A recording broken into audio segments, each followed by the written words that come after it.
அனைவருக்கும் இதயம் மந்த்ராவின் பொங்கல் தின நல்வாழ்த்துக்கள். பொங்கலோ பொங்கல்.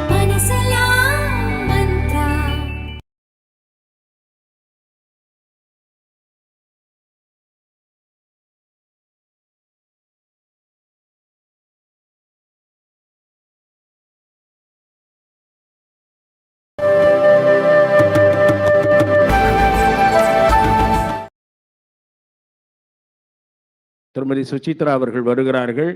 இது முழுமையான தமிழ்தாய் வாழ்த்து. திமுக அரசு இருட்டடிப்பு செய்த பகுதிகளையும் இணைத்த தமிழ்தாய் வாழ்த்தை இசைக்க திருமதி சுசித்ரா வருகிறார்.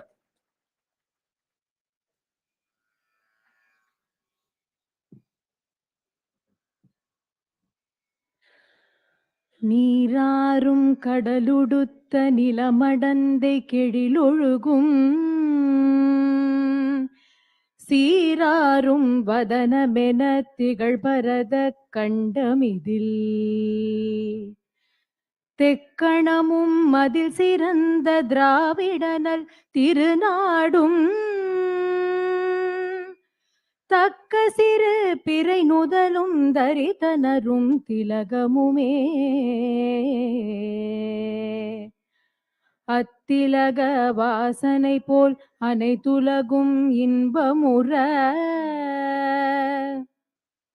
எத்திசையும் புகழ் மணக்க இருந்த பெரும் தமிழனங்கே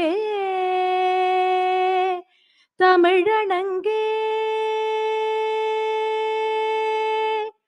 பல்லுயிரும் பல உயிரும் படைத்தளித்து துடைக்கினுமோர்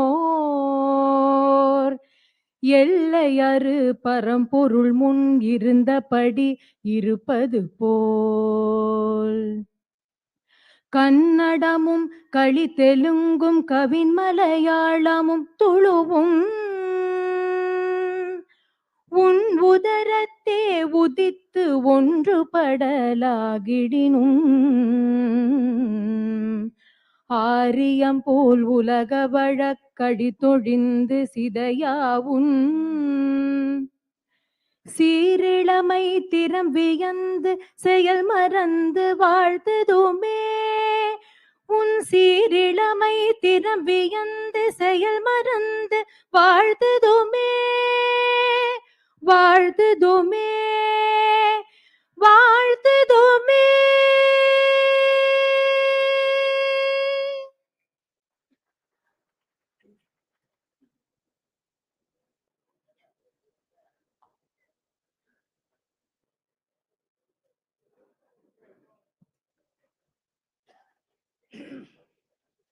அனைவருக்கும் வணக்கம். என்னுடைய நண்பரும் உலகளாவிய பெயர் பெற்றவரும் காங்கிரஸ் கட்சியினுடைய காரிய சமிதியில் உறுப்பினராக இருப்பவரும் நாடாளுமன்ற உறுப்பினருமாக இருப்பவர் சசி தரூர். அவர் இங்கே வந்து இசைந்திருப்பதற்கு நன்றி கூறுகிறேன். நான் தான் முதல் காங்கிரஸ்மேனா இங்கே வரத்துக்குன்னு கேட்டாங்க. நிறைய பேர் வந்திருக்காங்க. Thuglak is a multi party platform.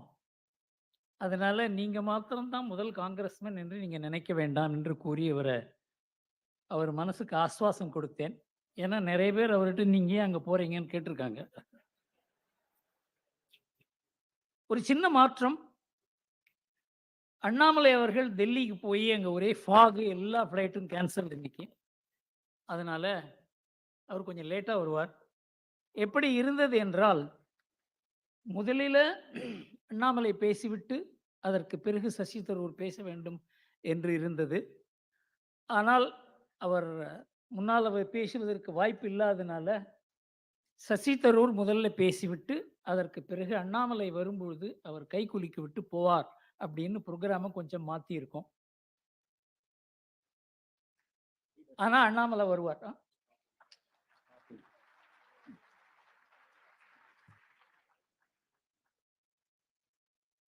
Tughlaq அலுவலர்கள் அறிமுகம். மதலை அசிஸ்டன்ட் எடிட்டர்.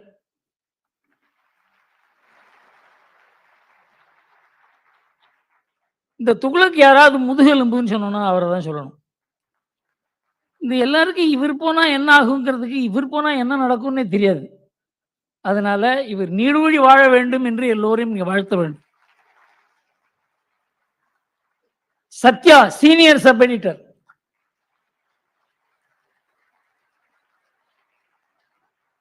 ஷோனுடைய ஜாட துக்ளக்கில் இருக்கிறதுக்கு காரணம் இவருங்கிறத நீங்க எல்லோரும் புரிந்து கொள்ள வேண்டும். என்னை எடிட்டர் ஆகுன்னு சொன்ன உடனே எனக்கு ஒரே பயம், எனக்கு சிரிப்பே தெரியாது. ஷோ சிரிச்சே காலத்தை ஓட்டினவர், மற்றவர்களை சிரிக்க வைத்தவர். இந்த மாதிரி ஒரு பத்திரிகை, இந்த மாதிரி ஒரு ஆசிரியர், இந்த மாதிரி ஒரு கூட்டம், இந்த மாதிரி ஒரு அரசியல் செய்தது அவர் ஒருத்தர் தான். ஆனா அதை தொடர்ந்து அதை செய்து கொண்டிருப்பது சத்யா. அவருக்கு நன்றி கூறி அவரை அறிமுகம் செய்கிறேன். பர்கத் அலி சப் எடிட்டர். இவர் கொஞ்ச நாளா இந்த புத்தக விமர்சனம்லாம் எழுதுவார். இவர் எழுதலன்னு உடனே பர்கத் அலி எங்க, பர்கத் அலி எங்கன்னு நான் சொன்னேன். சார் நீங்க, அவருக்கு உடம்பு சரியில்லை கொஞ்ச நாள், ஒரு 2 மாசம் 3 மாசம் இருக்குமா, 4 மாசம் அவர் பைபாஸ் சர்ஜரி. அதனால அவரால் வர முடியல.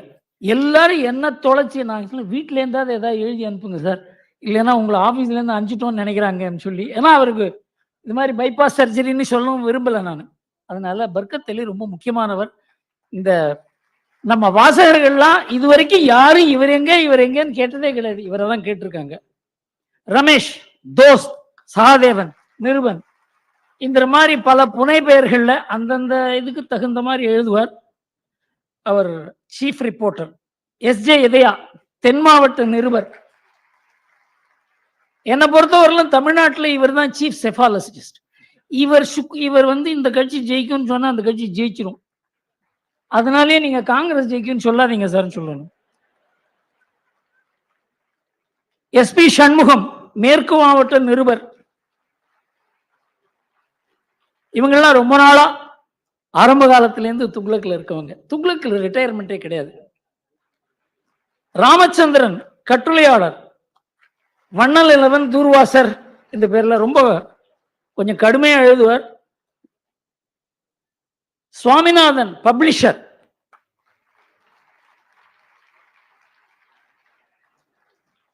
நான் தான் முதல்ல சொல்லுவேன், நாங்க என்ன எழுதினாலும் கேஸ் இவர் பேர்ல தான் போவோம். ராமு ஆர்டிஸ்ட். அட்டைப்பட கார்ட்டூன்லாம் அவர் தான் போடுவார். வரலையா? Kumar artist.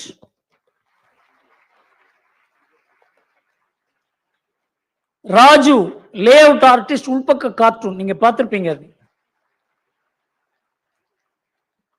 ராமசுப்பிரமணிய Raja DTP operator. Senthil Kumar layout artist.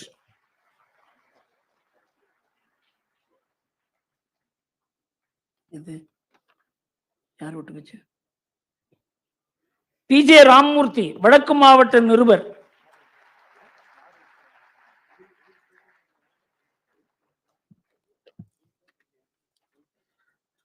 R Natarajan கட்டுரையாளர். அவர் மூத்த பத்திரிகையாளர். அவர் தான் நாம தமிழ்ல பேசுறதெல்லாம் சசி தரூருக்கு டிரான்ஸ்லேட் பண்ணி சொல்ல போறார். திருவண்ணாதபுரம் ராமகிருஷ்ணன்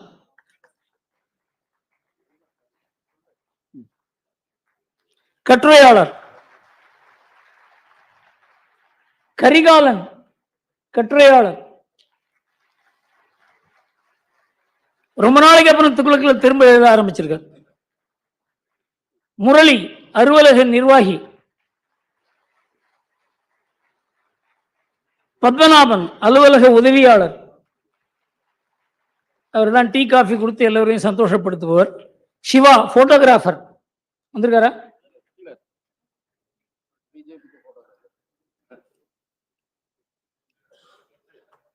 செல்வகுமார் டிரைவர்.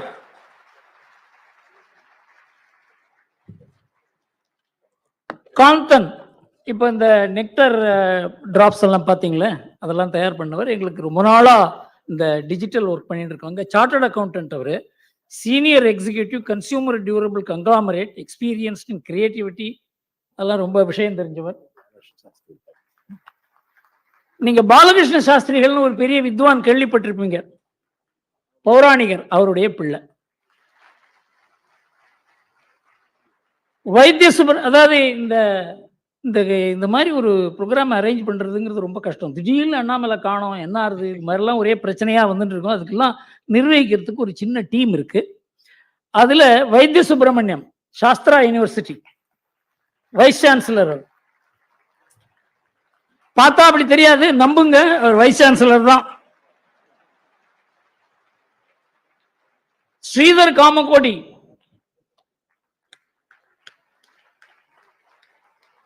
தொழிலதிபர் சிவகுமார்,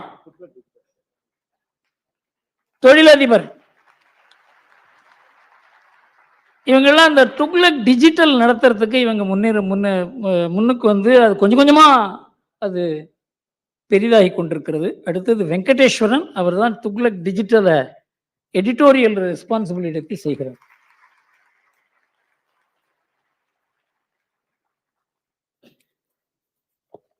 நாம 2 வித்தியாசமானவர்களை இங்க அழைச்சிருக்கோம். ஒன்று சசி தரூர், அவரை பத்தி சொன்னேன். அண்ணாமலை வந்து நம்மோட சேர போறார். இந்த கேள்வி பதில் முடிஞ்ச உடனே சசி தரூர் பேசுவார். கேள்வி பதில் இப்போ துவங்கும். அரவிந்த்,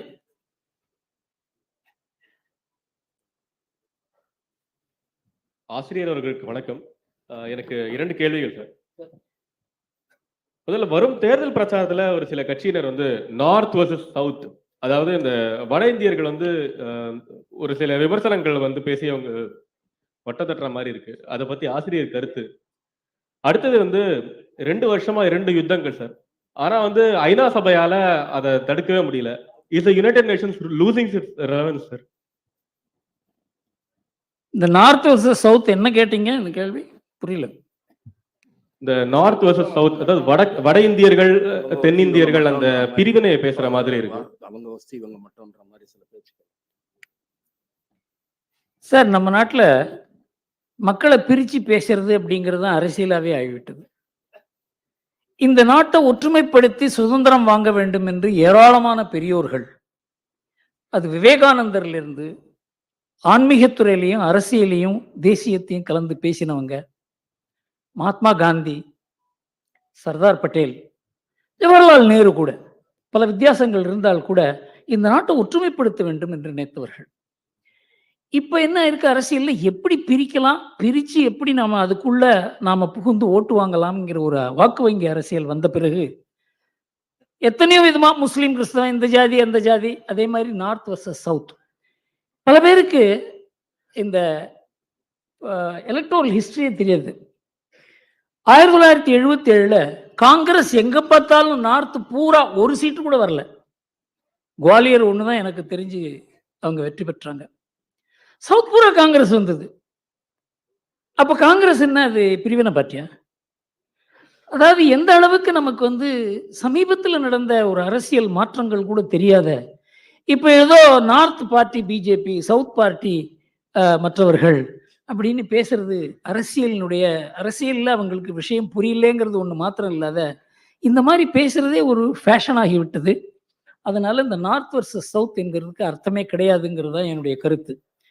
இந்த யுத்தங்களை ஏன் நிறுத்த முடியல அப்படின்னா, யுத்தங்களை செய்வதே இந்த ஐநாவில் யார் யாருக்கு இந்த யுத்தம் செய்வதை நிறுத்தக்கூடியவங்களோ அவங்க தான் ஐநாவில் இருக்காங்க. யுத்தம் செய்பவர்களும் அவர்கள் தான். அதை பத்தி நம்ம சசி தரூருக்கு நல்லா தெரியும். ஏன் காரணம் என்னன்னா, ஐநா சபையை பத்தி யாராவது பேச முடியும்னாக்க 30 ஆண்டுகள் ஐநா சபையில பெரிய பெரிய பதவி வச்சிருக்காரு. I request you to say a few words about the state of United Nations then and now and how it has weakened, because this is one of the questions which is agitating the Thuglak reader's mind, and I get a lot of questions on that, but it is very difficult to explain in a few words which you may perhaps. இன்றைக்கு வந்து ஐநா சபை வந்து பலம் இழந்திருக்கிறது. அது வெறும் சேட்டர்ஸ் club மாதிரி ஆயிடுது. அதான் பேசிட்டு இருக்காங்க, டீ காஃபி வசதியா இருக்கு, பில்டிங் இருக்கு, போயிட்டு வரத்துக்கு டிராவல் ஃபெசிலிட்டி இருக்கு, இதோடு நின்று விட்டதை தவிர இன்றைக்கு அதனால ஒரு முடிவெடுத்து ஒரு நாட்டை நீங்க இது இப்படி செய்ய வேண்டும் என்று ஒரு நாட்டை கட்டாயம் செய்வதற்கு அதற்கு திராணி இல்லை. Bharadwaj, Madambakkam. Hello, sir. 2 questions. Number one,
RSS இல்லாத பாஜக மற்ற கட்சிகள் போலதான் இருக்கும். அதற்கு ஒரு தேசபக்திங்கிற ஒரு தன்மை இருந்தா கூட அது நாணயம், நேர்மை, கட்டுப்பாடு, இந்த கடமை கண்ணியம் கட்டுப்பாடுன்னு சொல்றாங்களே, அது ஆர்எஸ்எஸ்ல தான் இருக்குது. அதனால பாஜகவுக்கு பின்னால ஒரு பெரிய சக்தி இருக்கிறது என்றதை நாம புரிந்து கொண்டால்தான் ஏன் பாஜகவை கண்டு அஞ்சுகிறார்கள் என்பது புரியும். அடுத்து ஏடிஎம்கே பத்தி கேட்டார். ஏடிஎம்கேங்கிறது ஒரு கட்சியே கிடையாது, அதுக்கு லீடரே அந்த ரெட்டையில தான். அதனால அது எடப்பாடி தலைவர்னு சொல்லி நாம அதை பத்தி ஏடிஎம்கே தள்ளியும் வைக்கக்கூடாது, அதை தழுவவும் கூடாது. அதுதான் பாஜகவுடைய லட்சியம். அவங்க நல்லா தெரியும், அவங்களுக்கு அரசியல்ல பண்றதுக்கு பாஜகவோட ஒரு நல்ல ஒரு யுக்தியான ஒரு பார்ட்டியை இன்னைக்கு பார்க்க முடியாது. எல்லாரும் சத்தீஸ்கர்ல காங்கிரஸ் தான் ஜெயிக்கும்னு எல்லாரும் காங்கிரஸ்காரங்களே படுத்து தூங்கிட்டாங்க. என்ன ஆச்சுன்னு உங்களுக்கு தெரியும். ஏன்னா தெரு தெருவா எந்த இடத்துல எத்தனை ஓட்டு நமக்கு இருக்குன்னு பாஜகவுக்கு தெரிந்த ஒரு தலைவர் இருக்கார், அவர் பேர் அமித்ஷா. அதனால பாஜக ஏதாவது பேசினாலும், பேசாமல் இருந்தாலும், விரோதமாக பேசினாலும், மௌனமாக இருந்தாலும், நட்பாக இருந்தாலும் அதுக்கு ஒரு காரணம் இருக்குங்கிறது மாத்திரம் நீங்க புரிந்து கொள்ளுங்கள். சுப்பிரமணியம், அக்கரைப்பட்டி.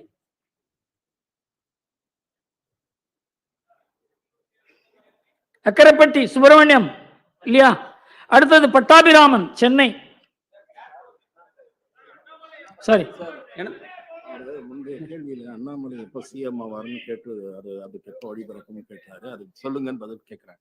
அதுவும் பாஜக முடிவு செய்யும் எப்பொழுது சொல்வது என்பது. எப்பவுமே ஒரு தயாரிப்பு இல்லாத ஒண்ணு சொல்லக்கூடாது. தயாரிப்புடன் தான் எதையுமே செய்ய வேண்டும். எனக்கு அரசியல்ல ரொம்ப நாள் 1976, 77 ரொம்ப ஆழ்ந்த ஒரு ஈடுபாடு உண்டு. நான் கண்டது என்னவென்றால், எதைக்குமே ஒரு தீவிரமான ஒரு தயாரிப்பு இருக்கணும். ஒரு கூட்டத்தை கூட்டி பவரை கையில சீஸ் பண்ணா என்ன ஆகுங்கிறதுல தமிழ்நாட்டுல திமுக பவருக்கு வந்ததுலேன்னு தெரிஞ்சது.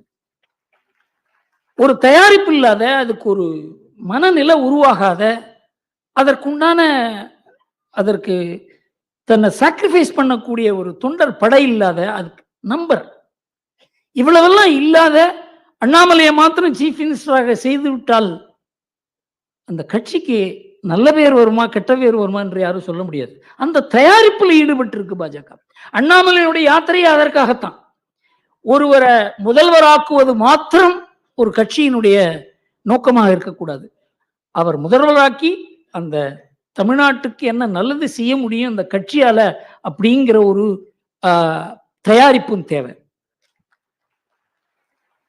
சுப்பிரமணியம் அக்கரைப்பட்டி வந்திருக்காரா?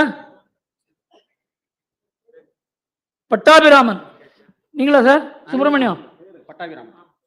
சரி, பட்டாபிராமன் கேளுங்க, அப்புறம் சுப்பிரமணியம். லேட்டா வந்துறீங்க. எனது பேர் பட்டாபிராமன். அனைவருக்கும் மாலை வணக்கம். நான் 40 வருடங்கள் மேல துக்ளக் படித்துக் கொண்டிருக்கிறேன். முதல் கேள்வி, காமன் சிவில் கோட். நிறைய டிஸ்பியூட்ல சொத்தும் சரி, விவகாரத்து கேஸ்லையும் சரி, நிறைய டிஸ்பியூட்ல சுப்ரீம் கோர்ட் ஒரு தீர்ப்பு சொல்லியிருக்கு. இதுக்கு தீர்வு காமன் சிவில் கோட் தான். அதை நடைமுறைப்படுத்துவதற்கு என்ன சாதக பாதகங்கள், அதை ஆசிரியர்கள் விளக்க வேண்டும். இரண்டாவது கேள்வி, மாலத்தீவில் திடீர்னு இந்தியாவுக்கு எதிராக எதுக்கு அவங்க அறிக்கைகள் கொடுக்குறாங்க? அந்த அதிபரே அந்த மாதிரி மோடிக்கும் திரு மோடி அவர்களுக்கும் இந்தியாவுக்கு எய்தாப்புல அறிக்கை கொடுக்கிறார்கள். அதை பற்றி விவராம ஆசிரியர் கூற வேண்டும். வணக்கம், நன்றி. மாலத்தீவில் 100% முஸ்லிம்கள். அங்க ஏராளமான பாகிஸ்தானுடைய இன்ஃப்ளூயன்ஸ், தீவிரவாதிகளுடைய இன்ஃப்ளூயன்ஸ் பெருகி கொண்டே போய் கொண்டிருக்கிறது. நமக்கு அவங்களுக்கு நல்ல உறவு இருக்கு. அதுல இருக்க நல்லவர்கள் பலவர் நம்மோட சேர்ந்து வேலை செய்யணும்னு நினைக்கிறாங்க. அதுல இந்த பர்டிகுலர் தேர்தலில் நமக்கு எதிரானவர்கள் வெற்றி பெற்றதுனால இந்த மாதிரி ஒரு நிலை, இந்த நிலை நீடிக்காது. ஆனா இதை சீனாவும் பாகிஸ்தானும் அவங்களுடைய நலனுக்காக பயன்படுத்தி கொள்வதனால இன்றைக்கு ஒரு பெரிய பிளவு ஏற்பட்டிருக்கிறது. இது நீடிக்காது என்பதுதான் எனக்கு தெரிஞ்சவர்கள். அதை சசி தரூர் அதை பத்தி கூறலாம். எனக்கு தெரிந்த வரையில் இது நீடிக்காது என்றுதான் தோன்றுகிறது. பொது சிவில் சட்டம் என்பது ரொம்ப நாளா இந்த நாட்டுக்கு பொது சிவில் சட்டம் என்பது எல்லோரும் ஒரு மாதிரி இருக்க வேண்டும் என்பது பொது சிவில் சட்டம் அல்ல. எல்லோருக்கும் சில அம்சங்கள் பொதுவாக இருக்க வேண்டும். ஏனென்றால் பிரச்சனைகள் வாழ்க்கையில பாருங்களேன், ஒரு விவாகம் என்பது எல்லா மதத்திலையும் எல்லா சமுதாயத்துக்கும் எல்லோருக்குமே முக்கியமானது. ரெண்டாவது, விவாக ரத்து வருகிறது, குழந்தை பிறக்கிறாங்க, அதுல பிரச்சனை வருது. குடும்ப பிரச்சனை எல்லாம் எல்லா மதத்துக்கும், எல்லா சமுதாயத்துக்கும், எல்லா இனத்துக்கும் பொதுவானதுனால பொது சிவில் சட்டம் தேவை. அது அந்த மதத்தினுடைய நம்பிக்கைகளையோ அந்த மதத்தினுடைய கோட்பாடுகளையோ அது அதுக்கு எதிராக இருக்க போறதில்லை. ஆனா இப்ப என்ன அதுக்கு தோற்றம் கொடுக்கப்படுகிறது என்றால், இந்த பொதுவான விஷயங்கள்ல கூட அந்த மதத்தினுடைய கோட்பாடுகள் தான் இருக்க வேண்டும். ஃபார் எக்ஸாம்பிள் சொன்னார் அந்த நெக்டர்ல 4 பேரை திருமணம் செய்து கொள்ள வேண்டும். அது ஒரு கோட்பாடு இல்லை. அந்த காலத்துல அரேபியாவில் அந்த மாதிரி ஒரு நிலைமை இருந்தது. அதற்காக அங்க இருந்தத இங்க அது மதத்தினுடைய உரிமைன்றது மாத்திரம் இல்லாத அந்த மதத்தினுடைய நம்பிக்கை என்று ஆக்கிவிட்டார்கள். இந்த மாதிரி பிரச்சனைகள் அரசியல் மூலமா, அரசியல் கட்சிகள் மூலமா, வாக்கு வங்கி மூலமா நம்ம அரசியல் சாசனத்துல இந்த பொது சிவில் சட்டம் வர வேண்டும் என்று கூறியும் இவ்வளவு நாள் வராதிருப்பதற்கு காரணமே அரசியல் தான். அதை சுப்ரீம் கோர்ட் பொது சிவில் சட்டம் வர வேண்டும் என்று கூறியதனால இந்த பொது சிவில் சட்டம் வரப்போவதில்லை. மக்கள் மனதை மாற்றியாகணும். இது வரவேண்டியதற்கு எல்லா தயாரிப்புகளையும் பாஜக செய்தால் கூட இதற்கு எப்படி இருந்தாலும் மக்களுடைய ஒத்துழைப்பு தேவை என்பதனால தான் அதை ஒரு கேலிபரேட் பண்றாங்க. சார் சுப்பிரமணியம். வணக்கம், என் பேர் சுப்பிரமணியம் அழகேசிங்கம். ஆக்சுவலாக விவசாயி மகனாக பிறந்து கெமிக்கல் இன்ஜினியரிங் எல்லாம் முடிச்சுட்டு பல நாடுகளில் வேலை பார்த்துட்டு இப்போ என்னுடைய விலாசம் திருச்சி பக்கத்தில் ஒரு குறு விவசாயியாக நிலம் வாங்கி பண்ணிட்டு இருக்கோம். என்னுடைய இது என்ன அப்படின்னா, இந்து மதம் நம்ம எவ்வளவோ வருஷங்களாக இருந்திருக்கோம். இன்னும் ஏன் மற்ற மதங்கள் அளவுக்கு நமக்கு ஒற்றுமை இல்லை? இந்த ஒற்றுமைக்கு நம்ம என்ன செய்யணும்? இதுதான் சார்.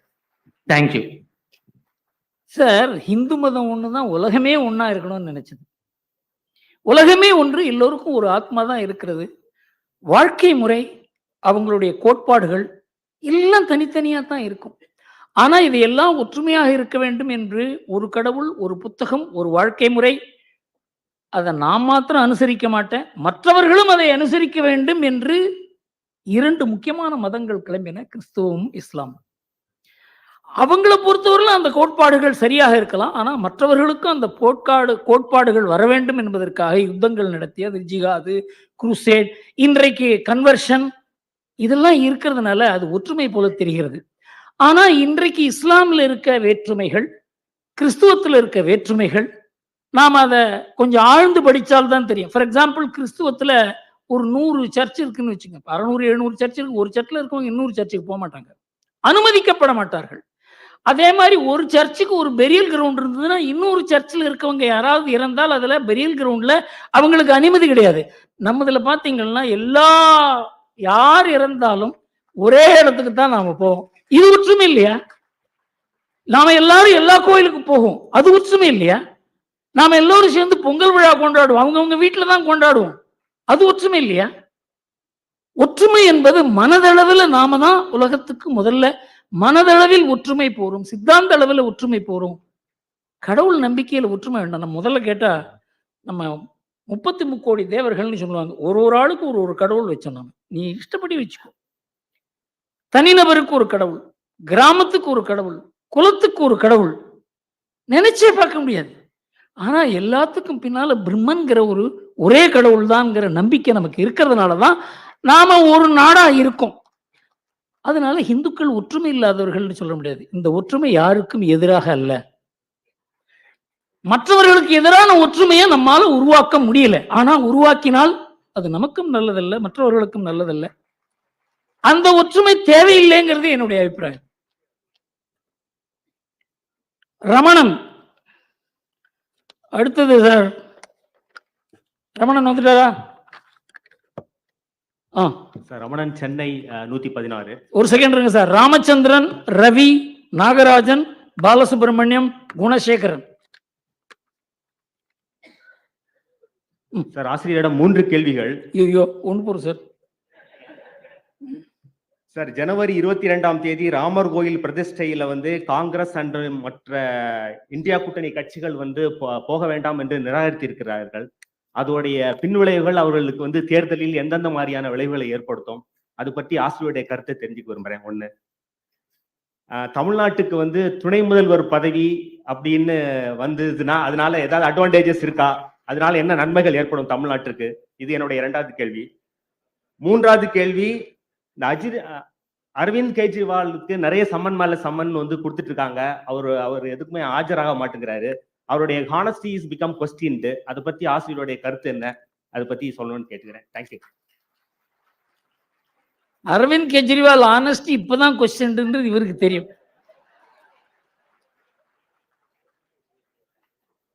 லஞ்ச ஊழலை எதிர்த்து எல்லா கட்சிகளும் லஞ்ச ஊழல் செய்யும் கட்சி, என் கட்சி மாத்திரம்தான் தூய கட்சி என்று சொல்லி அவர் ஒரு கட்சி அமைத்தார். அதற்கு முன்னால எனக்கு அவருக்கு ஒரு வாக்குவாதம் நடந்தது.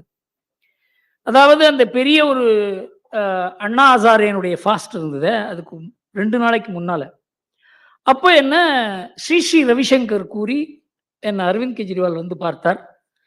அது காரணம் என்னவென்றால் 2011 இந்த உண்ணாவிரதம் நடக்கிறது.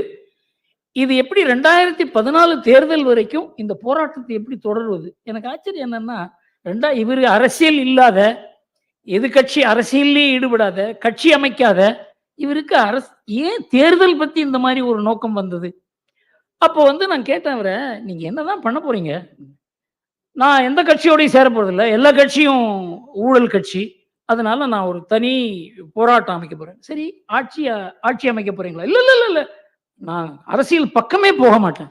நான் சொன்னேன், சார் நீங்க அரசியல் பக்கம் போக மாட்டீங்க, எல்லா கட்சியும் வீழ்த்துவீங்க, என்னென்ன புரட்சி பண்ண போறீங்களான்னு கேட்டேன். அவர் உடனே சொன்னார், என்ன சார் பண்ணலாம், 3 வருஷம் இதை தள்ளணும். நான் சொன்னேன், நீங்க எதிர்கட்சிகளை வச்சுதான் ஆளும் கட்சியை வீழ்த்த முடியும். அந்த எதிர்கட்சி பதவிக்கு வந்து தவறு செய்ததுன்னா மற்ற எதிர்கட்சிகளை வச்சுதான் அந்த ஆளும் கட்சியை வீழ்த்த முடியுமே தவிர, ஜனநாயகத்துல 2 பக்கமும் கட்சி இருக்க போகிறது. நீங்க வந்து எல்லாரையுமே வெறுத்து ஒரு அரசியல் செய்ய முடியாது, அது தேசிய அரசியலா இருந்தா கூட. நான் ரொம்ப I have move too far, என்ன செய்வதுன்னு கேட்டார். நான் சொன்னேன், இந்த அண்ணா ஹசாரே அவர் உண்ணாவிரதம் இருக்கும் பொழுது நீங்க மற்ற காங்கிரஸ் எதிர்ப்பு கட்சி தலைவர்கள் எல்லாம் அழைத்து அவருக்கு மாலை போட்டு அவரோட கொஞ்சம் ஸ்டேஜில் ஒரு 5 நிமிஷம் 10 நிமிஷம் உட்கார வச்சிங்க அப்படின்னு சொன்னா, எதிர்கட்சிகள் எல்லாம் அண்ணா ஹசாரே தலைமையில, அன்றைக்கு ஜெயபிரகாஷ் நாராயண் தலைமையில 1977 ஒன்னா வந்த மாதிரி வர முடியும் அப்படின்னு சொன்னாங்க. இல்ல சார், அவங்க எல்லாம் எதிர வேணா உட்காரட்டும், அண்ணா ஹசாரே பக்கத்துல உட்காரக்கூடாதுன்னு சொன்னாங்க. அத்வானி போன்ற தலைவர்கள்லாம் பப்ளிக் மீட்டிங்ல உட்கார்ற மாதிரி உட்காரணும், அவங்க வந்து அண்ணா ஹசாரே பக்கத்துல உட்காரக்கூடாது அப்படி என்று சொன்னார். நான் சொன்னேன், சார் உங்களுக்கு அரசியலும் தெரியல, இதை நீங்க எப்படி கொண்டு போக போறீங்கன்னு தெரியல, இது ஒரு பெரிய இந்த காங்கிரஸினுடைய ஊழல்னால ஒரு பெரிய ஒரு ஊழல் எதிர்ப்பு இயக்கம் தயாராகி கொண்டிருக்கிறது. அன்பார்ச்சுனேட்லி அண்ணா ஹசாரே உங்க கையில சிக்கி கொண்டிருக்கிறார், நீங்க பெரிய ஆபத்துல நீங்க சிக்க போறீங்கன்னு சொன்னேன். அரசியலுக்கு மாத்திரம் நுழைய மாட்டேன் நானே, நீங்க எப்படி வேணா எழுதிக்கலாம் அப்படின்னு சொன்னார். அதை வச்சு பின்னால ஒரு அரசியல் அவர் கட்சி ஃபார்ம் பண்ண உடனே நான் ஒரு கட்டுரை எழுதினேன் இந்தியன் எக்ஸ்பிரஸ்ல. அவருடைய எண்ணங்கள் அப்பவே நேர்மையாக இல்லை, அதனால அவரால் நேர்மையாக இருக்க முடியாதுங்கிறது தான் என்னுடைய அபிப்பிராயம்.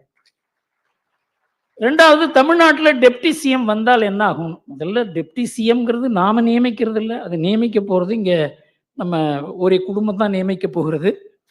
அது வந்தா என்ன ஆகுங்கிறது அவங்களும் ஏதாவது ஒரு ஆய்வு செய்திருப்பாங்க. என்னை பொறுத்த வரைக்கும் டெப்டி சிஎம்னு யாரையாவது அனௌன்ஸ் பண்ணாக்க அந்த கட்சிக்கு நல்லது இல்லைங்கிறது தான். ஆனா அவங்களுக்கு நல்லதா இருக்கலாம், குடும்பத்துக்கு தெரியல என்ன ஆகும். ராமர் கோவிலுக்கு கட்சிகள் வந்து எதிர்ப்பு தெரிவிக்கிறாங்களே சேர்றதுக்கு. நீங்க காங்கிரஸ் வந்து ராமர் கோவில் கும்பாபிஷேகத்துக்கு போக போறது இல்லைன்னு அழைத்த 3 தலைவரும் கூறி இருக்கிறார்கள். ஆனா காங்கிரஸ்களுக்கு நிறைய பேர் போக போறாங்க. இன்னைக்கு நைட்டு நியூஸ்ல கேள்விப்பட்ட சித்தராமையாவே போறாரு. சிவகுமார் இருக்காரு அந்த டெப்டி சீஃப் மினிஸ்டர், 35,000 கோவில்லையும் விசேஷ பூஜை நடக்கும். அங்க ஹிமாச்சல் பிரதேஷ்ல அந்த மினிஸ்டர் ஒருத்தர், நான் போவேன், RSS பிஜேபி செஞ்சா என்ன, அவங்க தான் நல்ல காரியம் பண்ணியிருக்காங்க, கோவில் கட்டுறாங்க, நான் போனா என்ன தப்பு?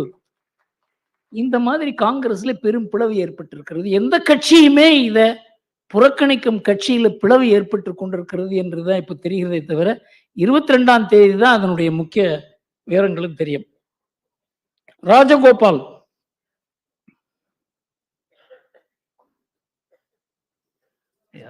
மேடையில் வீட்டிற்கும் அதை உற்று நோக்கும் அனைத்து அரசியல் அறிவு ஜீவிகளுக்கும் என் அன்பார்ந்த மாலை வணக்கங்கள். My question is simple and straight forward. திமுகவின் ஊழல் அனைத்து வட்டங்களிலும் அனைத்து துறைகளிலும் உலக பிரசித்தம். அதை அடக்குவதற்கும் ஒடுக்குவதற்கும் பாஜக ஏன் இவ்வளவு தயங்குகிறது? I think it is going in slow motion mode.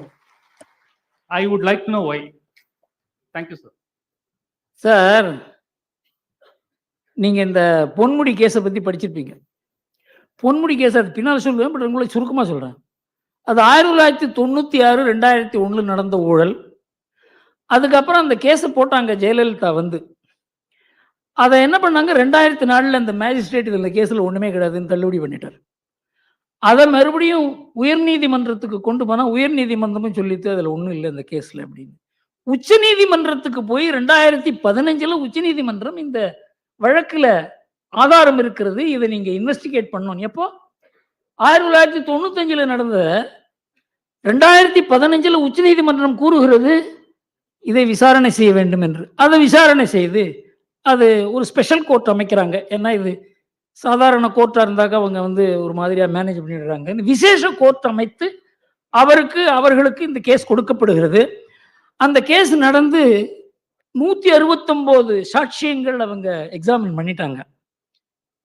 திடீர்னு அந்த மேஜிஸ்ட்ரேட் ஒரு லெட்டர் எழுதுறார் 2022 ஜூன்ல. நான் வந்து இந்த கேஸ் சட்டுன்னு முடிக்க சொல்லியிருக்காங்க, அதனால 4 விடுமுறை நாட்கள்ல இந்த கேஸை நடத்திடலான்னு இருக்கேன் அப்படின்னு.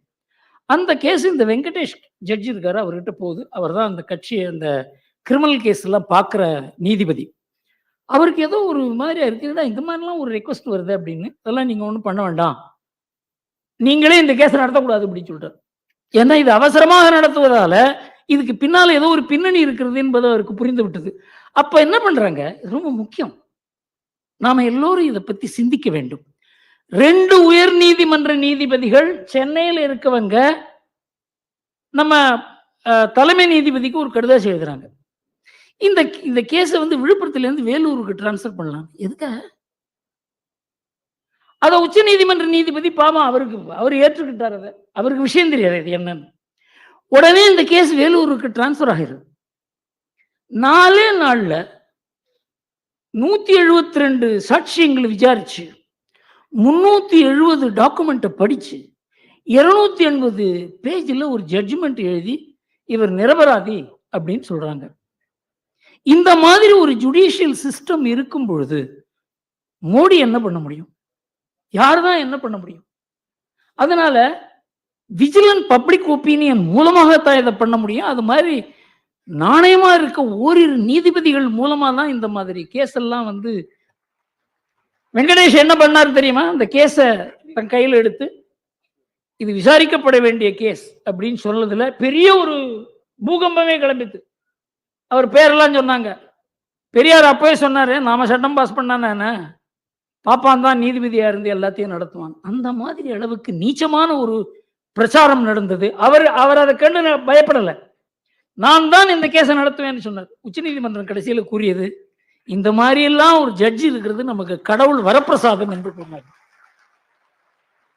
அதனால ஒரு பிரைம் மினிஸ்டர் ஏராளமான ஒரு அதிகாரத்தை கொடுத்து ஒரு பிரைம் மினிஸ்டர் வந்து விட்டதால நீங்க லஞ்சம் எல்லாம் குறைஞ்சிரும் நினைக்காதீங்க. இது ஒரு பிரம்மாண்டமான பிரச்சனை. ரவி யார்? ராமச்சந்திரன், டி ராமச்சந்திரன், திருச்சி. ராமச்சந்திரன், திருச்சி 21. கடந்த 2.5 வருடங்களில் திராவிடன் மாடல் ஆட்சி சாதித்த சாதனைகள் என்ன? இதனால் எதிர்வரும் காலங்களில் தமிழகமும் தமிழக மக்களும் சோதனைகள் வேதனைகள் எப்படி மக்கள் எதிர்கொள்ள இருக்கிறார்கள்? சார், இந்த துக்ளக் ஆபீஸ்ல எப்பவுமே கொஞ்சம் இந்த முரசொலியை படிப்போம். முரசொலியை படிக்காத நமக்கு தமிழக அரசியல் புரியறதோ இல்லையோ திமுக அரசியல் புரியாது. அதுல இந்த திராவிட மாடல் பற்றி எத்தனை முறை பேசியிருக்காங்க அப்படின்னு எழுதி சொன்னா இந்த புஸ்தகம் பூரா எழுதிருக்கு. அதுல எத்தனை நாள்ல ஒரு கிட்டத்தட்ட 5th July, 7th July, 2nd July, 8th July எல்லாம் திராவிட மாடல். இது எழுதி இந்த புஸ்தகம் முடிஞ்சிடுது சார், இந்த புஸ்தகம் போறாது, இன்னொரு புஸ்தகம் வேணும்னு கேட்குறாங்க. அது மாதிரி இந்த திராவிட மாடல்ங்கிற வார்த்தையை அர்த்தம் இல்லாம இத அகில இந்திய அளவுக்கு கொண்டு போவேன்னு கூறுகிற அளவுக்கு இங்க ஒரு என்ன சொல்றதுன்னே புரியல. இது ஒரு அரசியலா என்னன்னே தெரியல. இதெல்லாம் நம்ம பத்திரிகைகள் இதில் ரொம்ப திராவிட மாடல்னு எல்லா பேப்பரும் போடுறோம். பேர் குறிப்பிட விரும்பல. எந்த பத்திரிகையும் இதுக்கு என்னையா அர்த்தம்னு கேட்கல. எந்த அரசியல் கட்சியும் கேட்கல. பாஜகவை தவிர யாரு திராவிட மாடல்னா என்னன்னு கேட்கல. அதிமுகவுக்கு பயம். இதை கேட்டா நம்ம திராவிடம் இல்லைன்னு சொல்லிடுவாங்களோன்னு பயம். பாஜகவை தவிர இது யாரும் திராவிட மாடல்னா என்னன்னு கொஞ்சம் சொல்லுங்க சார்னு யாருமே கேட்கல. எந்த பத்திரிகையும் கேட்கல. எந்த அறிவுஜீவியும் கேட்கல. அதனால அவர் தொடர்ந்து பேசிக்கொண்டே இருக்கிறார். அதுல இன்னும் ஒன்று மாதிரி சேர்த்திருக்காரு. இப்போ அது பின்னால சொல்றேன். எல்லாருக்கும் எல்லாம் அதுதான் திராவிட மாடல். அதனால இதனுடைய சாதனையே என்ன அப்படின்னாக்க, எத்தனை முறை நாங்க திராவிட மாடல்னு சொன்னாலும் அதை எதிர்ப்பதற்கு ஆள் இல்லை என்பது மாத்திரம்தான் அதனுடைய சாதனையை தவிர வேற எதுவும் சாதனையாக நமக்கு தெரியவில்லை. ரவி, தர்மபுரி. அனைவருக்கும் பணிவான வணக்கம். இந்த பக்கமும் இல்லை, அந்த பக்கமும் இல்லை, மையம் என்று ஒரு கட்சி ஆரம்பித்த திரு கமல்ஹாசன் இப்போது எங்கே மையம் கொண்டிருக்கிறார்? இரண்டாவது கேள்வி, 2024 நாடாளுமன்ற தேர்தல் பாரத பிரதமர் திரு நரேந்திர மோடிக்கானது என்றால் 2026 சட்டமன்ற தேர்தல் திரு அண்ணாமலைக்கானது என்று எப்படி நிரூபிக்க வேண்டும் என்று தாழ்மையோடு கேட்டுக்கொள்கிறேன். நன்றி. முதல் கேள்வி என்ன சார் கேட்டீங்க? கமல்ஹாசன்.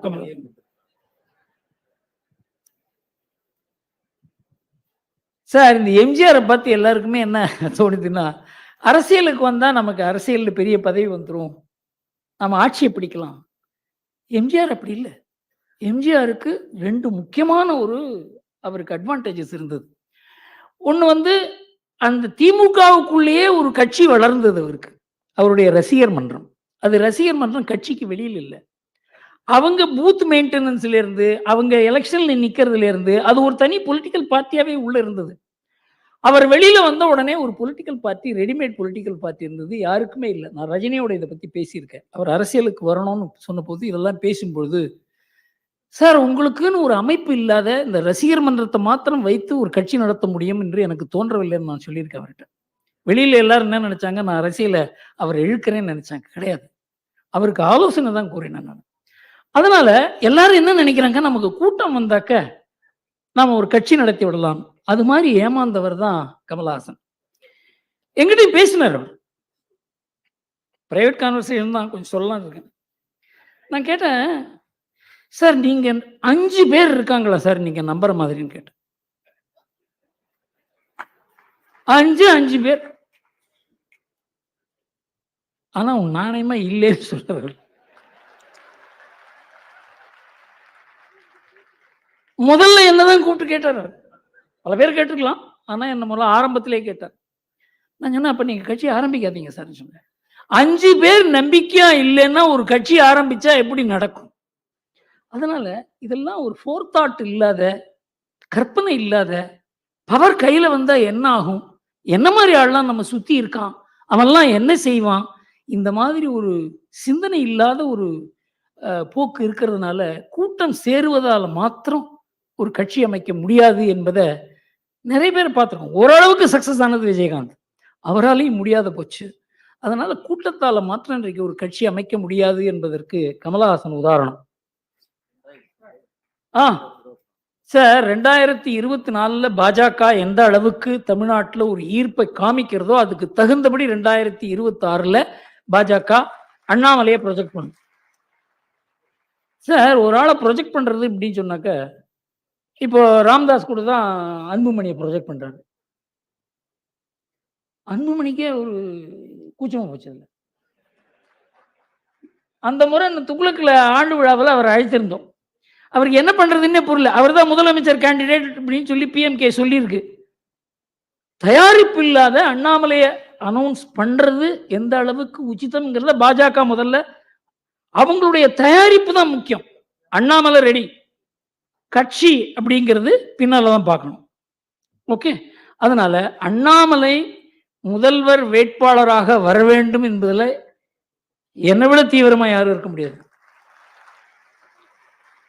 ஆனா அதுக்கு வேண்டிய தயாரிப்பு இல்லை என்றால் அதன் மூலமாக நல்லது நடக்குமா கெடுதல் நடக்குமா என்பதையும் நாம யோசிக்க வேண்டும்.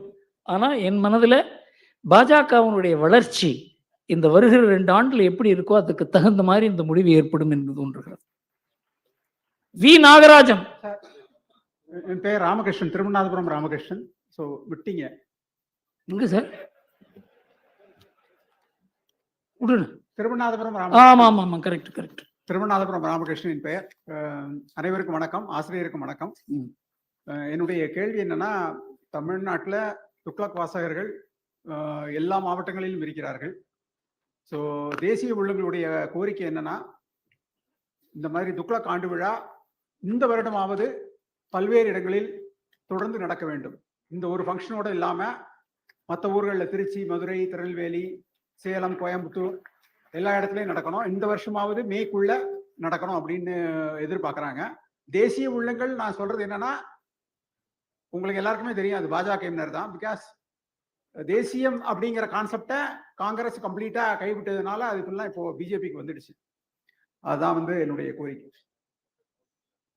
நீங்க சொல்றத துக்ளக் பண்ண முடியாது, பிஜேபி தான் பண்ணணும்னு தோணுது எனக்கு. இந்த ஒரு ஆண்டு விழா நடத்தி முடிக்கிறதுக்கே கஷ்டப்படுறேன் சார். எல்லாம் இங்க பாருங்க, துக்ளக் எல்லாம் 60-70 வயசு. ரமேஷுக்கு என்ன வயசு? யங்ஸ்டர் இவர் தான். வயசு என்ன? 62. இவர் தான் எங்க யங்ஸ்டர். அதனால எங்க கஷ்டம் உங்களுக்கு தெரியாது. துக்ளக் ஆண்டு விழா நடத்துவது என்பது ஒரு தடவை நடத்தினோம். ஸோ இது எந்த இதில் நடத்தினோம்? 2049 50வது பொன்விழா போது நடத்தினோம். பெரிய சக்சஸ். எங்க போனாலும் கூட்டம் வரணும் வரணும் அப்படின்னு சொல்லி எங்களால் தான் முடியல. அதனால துக்ளக்கு இருக்க வரவேற்பை வைத்துக்கொண்டு அங்கங்க ஆண்டு விழா நடத்த வேண்டும் என்றால் அதற்காக ஒரு தனி அமைப்பு தேவை.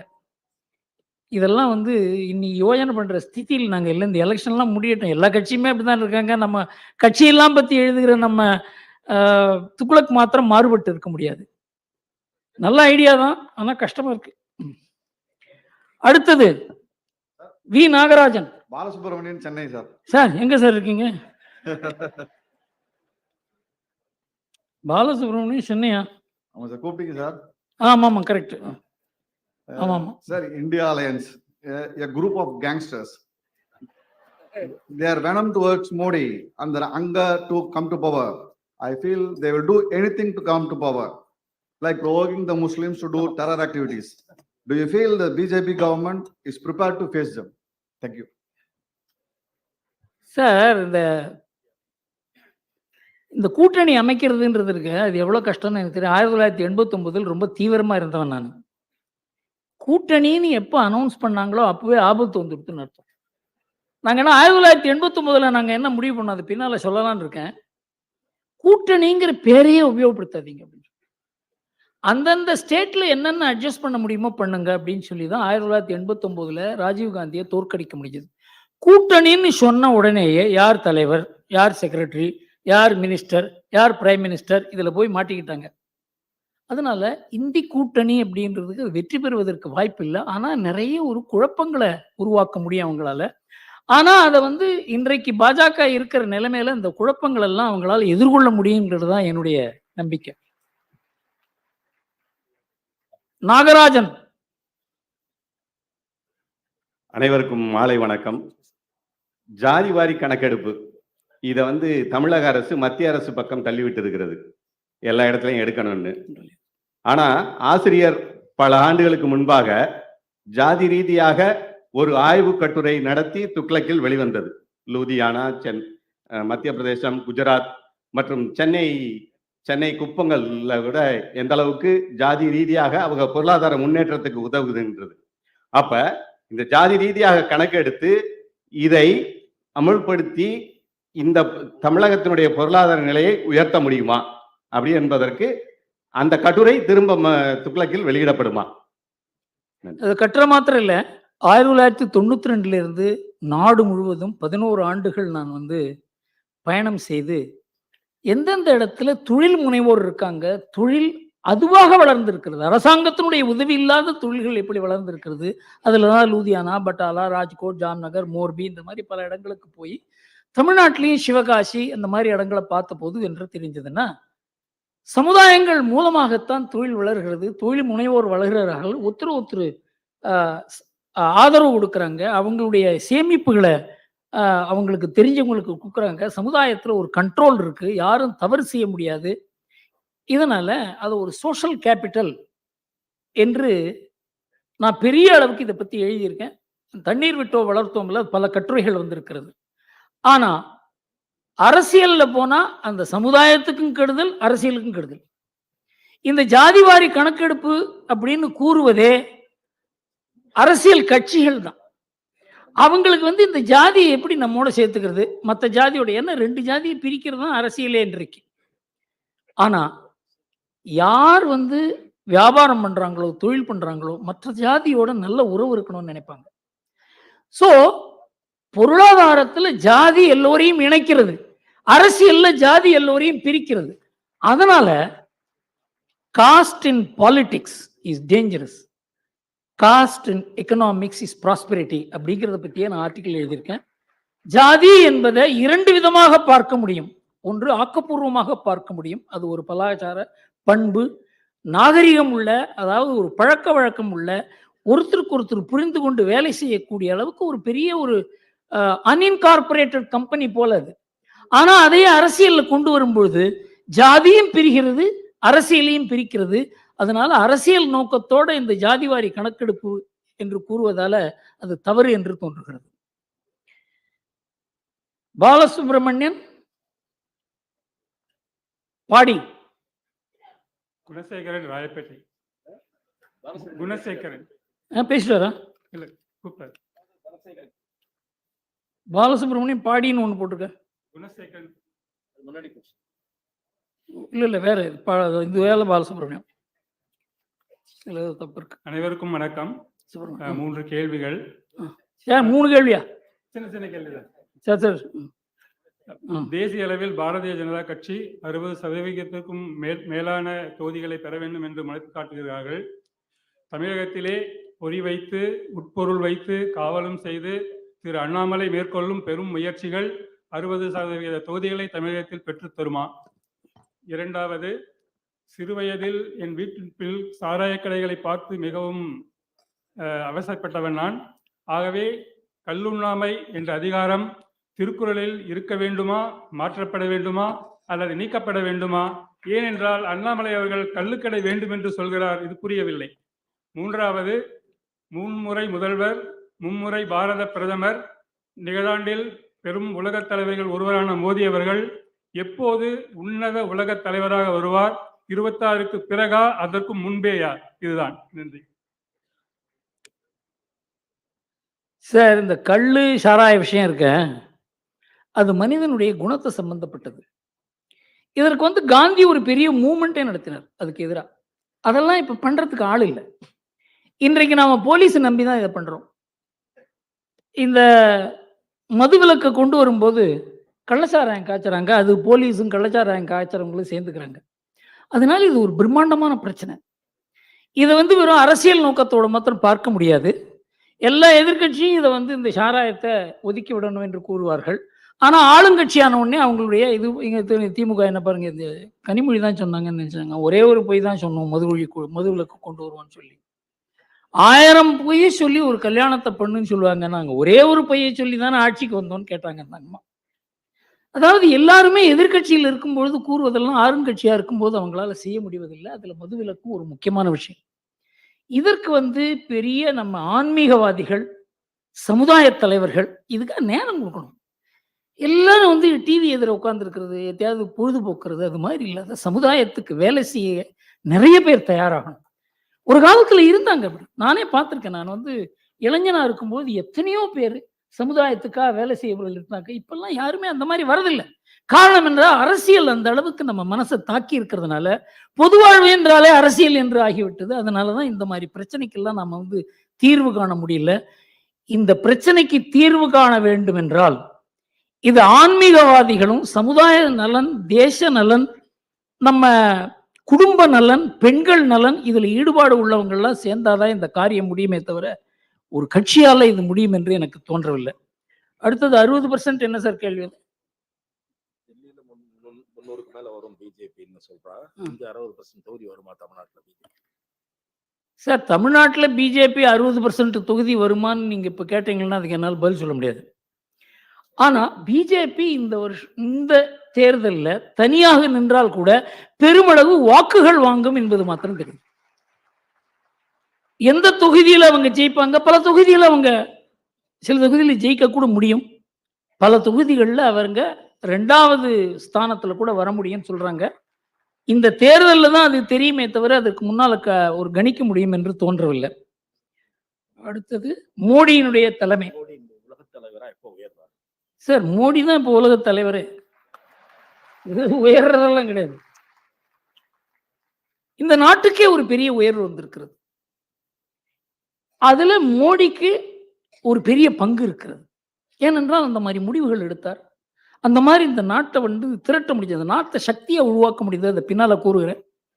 அதனால மோடி பெரிய தலைவரா இனிமே உருவாவாரா இல்லை, உருவாகி இருக்கிறார்ங்கிறத நாம ஏற்றுக்கொள்ள வேண்டும்.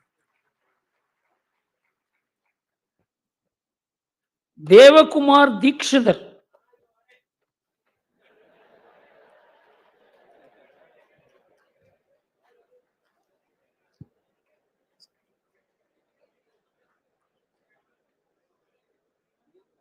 சார் வர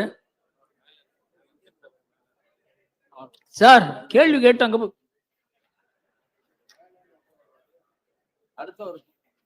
அவ்வளவுதான் கடைசி நினைக்கிறேன். மகாதேவன்.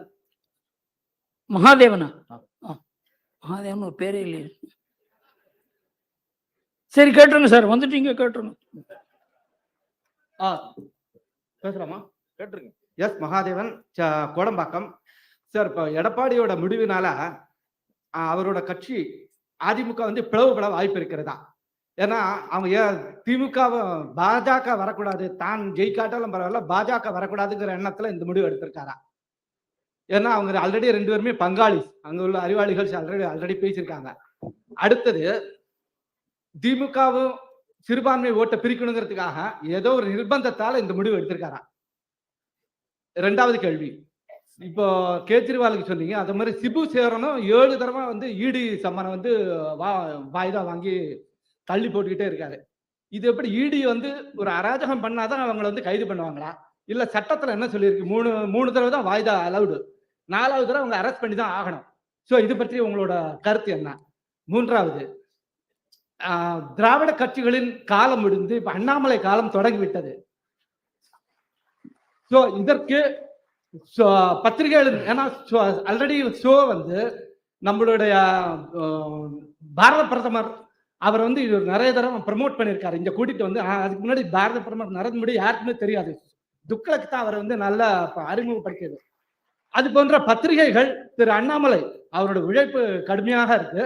ஸோ இதை அது விழலுக்கு இறைத்த வீணாக போயிடக்கூடாது. ஸோ அதுக்கு என்ன மாதிரியான அவர் ஒரு ஒத்துழைப்பு எடுத்துக்கணும்? நன்றி, வணக்கம். இப்ப நாம எப்பவுமே ஒரு தலைவரை வச்சுதான் ஒரு வாய்ப்பு இருக்கா இல்லையான்னு, தலைவர் ரொம்ப முக்கியம். மோடி ஒரு தலைவராக உருவாக்குறதுக்கு அந்த ஒரு பெரிய ஒரு கட்சி, அதனுடைய சித்தாந்தம், அதுக்கு பின்னால் இருக்க தொண்டர்கள் தான் இருந்தாங்க. மோடி தலைவரா தனி மனிதனா உருவாகல. அதுபோல தமிழ்நாட்டில் ஒரு மாற்றம் வரணும். இந்த திராவிட சித்தாந்தத்துக்கு மரியாதை குறைந்து கொண்டிருக்கிறது, அது பின்னால பேசுகிறேன் எப்படி என்று. அதற்கு மாற்று கொண்டு வருவதற்கு பெரிய முயற்சியை இன்றைக்கு பாஜக செய்து கொண்டிருக்கிறது. அதுக்கு ஒரு வெற்றி வர வேண்டும் என்று நாம் எல்லாரும் நினைக்கிறோம். எல்லாருமே அதுக்கு ஒத்துழைப்பு கொடுக்கணும். ஆனா இப்பதான் நடக்கும், நாளைக்கு நடக்குமா, இவர் மூலமா அப்படியே நடந்துருமா அப்படின்னு கேட்டா அது என்னால் பதில் சொல்ல முடியாது. அடுத்தது இடி பத்தி சொன்னீங்க. சிபுசோரன் நம்ம சாதாரணமான ஆளுகள்லாம் 2வது சம்மன்லேயே அரெஸ்ட் பண்ணிடுவாங்க. அரசியல்வாதியா இருந்து அதுவும் பதவியில் இருந்தாக்க அது பண்ண முடியாது. அரசியல்வாதிக்கு ஒரு இந்த சட்டம் அரசியல்வாதிக்கு இருக்கக்கூடாது. சட்டம் எப்போது அரசியல்வாதியை நெருங்குகிறதோ அப்போ அவருக்கு அது காழ்ப்புணர்ச்சியால செய்கிறார்கள் என்று சொல்லுவாங்க. இந்த காழ்ப்புணர்ச்சிக்கும் இதுக்கு சம்பந்தமே கிடையாது. ஆனாலும் இன்றைக்கு இந்த இந்தி கூட்டணி எதுக்காக அமைச்சிருக்காங்கன்னா, இது பாஜகவுக்கு எதிராக இல்லை, இது ஈடிக்கு எதிராகத்தான் இந்த கூட்டணி அமைக்கப்பட்டிருக்கிறது. அதனால இடி ரொம்ப கேர்ஃபுல்லா தான் இதெல்லாம் பண்ணிட்டு இருக்காங்க. ஆனா எப்படி இருந்தாலும் இப்ப பெங்கால்ல பண்ணாங்க இல்லையா, அது மாதிரி நடக்கும். எடப்பாடியை பத்தி கேட்டாங்க. எடப்பாடியை பொறுத்த வரைக்கும் அவர் என்னால புரிஞ்சிக்க முடியல. ஆனா ஒன்று மாத்திரம் நிச்சயம், பின்னால் அதை கொஞ்சம் டீட்டெயிலா சொல்லலாம்னு நினைக்கிறேன். திமுக எதிர்ப்புங்கிறது அவருக்கு முக்கியமாக இல்லை இன்றைக்கு. எது அதிமுகவினுடைய ஆத்மாவோ, எது அதிமுகவுக்கு பலத்தை கொடுக்கிறதோ, எது அதிமுகவுக்கு பெருமளவுக்கு இந்த அரசியல் நாட்டம் இல்லாதவர்களுடைய ஆதரவை கூட கொடுக்கிறதோ, வாக்குகளை கூட கொடுக்கிறதோ, அந்த திமுக எதிர்ப்பை அவர் கைவிட்டது அதிமுகவுக்கு பெரிய பலவீனமாக மாறும் என்பதுதான் என்னுடைய அபிப்பிராயம். இவர் போய் தொப்பி போட்டு கொண்டு வதற்கால விபூதி அழித்து விட்டு அங்க பிஎஃப்ஐ கான்ஃபரன்ஸ்ல போவதனால முஸ்லீம்கள் அவர்களுக்கு வாக்கு கொடுப்பாங்கன்னு தோணல எனக்கு.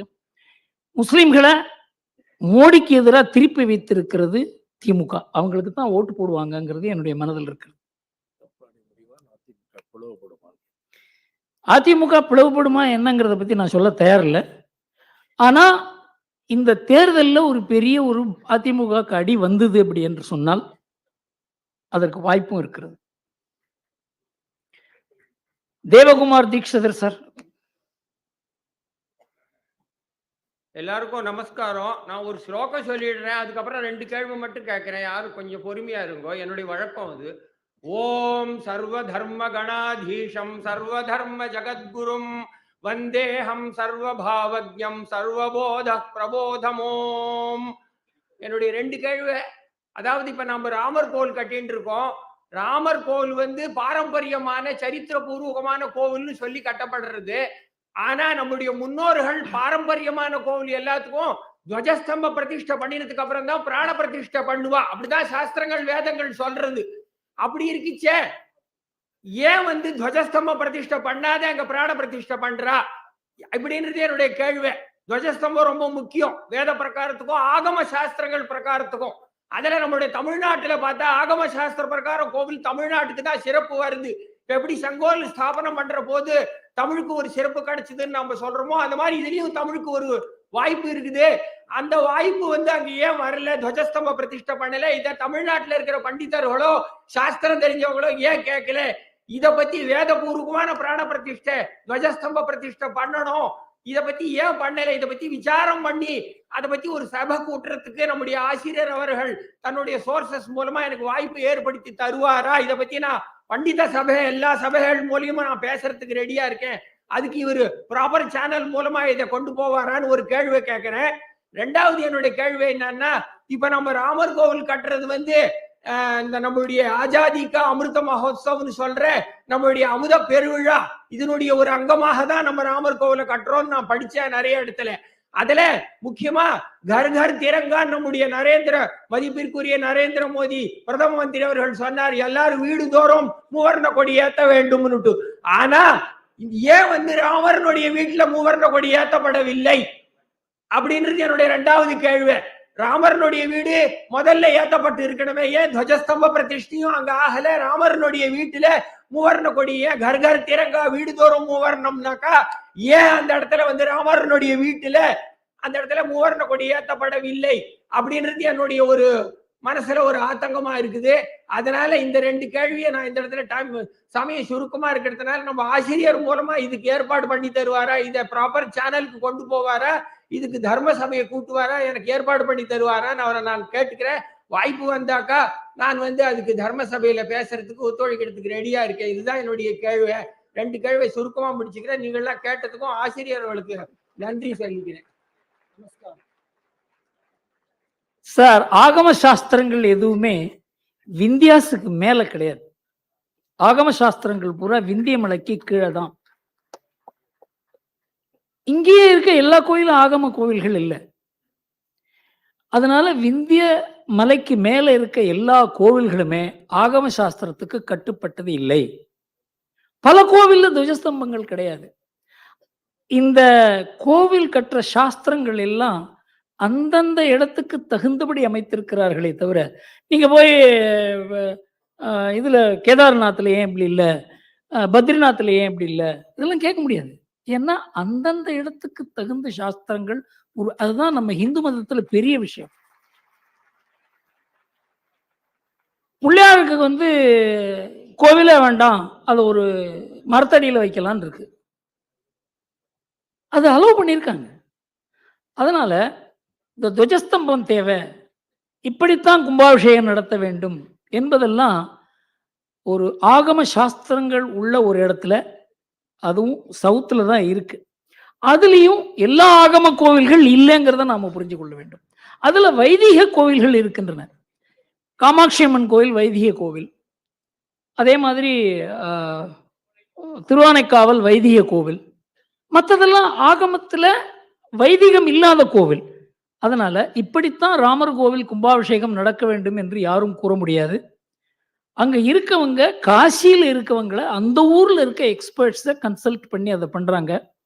அதுல எந்த அரசியல் தலையீடும் இல்லை, எந்த கட்சியும் இதை முடிவு பண்ணல, எந்த அரசாங்கமும் முடிவு பண்ணல. இதை தெளிவுபடுத்தி இருக்கிறார்கள். இதுலயும் அரசியல் வந்திருக்கிறது. இதுல இருந்து நாம தெளிவு பெற வேண்டியது ஒன்று என்னவென்றால், இதெல்லாம் பண்ணினவங்க இதுக்காக ரொம்ப கஷ்டப்பட்டு இருக்காங்க. அவங்கள நான் கண்ணால பார்த்தேன். எத்தனையோ பேர் உயிரிழந்திருக்காங்க. அதனால் அவங்கெல்லாம் ஒரு தவறான டிசிஷன் எடுக்க மாட்டாங்கிறதுல நமக்கு நம்பிக்கை இருக்க வேண்டும். பத்திரிகைகளை நம்பி இதை நாம பேசக்கூடாது என்று என்னுடைய அபிப்பிராயம்.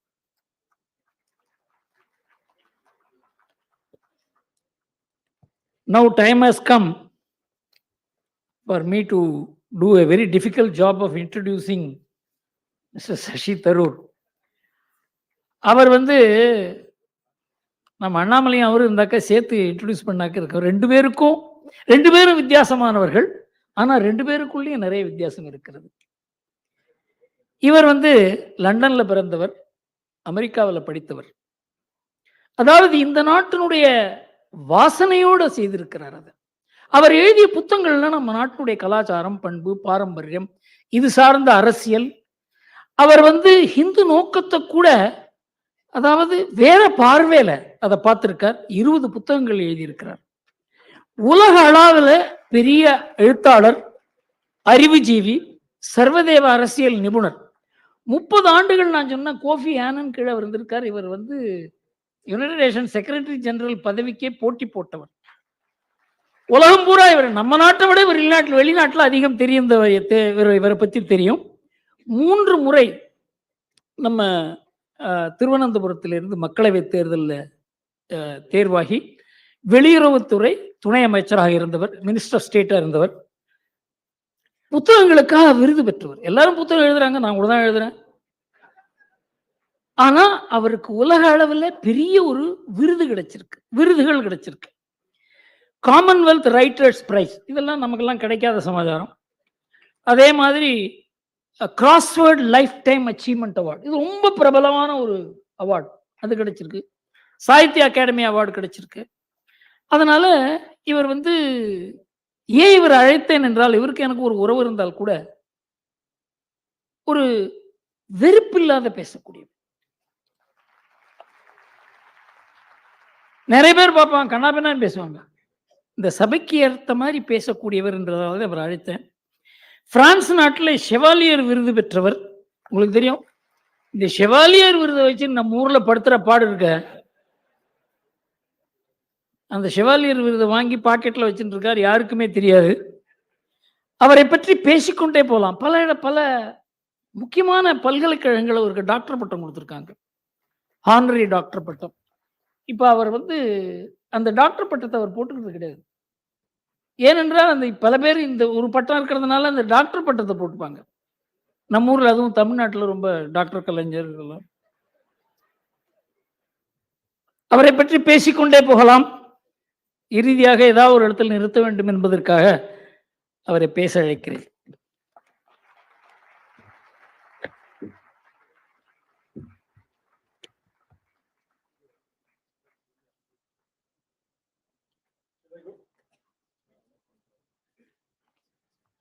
திரு சசி தரூர் அவர்கள் இப்போது உங்கள் மத்தியில் நிறைவேற்றுவார். Congress working committee member Shri Shashi Tharoor will address now.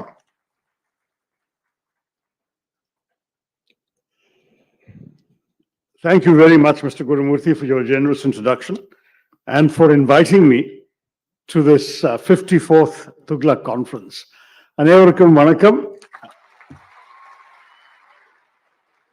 I'm truly sorry to say Tamil பேசிடாது முடியாது, but nonetheless I look forward to speaking to you in English, and I'm sure that Mr. Gurumurthy assures me that you will all understand me well enough to disagree with me.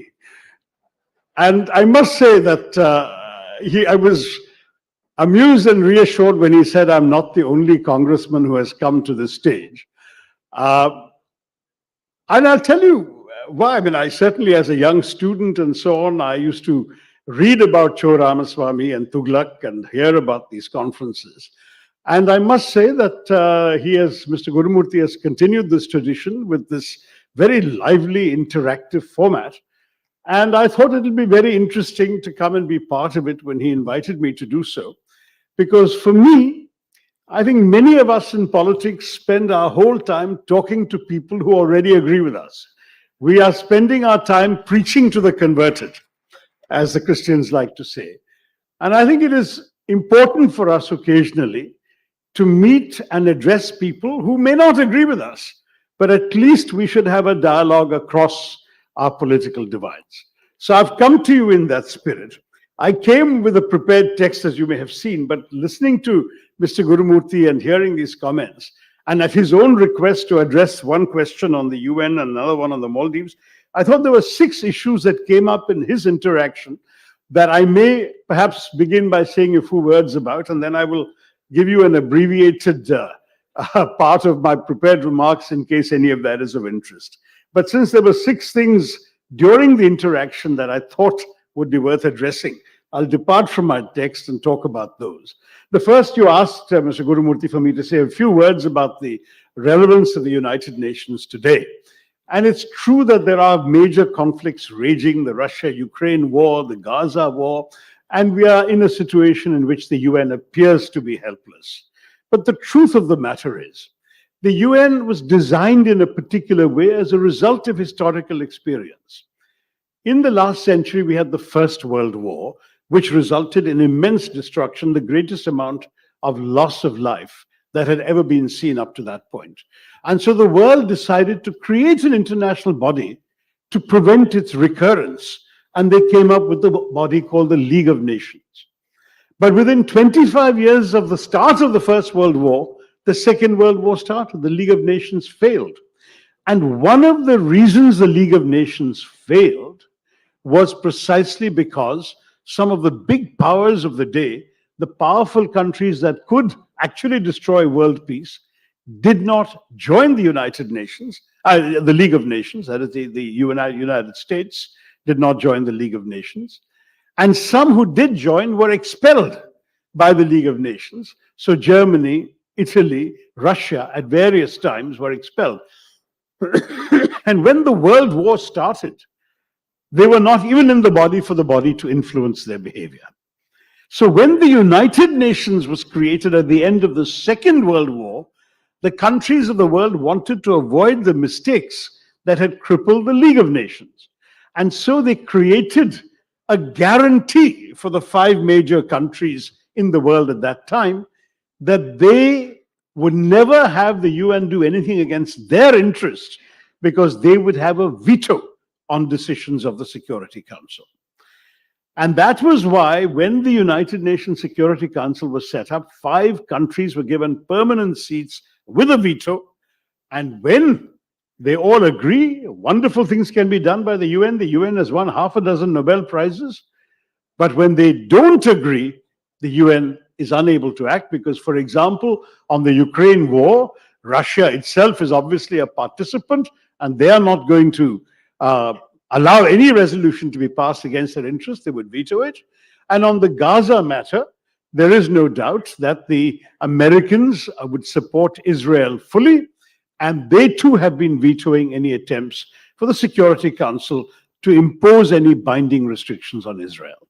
So that is the reality we're facing today. Does that mean the United Nations is useless? No, because it does a great deal else. And I think we must appreciate the outstanding work of the UN in a number of other fields. But at the same time, we must realize that the United Nations is a mirror of the world. It reflects our agreements and our disagreements. It reflects our inequalities, the power of some big countries and the lack of power of some others,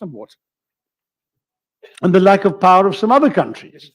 It also reflects in many ways the fact that the United Nations is also a mirror of our imperfections as human beings. That's okay. Thank you. I'll wait for the water. For our imperfections. In fact, the second Secretary General, Dag Hammarskjöld, said 75 years ago something very memorable.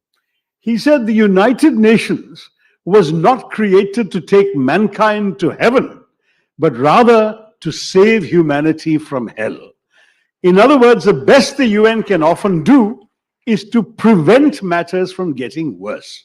And I think that the United Nations is able to do, because when countries are obliged to be accountable to the United Nations, to the criticism of other governments, to discussions in the Security Council, they're at least conscious, thank you so much. They're also always conscious that there is something that they need to be able to do in order to impress or persuade world opinion, and that may not be much, but it will prevent the worst from happening. The second issue that Mr. Gurumurthy wanted me to say something about is the Maldives. The Maldives is a very unusual situation. Yes, he's right, it's a 100% Muslim country. But the truth is, Pakistan has not had that much influence on the Maldives. Our influence on the Maldives has historically been very much greater.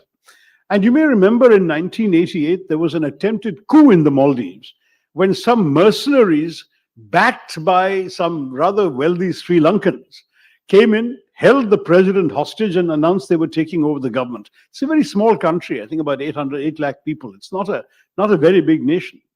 But when this happened, it was India that immediately parachuted soldiers to the Maldives to put down the coup. And the Maldives government was very grateful for us.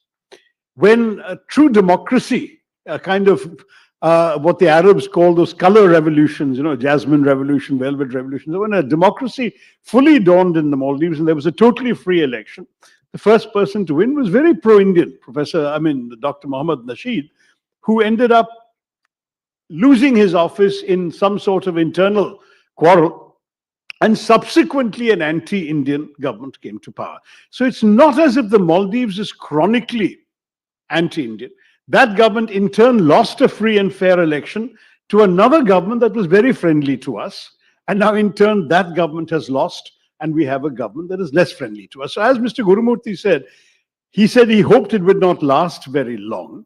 The truth is that the Maldives does change governments every few years, and we can expect them to rethink these policies. But let us understand that gratitude is not a quality that you will often find in international affairs. We have helped Maldives. In fact, just 2 years ago, when there was a very serious shortage of drinking water in the Maldives, literally people had no water to drink. Remember, they're surrounded by the seas. The seas are salt water. When that happened, India flew in huge transport planes full of drinking water to the Maldives. And that was when at the time, there was an India Out campaign led by the party that has now won the election. But that's also part of life. You do something because it is the right thing to do. What does the Bhagavad Gita teach us? Do the right thing without expectation of reward. And so we should not be expecting the kind of gratitude that is largely absent in these matters. We should do what we believe is the decent thing to do to neighbors. Don't forget that historically, small neighbors have always had a problem with big neighbors. In fact, more than 100 years ago, a president of Mexico once said, "My poor country, so far from God and so close to the United States." So you can imagine the Maldives ruler saying something similar about us. We are so much bigger that inevitably they cannot be indifferent to our existence. They cannot be unaware of the importance of India. But yes, they have definitely a strong anti-Indian movement within one section of that society, and they have a very strongly pro-Indian movement also. And so far in the last 3 elections, these two forces have alternated power and defeated each other. The time may come when it will come back again to our favor. I think we have been conducting our policy fairly maturely. We have to deal with this government, whoever comes to power. We should neither show a great deal of rejoicing if this gentleman loses, nor should we show a great deal of condemnation if this gentleman wins. But we have to watch very carefully the increasing proximity of this government to the Chinese. Because there is no doubt about the fact that China has been attempting to expand its influence throughout our periphery. They have been increasingly influential in every one of our neighboring countries, everyone, without exception. And we should certainly be alert. I'm sure that our government must be aware and alert to the dangers that this represents. And there will be some red lines which would have been privately communicated to some of the governments that, some things we understand. You have the right to have relations with other countries just as we do. But some things we would see as a serious concern for our interests, and in those we will take appropriate action. So far, I think we should not have any cause for alarm. It was unfortunate, this recent social media spat. Again, I don't think we should let foreign policy be conducted on social media. I think that there is a far more serious level of engagement that is required in all our parts. And we must understand and respect the sensitivities of a small neighbor about being so close to all of us. So that's on the second issue. The third issue, I think that somebody asked Mr. Gurumurthy about whether the India Alliance was there to bring Muslims to power. The India Alliance is there to bring Indians to power. And I want to remind you all, including the gentleman who asked that question, that Muslims are also Indians. And that we should not forget, because one of our great strengths as a society is that we have appreciated people of all sorts of backgrounds. In fact, I have been a devotee of Swami Vivekananda for a very, very long. You didn't answer that question. The question was translated, perhaps your lack of an answer didn't make it to me.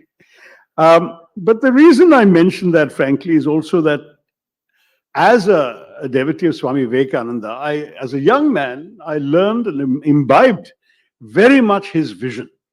You may remember, those of you who have read and listened to Vivekananda, that he used to quote the Shiva Mahimna Stotram very often, which says that just as different rivers flow down different hills and valleys, some straight, some winding, and end up in the same sea, so also all ways of worship end up at the same divine, the same Brahman. There is ultimately, in his view, no difference. This is why he would say, Ekam Sattva Vipra Bahuda Vadanti. There is only one truth. The sages can call it by different names. One of his speeches in Chicago, he actually made a reference to the one whom some refer to in this word, some refer in this way. He said, Jesus, Jehovah, Ram, Rahim, Allah, whatever. It doesn't matter for him. All are ultimately the same. And Hinduism has the great strength of being able to say, Loka Samastha, Sukhino Bhavantu, and at the same time to appreciate that ultimately, though we may be different, though we may worship differently, in fact, what does Hinduism do? Hinduism actually recognizes that since no one actually has a reasonable logical basis to visualize Brahman or the Creator in any shape or form, we are free to imagine the divine in whatever way we like. That's why we have 330 crore forms and divinities and names for that what we worship. So, very frankly, if God can be imagined by somebody as a pot-bellied figure with an elephant head, and I'm a Ganesh Bhakt myself, why can't God also be imagined as a bleeding man suffering on a cross? The rishis would have had no problem with that. And I say this to you simply because this great sense is what makes me proud to be a Hindu, because what Vivekananda said in Chicago was, I am proud to speak of a religion that has taught the world not just tolerance, but acceptance. That phrase I read as a teenager, it stayed in my mind. And I thought about it over and over again over the years. Because I used to go to school in history class and learn that tolerance is a virtue. A tolerant king is a good king, because he allows you to believe what he doesn't believe.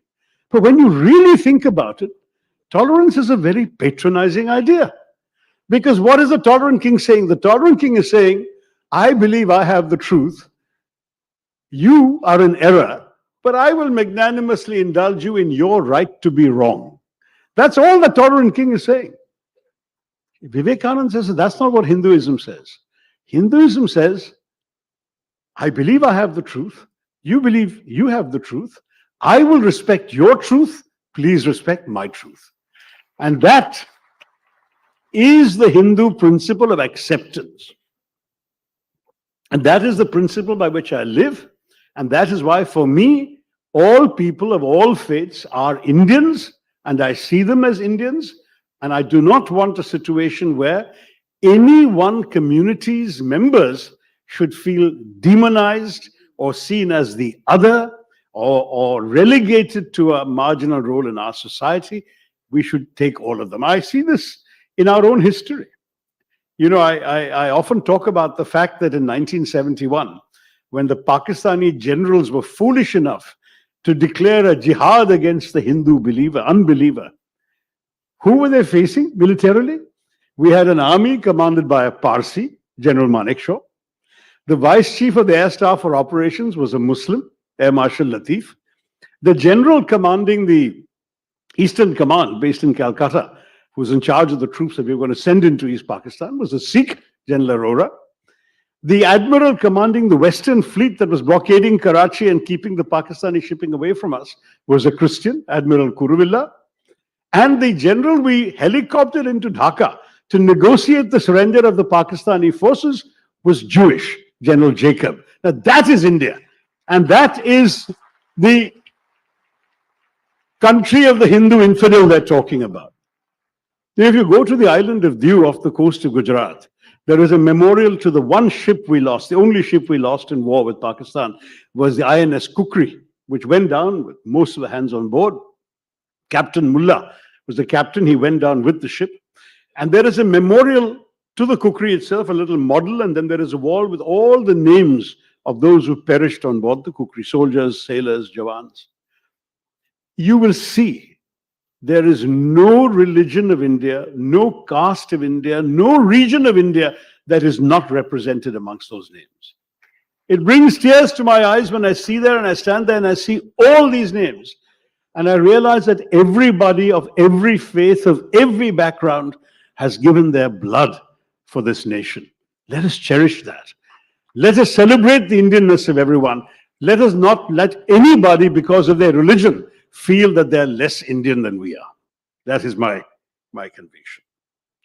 North versus South. I think that was a question that perhaps Mr. Gurumurthy and I would answer differently. I believe that our federalism is really in trouble. The Prime Minister speaks of cooperative federalism, but it seems that the states are the only ones who are expected to cooperate, whereas the union government operates at its own sweet will.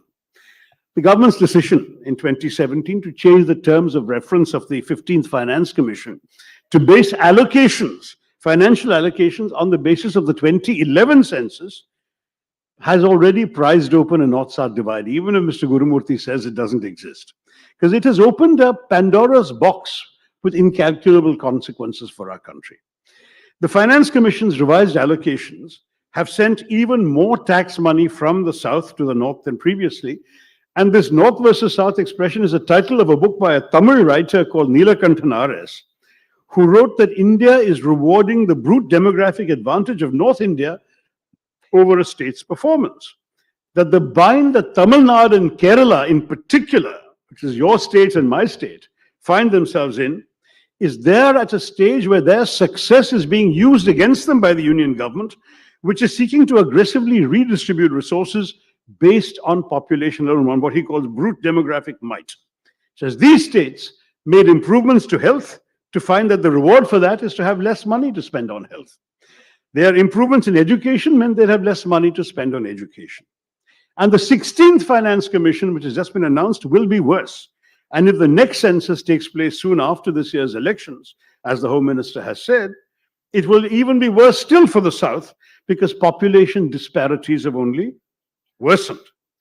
The irony is that historically the South has already been subsidizing the North. For example, for every 1 rupee of tax contributed by Uttar Pradesh, the state receives 1 rupee 79 paise from the central coffers, whereas for every 1 rupee of tax contributed by Karnataka, the state receives 0 rupees 47 paise.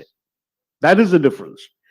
All southern states, I think, recognize the need to correct regional imbalances and for richer states to subsidize poorer ones. But it is fair to ask, as Karnataka CM Siddaramaiah has done, where is the reward for development?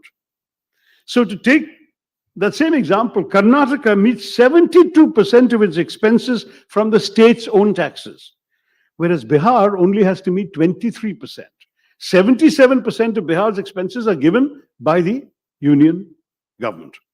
So unlike most federal systems in the world, India's revenues are going disproportionately to its worst performing states, those with poor levels of education, high rates of fertility and population growth, and the high performance states in the south, like yours and mine, are getting short shrift.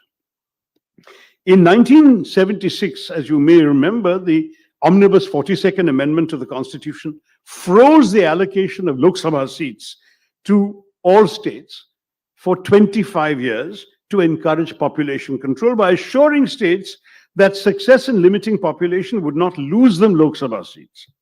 In 2001, the then NDA government, headed by the BJP Prime Minister Atal Bihari Vajpayee, extended this arrangement for another 25 years. So that proposal became the 91st Amendment. It was unanimously adopted by all parties in both houses of parliament. And this was also reflected in the terms of all the finance commissions until Mr. Modi constituted the 15th and told them to use the 2011 census. Now, worse still, the 91st Amendment lapses in 2026. The government has made it clear that there will be a new delimitation of constituencies. You know, even the women's reservation bill will only be implemented after delimitation is done. If the intention, as many suspect, is to fill the rather cavernous hall of the new Lok Sabha building, then Uttar Pradesh alone may have more MPs than all the southern states put together. Where does that leave our federalism? If, for instance, the Hindi-speaking states can alone muster a two-thirds majority in parliament to amend the constitution, what would prevent them, for instance, from passing a law making Hindi the official national language? Every year, somebody from the BJP gets up and asks for that to be done. Now, I say this because the North's enhanced political clout in parliament will be coming at a time when population disparities will still worsen in the short term. Tamil Nadu's fertility rate is 1.6, Kerala's is 1.7, UP's is 3, Bihar's is 3.2.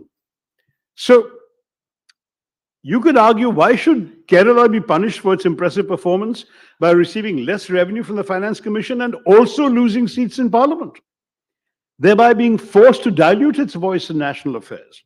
Why should Tamil Nadu's reward for extraordinary economic success, sustained growth, and population control be lower tax revenues from the center? Now, the government's answer would be, these are the rules in a democracy. One person, one vote means the more people you have, the more political clout and tax rupees you should get. Tough. But in a country like India, whose diversity is held together by a sense of common belonging, but whose civic nationalism must accommodate a range of states with divergent levels of development, it is essential that all people feel that their common nationhood is a winning proposition for them. I'm a very proud Indian. And frankly, I don't think Malayalis can afford to be anything else, because Malayalis are all over the country, working everywhere in India. But in a country where regional, religious, linguistic tensions are never far from the surface, the answer that we have more people, so we will have more money and more power, risks rupturing the fragile bonds that hold us all together. We've seen the erosion of federalism with the ruling party's use of the legislation like an obscure provision of the Disaster Management Act during the COVID pandemic to impose the lockdowns from the center. So states had no say. Strictly speaking, a lockdown is a law and order mechanism. Law and order is a state subject. But no, the center did it. And the fact is that the states therefore had no control over these lockdowns during the COVID pandemic, and their ability to respond to the pandemic was restricted. The invention of PM Cares, which meant a limited flow of funds to the CMs, the various CMs relief funds, because everything was now going to a new PM fund. The acceleration in the proportion of central sponsored schemes that effectively reducing states to mere implementing agencies. And add to that the move towards destroying the balance in our fiscal federalism that in previous governments was carefully maintained so that our states felt empowered. And you have to know, funds transferred to states from the union government has gone down in each of the last 3 fiscal years, from 4,60,575 crores in 2021-22 to just 3,59,000 in 23-24. A similar trend can also be seen in the devolution of tax revenues. the state's share of tax revenues has come down to just 30.4% in the last budget, whereas in the 14th Finance Commission, states used to get 42%. So we are in a situation where this government has increased its own financial powers at the expense of the states. And on top of that, they've also increased the cesses and surcharges, which do not need to be shared with the states. So in 2011-12, the last figure I saw for the UPA government, cesses and surcharges was 8.16% of gross tax revenue. Under this government, it has tripled to 28.08% of gross tax revenue. Now, the question is, if over 10 years you can more than triple the amount of money you're getting that you can spend in the center and not spend in the states, what happens to our federalism? And I do worry about the Hindi, Hindutva, Hindustan politics of this government, because this culture of Aryavrat domination that infects the attitudes of some has already raised disquiet amongst many, many southern politicians. Maybe Mr. Gurumurthy and others here may not feel it's such a big issue. I think it's a very serious issue because the financial and political consequences of all of this threaten the very unity of India. If the South faces political disenfranchisement to go along with a sense of financial victimization, then that combination is absolutely bound to generate resentments that can spill over beyond the confines of our routine politics. I don't want the unity and integrity of India to be threatened in any way.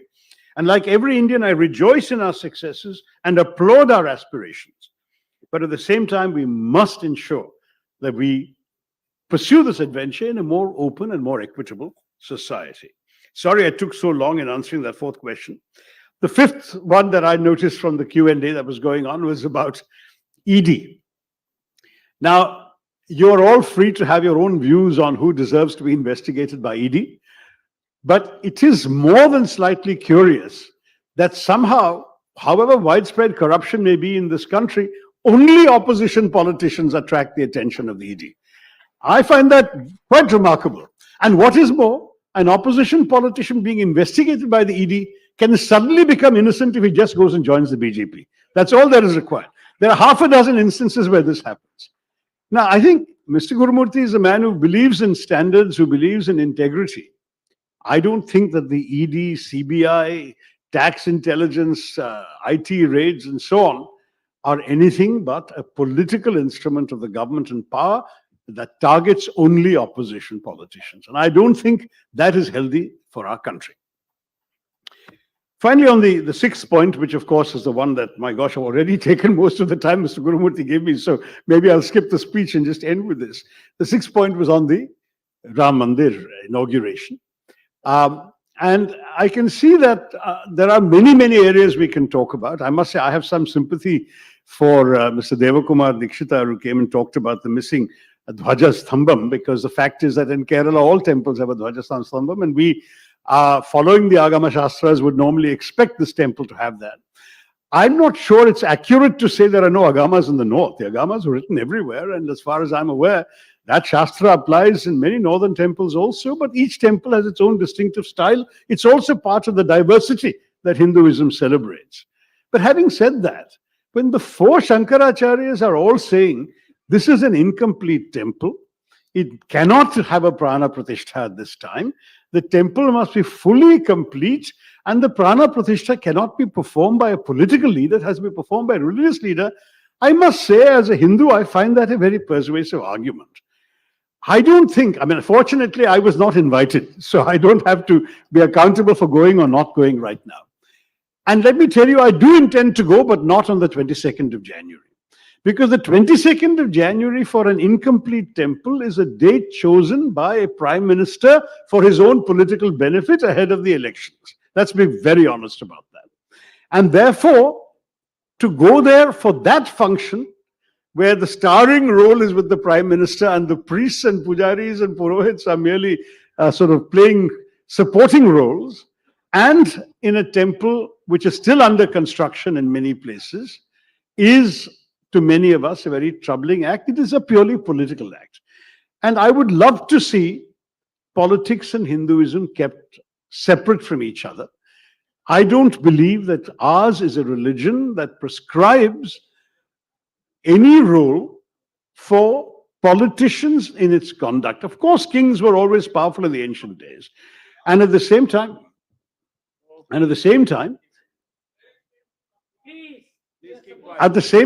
I would want to say that I fully respect the right of others to go on the date of their choosing. If they choose to go on 22nd, that's very good.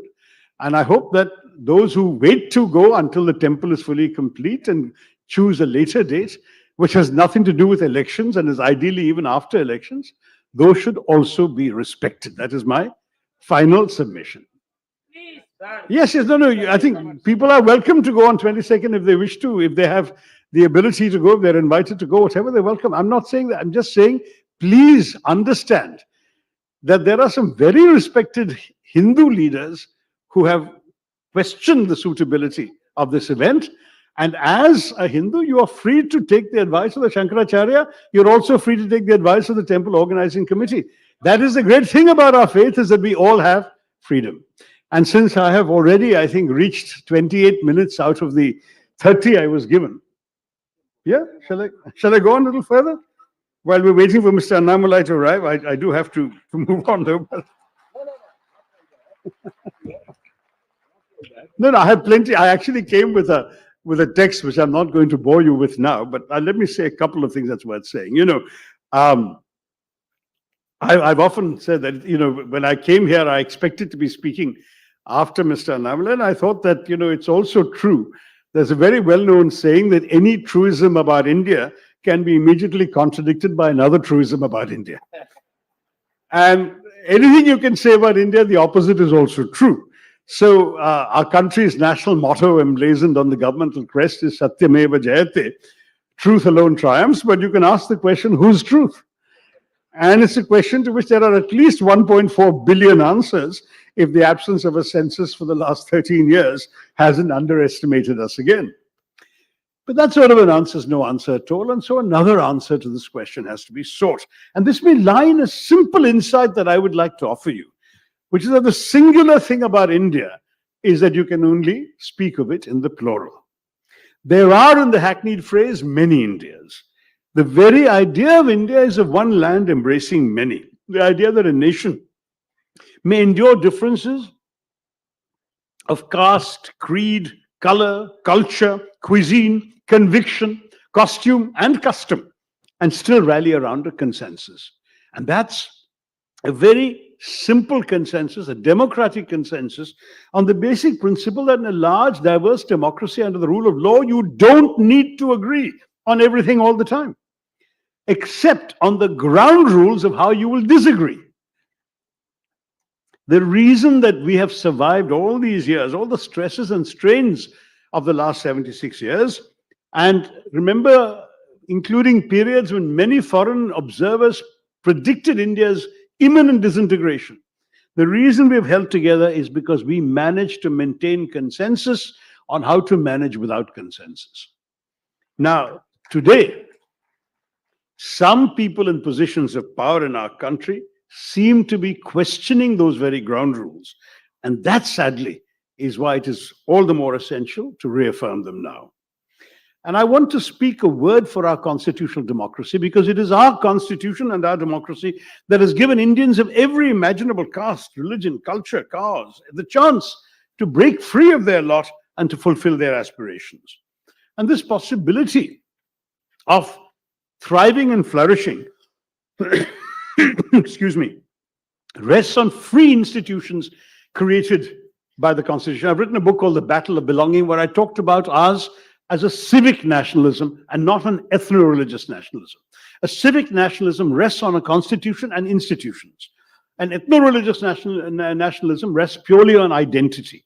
And my argument is that our liberal, inclusive, and just constitution, which is based on this principle of civic nationalism, has been the bedrock of keeping our society together and has secured the inalienable rights of all Indians. It has not only consolidated the best of our values, including those which our forefathers gave their lives for at the height of the nationalist struggle, but it's also served to liberate the collective aspirations of our people.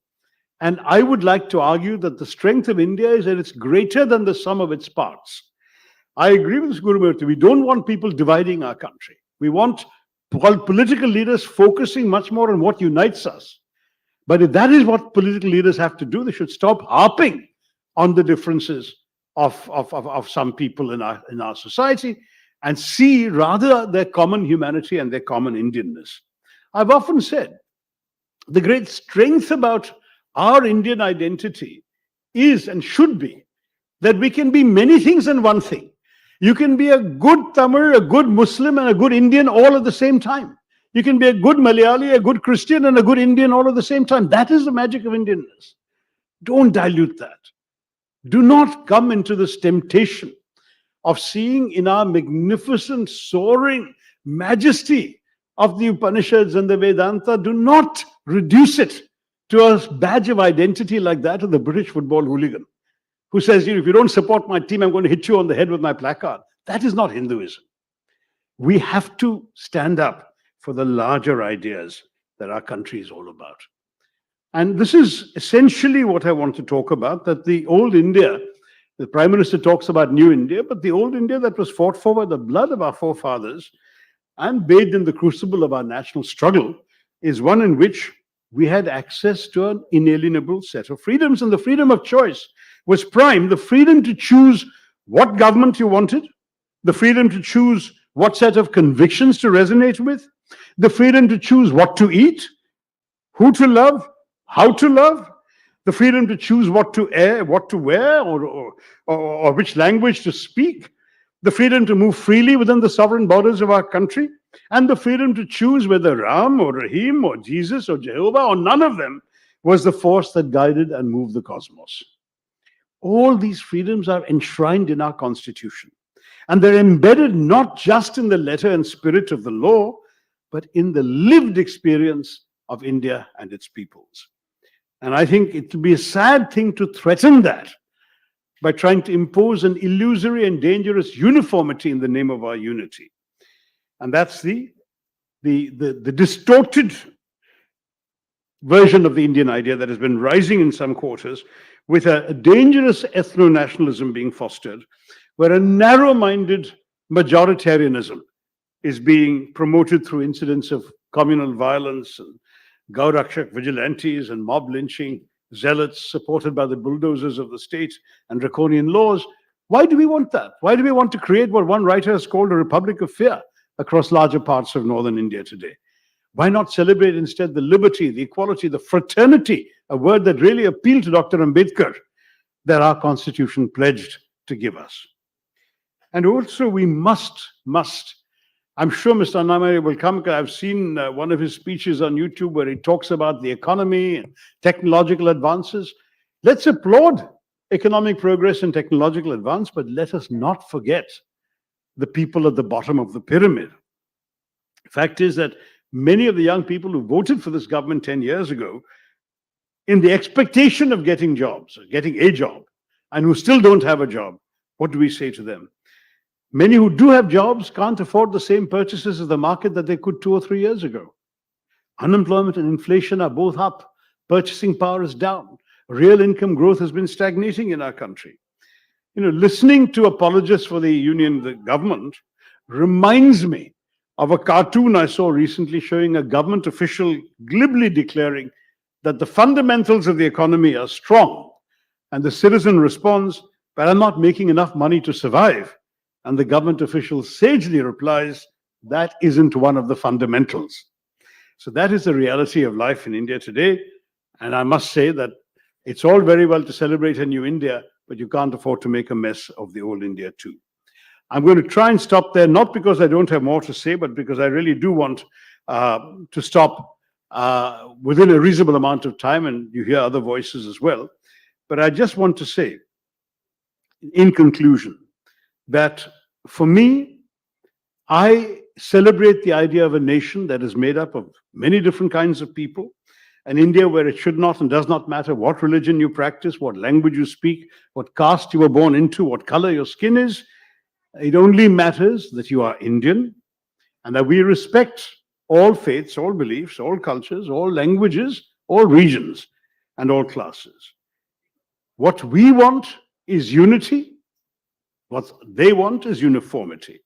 We believe in an India that unites our people, and they seek to divide us. Our ideology wants to bind people together. Theirs separates one Indian from another. I'm here to listen to you, and please do listen to me briefly. I'm about to finish. What we need in a new India is a strengthening of democratic institutions at all levels. We need transparency and accountability. We need to strengthen our Right to Information Act. We need to strengthen institutions that are currently being weakened. We cannot benefit from a parliament which is just a notice board for the government or a rubber stamp for the majority. We must have free discussion. If you felt there was any benefit in listening to me here, let us also have that benefit in parliament. Let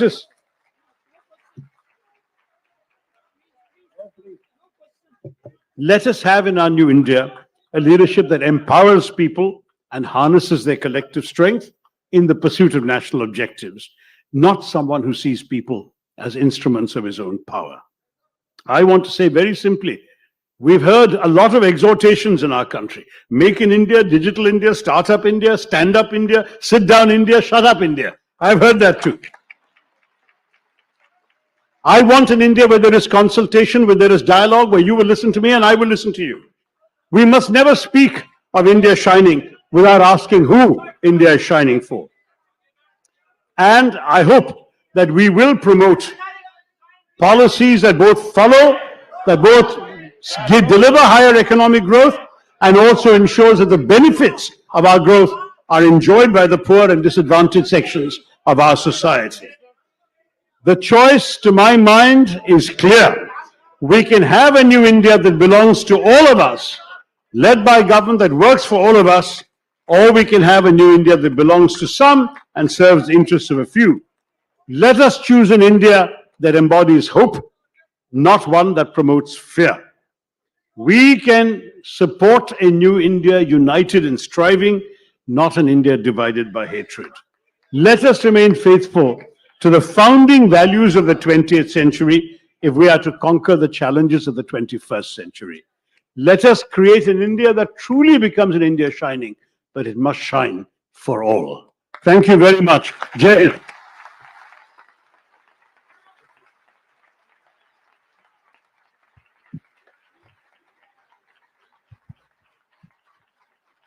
செல்வி ஸ்ருதி ஆத்மநாதன் அவர்கள் Tughlaq digital சார்பாக திரு சசி தரூர் அவர்களுக்கு நினைவு பரிசு வழங்குகிறார்.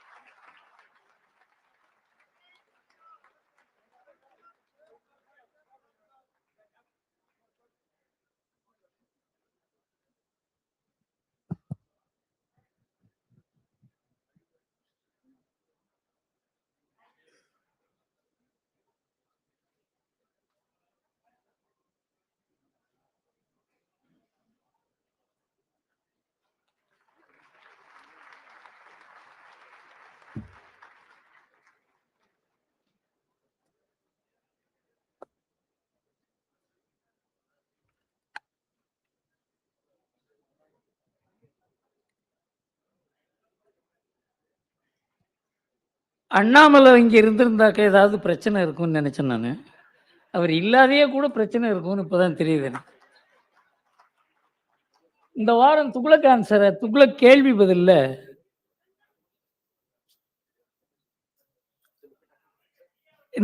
இந்த வாரம் கேள்வி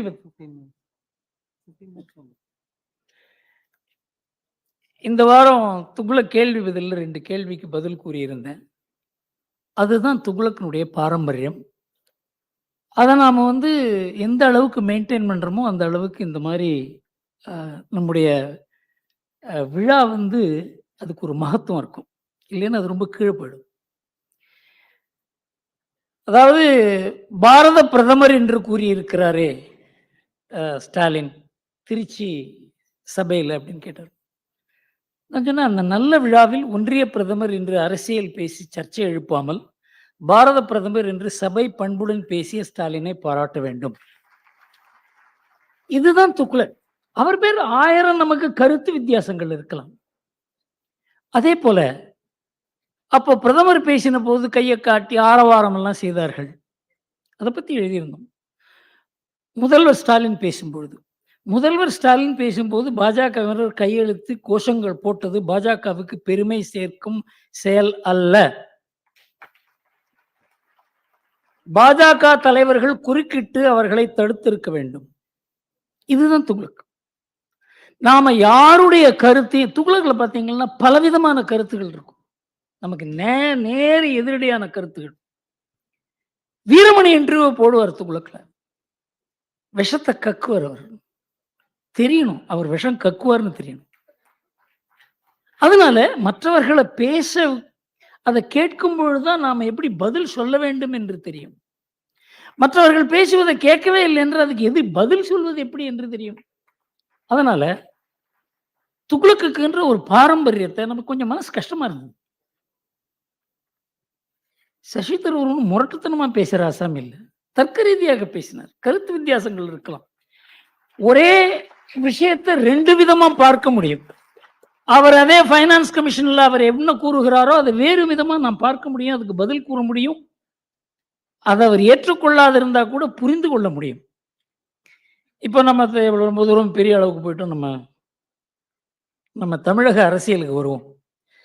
தமிழக அரசியல் எனக்கு ரொம்ப தெரியாது. ஒரு காலத்துல தான் எனக்கு தமிழக அரசியலுக்கு எனக்கு அறிமுகப்படுத்தினார். அதுக்கப்புறம் தான் இது இவ்வளோ ஆபத்தான அரசியலா அப்படிங்கிறது எனக்கு புரிய ஆரம்பிச்சுது.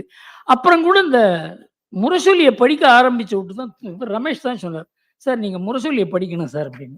அதுவரை நான் முரசொலியை படிக்கணும்னு யோசனை பண்ணதே கிடையாது. முரசொலியை படிச்ச அப்புறம்தான் தமிழ்நாட்டு அரசியல்ல எவ்வளவு ஒரு வக்கரமான சிந்தனைகள் வர முடியுங்கிறது எனக்கு புரிஞ்சுது. ஆனா அந்த வக்கர சிந்தனைகள் இருக்கின்றன. அதை எப்படி டாக்கிள் பண்றதுன்னு பாக்குறதுக்கு துக்ளக் ஹிந்துவை படிச்சா மாத்திரம் போறாது. ஹிந்துவிலையும் வக்கரம் இருக்கிறது. ஆனா இந்த அளவுக்கு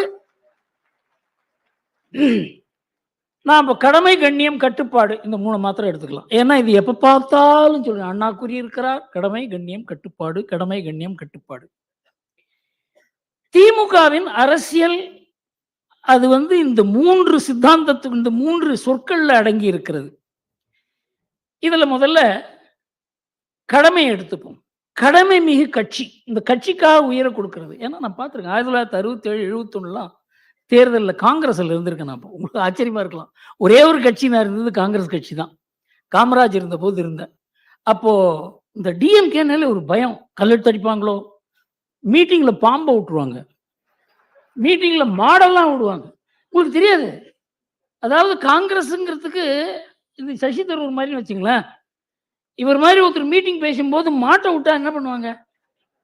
இந்த மாதிரி அரசியல் 1960களில் 70களில் தமிழ்நாட்டில் தாண்டவம் ஆடியது. அந்த பீரியட்ல நான் காங்கிரஸ் இருக்கேன். 71 எலெக்ஷன் முடிஞ்ச உடனே நாங்கள் அடிபடாதவங்களே கிடையாது, ரத்த காயம் இல்லாதவங்களே கிடையாது மயிலாப்பூர்ல. ஏன்னா மயிலாப்பூர்ல அவங்களுக்கு ஒரு தனி மயிலாப்பூர் பேர்ல ஒரு கவனம் உண்டு. அதனால அந்த மாதிரி அரசியல் சூழ்நிலையில ஆனா ஒண்ணு பார்த்தேன், அவங்கள்ட்ட பயத்துல ஈரத்துணியை போட்டுக்கிட்டு வேலை பண்ணுவாங்க திமுக தொண்டர்கள். அந்த மாதிரி தொண்டர்கள் காங்கிரஸ்ல இல்லை. அந்த வித்தியாசத்தை நம்மால பார்க்க முடிஞ்சது.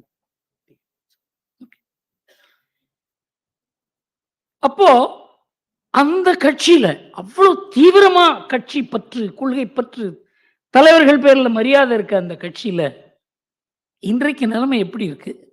அது எப்படி அந்த கடமை மிகு கட்சியில கொள்கைக்கும் கட்சிக்குமான கடமை குடும்பத்துக்காக மாறிய சரித்திரத்தை நாம புரிந்துக்கல இல்லையா? அந்த கடமை என்பதற்கு இன்றைக்கு திமுகவில் என்ன அர்த்தம் என்று தெரியாது. சித்தாந்த அரசியலை கொஞ்சம் கொஞ்சமாக வாரிசு அரசியலாக மாற்றினார் கருணாநிதி. அவர் ரொம்ப அழகா நைஸா பண்ணுவார். எதை பண்ணாலும் நான் தான் நினைச்சிருந்தேன், இவருக்கு ஹிந்தி தெரிஞ்சிருந்தாக்க நாடு என்ன ஆயிருக்குமோ அப்படின்னு கூட. அந்த மாதிரி ஒரு அறிவு கூர்மை, அந்த மாதிரி ஒரு விஷயத்தை, தனக்கு எதிரான விஷயத்தை கூட தனக்கு எப்படி சாதகமா மாற்றுவது என்பதை அவர் அழக்கூட அழுவார் சில சமயம். அந்த மாதிரி நான் 1967 தான் நினைக்கிறேன் ஒரு மீட்டிங். ஒரு ஏழை எப்படி இருப்பான்னு வர்ணிச்சார் சார். ஆடி போட்டேன் நான். அது ஒரு ஏழை கேட்டார்னாக்க, நம்ம இவ்வளவு அழகா, அவருக்கு ஏழ்மைக்கும் சம்பந்தமே கிடையாது. ஆனா ஏழையை வர்ணிக்கிறத அப்படி வர்ணிச்சார் அவர். அதனால அவருக்கு ஒரு இம்மென்ஸ் கெப்பாசிட்டி உள்ள ஆசாமி. அவர் என்ன பண்ணார்? திமுக ஒன்றும் சங்கரமடம் அல்ல வாரிசு யார் என்று கூறுவதற்கு. இப்படிதான் ஆரம்பிச்சார். ஆனா வாரிசு அவர் நியமிக்கிறதுன்னு முடிவு பண்ணிட்டார். ஆனா ஆரம்பிச்சது எப்படி ஆரம்பிச்சார்? நானா வாரிசா? அங்கிருந்து அடுத்தது ஒரு வாய்ப்பு கிடைத்தால் போட்டியின் போது ஸ்டாலின் பெயரை நிச்சயமாக முன்மொழிவேன்.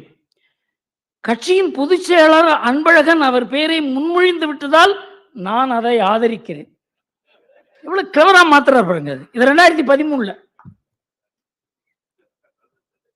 இறுதியாக அவர் மு.க. ஸ்டாலின் முதல்வராவதற்கு வாய்ப்பு வர வேண்டும் என்றால் இயற்கை எனக்கு ஏதாவது செய்தால்தான் உண்டு. 2016 உயிர் எழுதிட்டு வரப்போ 30 வருஷம் ஆச்சு சார்.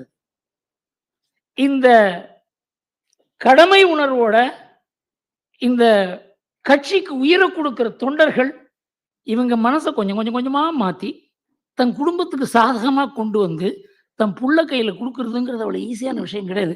இந்த கடமை என்பது கட்சிக்கு இல்ல குடும்பத்துக்கு என்று மாற்றின ஒரு பெரிய பெருமை அந்த அந்த அச்சீவ்மெண்ட் அவருக்கு உண்டு. ஆனா ஸ்டாலின் கிட்ட இருந்து உதயநிதிக்கு ஒரே ஒரு ஆண்டுல முடிஞ்சு போச்சு சார். 2014 உதயநிதி சொல்றார், எனக்கு அரசியல் ஆசை இல்லை. 2016 சன் டிவி இன்டர்வியூல ஸ்டாலின் சொல்றார், என் மகனோ மருமகனோ அரசியலுக்கு வரமாட்டார்கள். 2019 உதயநிதி இளைஞரணி செயலாளர் ஆகிறார். 2018 எந்த சூழலிலும் நான் தேர்தலில் நிற்க மாட்டேன். 2021 தேர்தலில் போட்டியிடுகிறார். 2022 அமைச்சராக எனக்கு ஆசை இல்லை. மே மாசம், நவம்பர் மாசம் அமைச்சராவேன் என்பது வதந்தி. 2022 டிசம்பர்ல அமைச்சர் ஆனார் அவர். எப்படி அப்படியே ஒரே வருஷத்துல அந்த கட்சியினுடைய சொரூபமே, அதாவது கருணாநிதி எவ்வளவு கூச்சப்பட்டு கஷ்டப்பட்டு தயக்கப்பட்டு பண்ணாரோ அதெல்லாம் ரொம்ப வெளிப்படையா இந்த கட்சி குடும்பத்து கட்சி தான் அப்படிங்கிறத ஒரே வருஷத்துல நிர்தாரணம் செய்து கருணாநிதி கூச்சப்பட்டு செய்த அரசியல் வாரிசு அரசியலை இப்ப கிட்டத்தட்ட பெருமைப்படுற அளவுக்கு ஆயிடுச்சு. வாரிசு அரசியல் தான் செய்கிறோம். யார் வாரிசு? பெரியார் வாரிசு, அண்ணா வாரிசு, கலைஞர் வாரிசு. முதல் 2 பேருக்கு வாரிசே கிடையாது. அப்ப என்ன அர்த்தம்? கருணாநிதி வாரிசு அரசியல் தான்ங்கிறத ஓப்பனா, அதாவது பிரதம மந்திரி இங்க வாரிசு அரசியலை பத்தி பேசின உடனே நாங்க வாரிசு அரசியல் தான் செய்கிறோம் என்று பெருமையாக கூறினார் ஸ்டாலின். ஒரு ஆண்டுல எப்படி தமிழ்நாட்டினுடைய மனசு இன்னைக்கு எப்படி அந்த கட்சி இருக்குங்கிறத பத்தி சொல்றேன் கேளுங்க. எங்களை யாரும் புகழ வேண்டாம். அசம்பிளியில சொல்றார் ஆகஸ்ட் மாசம் 2019 சட்டசபையில், நாங்களே எங்களை புகழ்ந்து கொள்வோம். என்ன நடக்குது பாருங்க. 2019 டிசம்பர்ல உதயநிதி கண்டிப்பாக என் மாதிரி வருவார் ஸ்டாலின். ஜூலை மாசம் 2022 திமுகவை தாங்கி நிற்கும் தம்பி உதயநிதி. யாரு? ஸ்டாலின். உதயநிதியின் தந்தையாக பெருமைப்படுகிறேன். ஜனவரி 23, ஜூலை 23 உதயநிதி அமைச்சராக பொறுப்பேற்ற பிறகு விளையாட்டுத்துறையில் புத்துணர்ச்சி பெற்றவரை மகிழ வைக்கக்கூடியவராக இருக்கிறார் உதயநிதி. அக்டோபர்ல உதயநிதி ஸ்டார் என்றால் அவருடைய துறையும் ஸ்டார் துறையாக வளர்ச்சி. சாம்பியன்களை உருவாக்கி வரும் துறையின் கேப்டன் அவர். அப்புறம் நவம்பர்ல ரொம்ப அழகா சொல்றார், தான் வளர்த்த பிள்ளை தானே தன் கடமைகளை முனைப்புடனும் சிறப்புடனும் நிறைவேற்றும் ஆற்றலை பார்த்து மகிழும் தாயின் மனநிலையுடன் தம்பி உதயநிதியின் செயலாற்றலை கண்டு மகிழ்கிறேன். வேற யாரும் புகழ வேண்டாம், நான் புகழறேன். அது பாருங்க. அடுத்தது அவர் இந்திய அளவில் முதல்வருக்கே முதல்வராக திகழ்கிறார் மு.க. ஸ்டாலின். யார் சொல்றது? உதயநிதி. நம்பர் 1 முதல்வர் ஸ்டாலின். மு.க. ஸ்டாலின் சிறப்பாக செயல்பாடு காரணமாகவே உள்ளாட்சி தேர்தலில் திமுக வெற்றி. இந்தியாவின் நம்பர் 1 முதலமைச்சர் என்ற பெயருடன் திராவிட மாடல் ஆட்சியை நடத்தி வருகிறார் நம் முதலமைச்சர். முதல்வர் மு.க. ஸ்டாலின், தோனி இருவரும் உழைப்பால் உயர்ந்தவர்கள். ஸ்டாலின் நன்றாக கிரிக்கெட் விளையாடுவார். அவர் பந்து வீசினால் யாரும் விளையாட முடியாது. இதெல்லாம் இதெல்லாம் ஒரு குடும்பத்து அரசியல். அது வெளியில இந்த அளவுக்கு பிரசித்தமாக பேசப்படுகிறது. இதெல்லாம் பார்த்து பத்திரிகை எல்லாம் மௌனமா இருக்கிறார்கள். இந்த சசி தரூர் சொன்னார், இதெல்லாம் கேள்வி கேட்கணும். இதெல்லாம் யாருமே கேட்க முடியாது. தமிழ்நாட்டில் there is no media which questions any of these petty statements which are being made. I don't know whether they could translate it in the way in which it appeared in the media. இதை பார்த்தாங்க மற்ற அமைச்சர்கள்லாம் என்ன பண்ணுவாங்க, கையை பேசிட்டு உதயநிதியின் புத்தி கூர்மை. Please.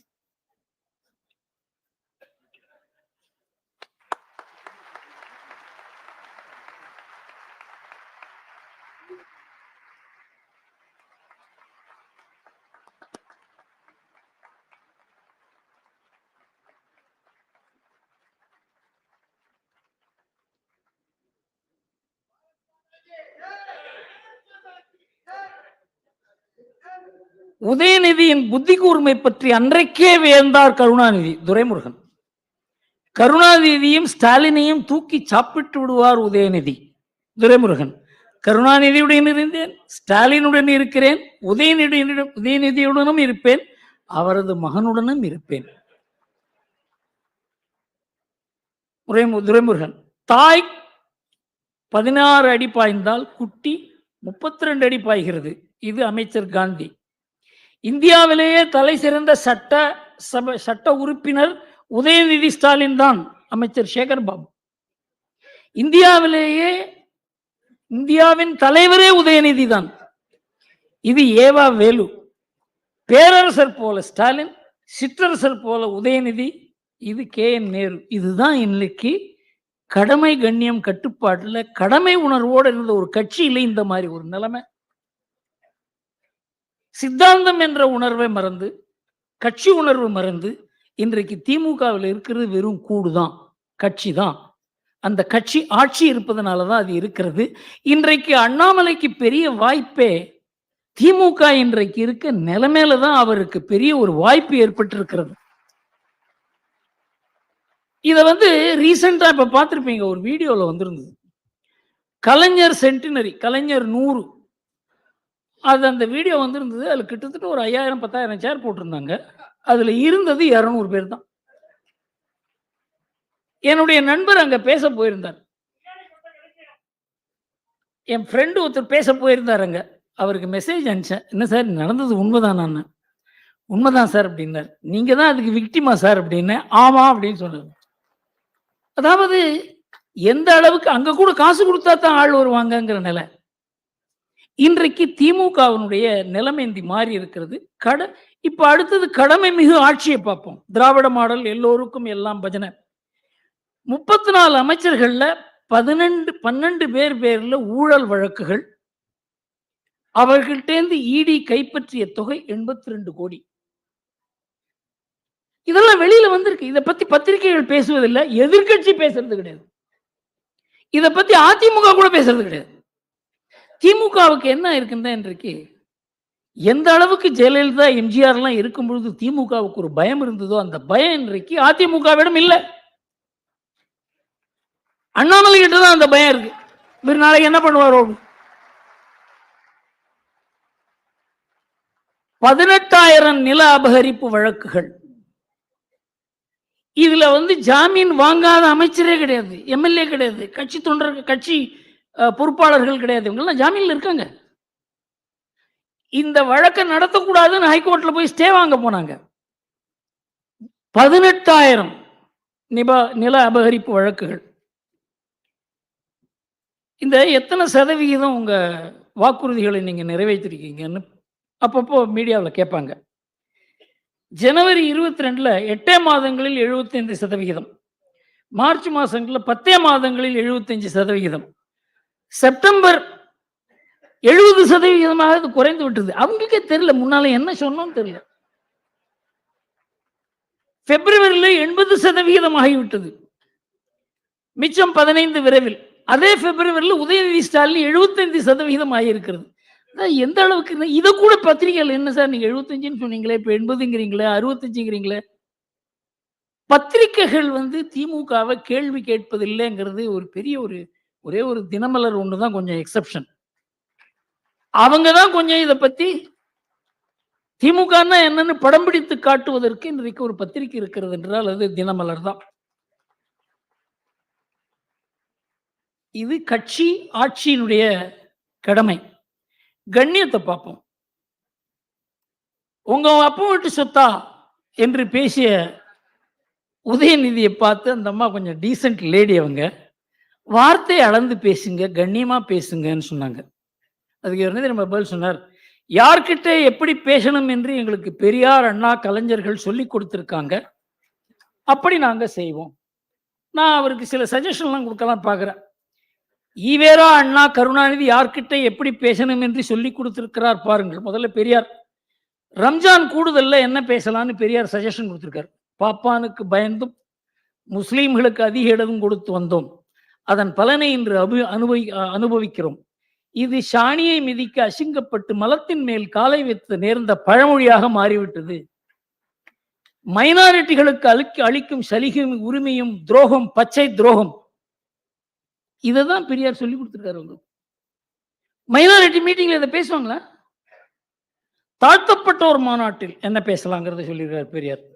பறச்சி புலைச்சி எல்லோரும் ரவிக்கை சட்டை போட ஆரம்பிச்சுட்டா அதனால் துணி விலை உயர்ந்து விட்டது. பள்ளு பறையனெல்லாம் படிக்க ஆரம்பிச்சிடானுங்க, அதனால வேலையில்லா திண்டாட்டம். அது சசி இல்லைங்க, அதை கேட்கலாம். இது இந்த பெரியாரை தான் அவர் சொல்லியிருக்காரு. இவர் எங்களுக்கு சொல்லி கொடுத்துருக்காரு என்ன பேச வேண்டும் என்று. தமிழ் மாநாட்டில் தமிழை நான் ஒரு காட்டுமிராண்டி மொழி என்று 40 ஆண்டுகளாக கூறுகிறேன்.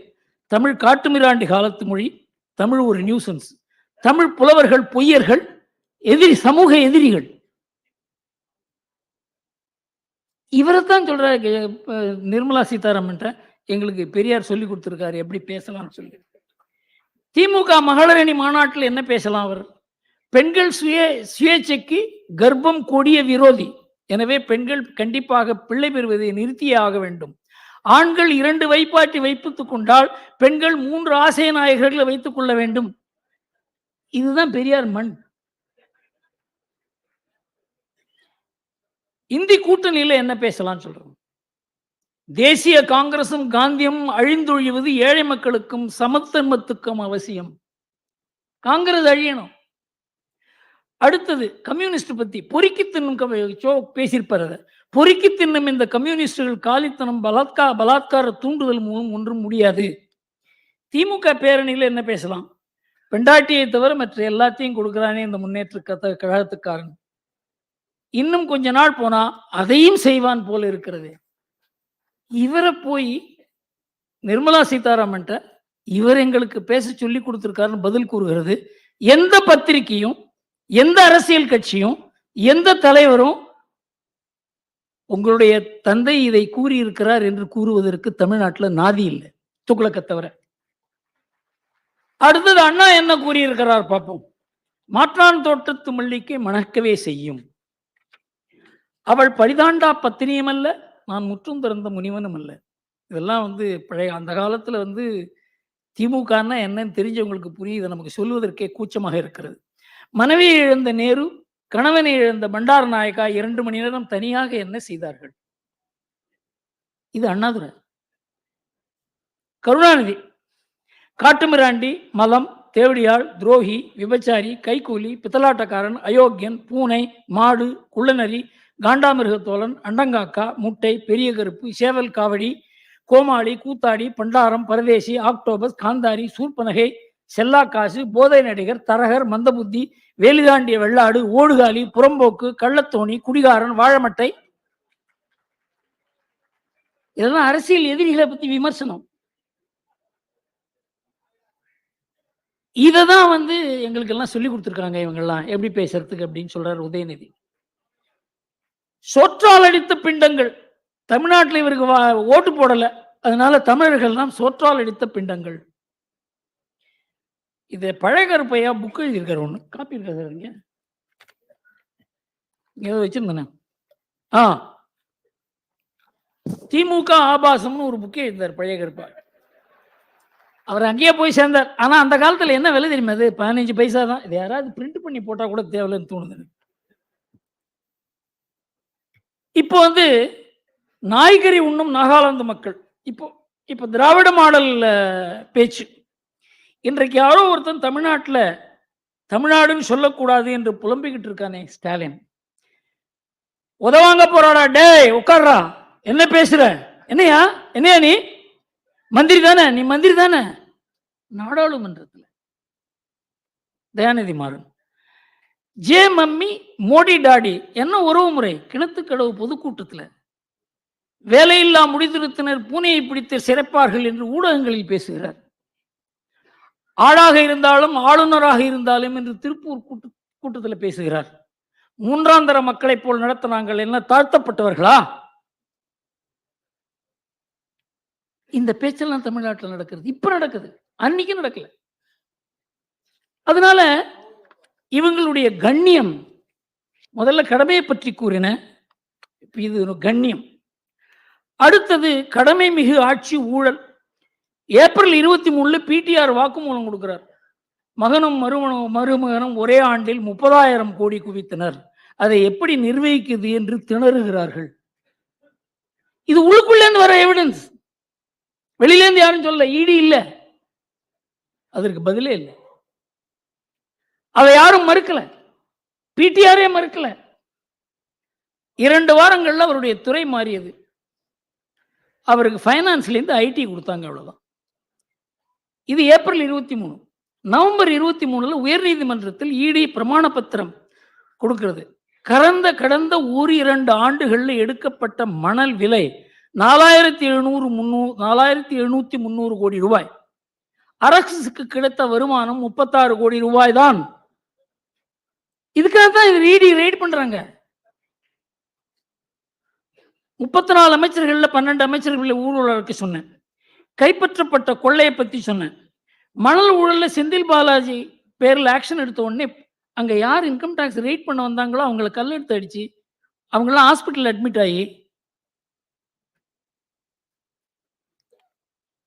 அதை பத்தி என்ன சொல்றாரு பார்ப்போம். இந்த செந்தில் பாலாஜியை பத்தி 2016 ஸ்டாலின் அவருக்கு என்ன சர்டிபிகேட் கொடுத்தார்? இந்த மாவட்டத்தில் ஒரு அமைச்சர் இருந்தார், அவர் பேர் செந்தில் பாலாஜி. அவரை பற்றி சொல்ல வேண்டிய அவசியமே இல்லை. அந்த அம்மா ஜெயிலுக்கு போனப்போ யாரை முதலமைச்சராக தேர்ந்தெடுக்கலாம் என்று சொல்லப்போ பட்டியலில் இவர் கெட்ட கேடு இவர் பேரு இருந்துச்சுங்க. இது செந்தில் பாலாஜிக்கு ஸ்டாலின் கொடுக்கிற சர்டிபிகேட். இன்னைக்கு பாத்தீங்கன்னா அவர் மட்டுமில்ல, ஒட்டுமொத்தமா அவருடைய தம்பி இந்த மாவட்டத்தை தன் கட்டுப்பாட்டில் வைச்சிருக்கிறார். கட்டுப்பாடுன்னா கொள்ளை அடிக்கிறதுல, ஊழல் செய்யறதுல, லஞ்சம் வாங்குறதுல. அந்த தம்பி இன்னைக்கும் இடி கிட்ட சம்மன் கொடுக்க போறாங்க, அவங்க கிடைக்கல, தலைமறைவா இருக்கார். எந்த தம்பியை பத்தி இவர் பேசினாரோ அந்த தம்பியை இடி தேடிக்கிட்டு இருக்காங்க.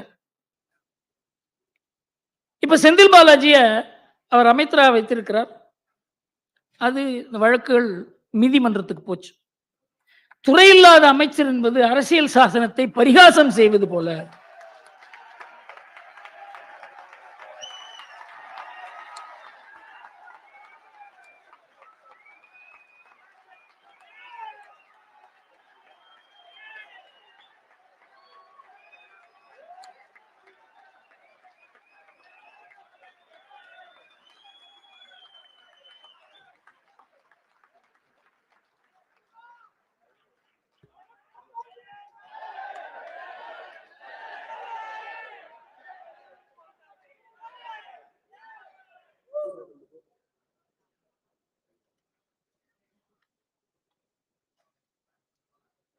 இவர் அமைச்சரா வச்சிருக்கிறதுக்கு நீங்க கூச்சப்படணுங்கிற மாதிரி கிட்டத்தட்ட கோர்ட் சொன்ன அப்புறமும் இன்னும் அவர் அமைச்சராக இருக்கிறார்.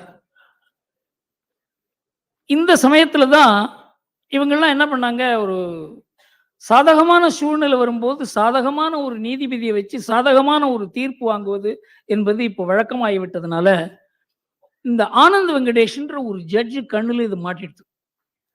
அவர் என்ன பண்ணார், அந்த வழக்கினுடைய விசாரணை செய்த அந்த தீர்ப்பெல்லாம் வாங்கினார். அவர் பார்த்தார் 4 நாள்ல 1173 விட்னஸஸ் எக்ஸாமின் பண்ணது, வாக்குமூலத்தெல்லாம் படிச்சு 370 ஆவணங்களை படிச்சு 280 பக்கத்துல ஒரு நீதிபதி தீர்ப்பு கொடுத்து பொன்முடி பேர்ல ஒரு தவறு இல்லை, குற்றமற்றவர், அவர் நியாயமானவர்ங்கிறது ஒரு தீர்ப்பு எழுதினாக்க அதை படிச்சு பார்த்துட்டு இது தவறான விஷயம்னு சொல்லி அவர் ஒரு முடிவெடுத்து அதை மாத்துகிறார்.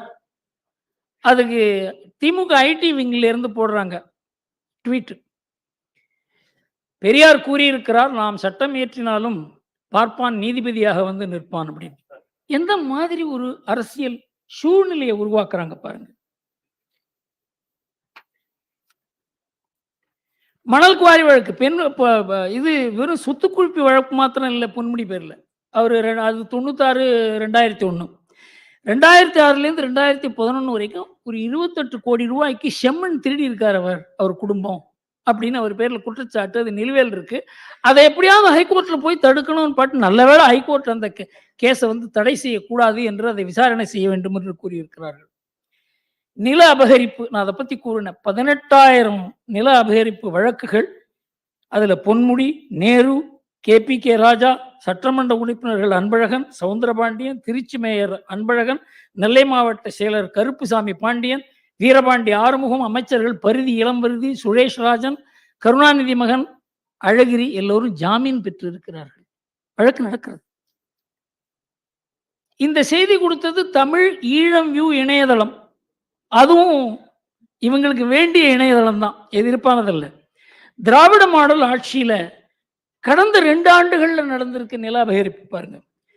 ஜூன்ல துறைப்பாக்கத்துல ஒரு குடிநீர் தொட்டியை போய் திமுக காரங்க எடுத்துக்க அந்த ஊர்ல பொம்பளைங்கள்லாம் போய் அடிச்சு அவங்கள விரட்டி இருக்காங்க.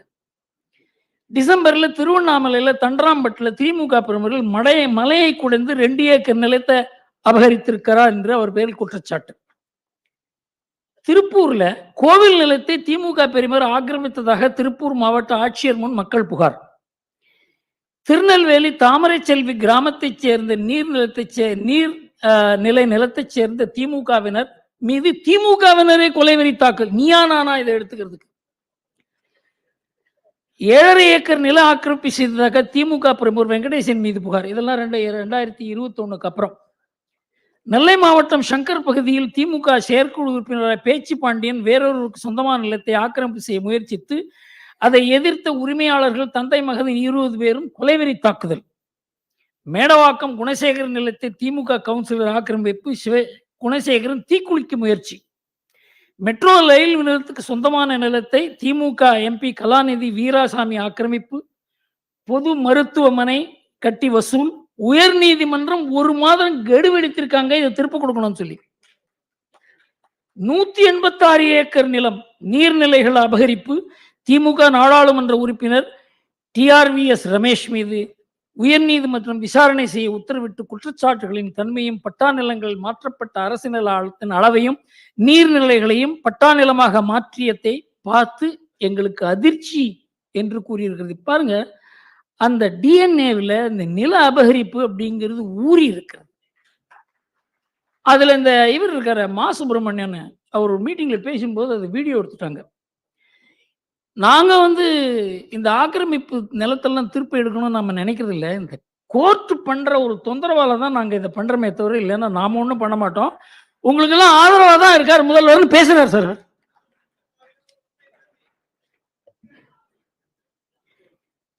கட்டுப்பாடு, உட்கட்சி மோதல்கள் கிட்டத்தட்ட 3 பக்கம் இருக்குது.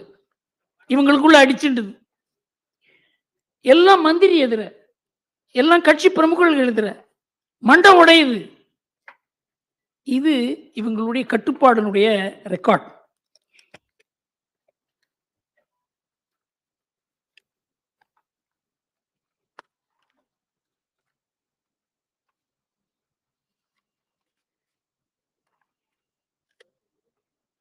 இதெல்லாம் பார்க்கிறார். நான் சர்வாதிகாரி, சாட்டையை கையில் எடுப்பேன் என்று கூறினார். அதுக்கப்புறம் என் கட்சி, அது யாரும் அது கேட்கவே இல்லை. இவர் சொல்றது யாருமே கேட்கறது கிடையாது.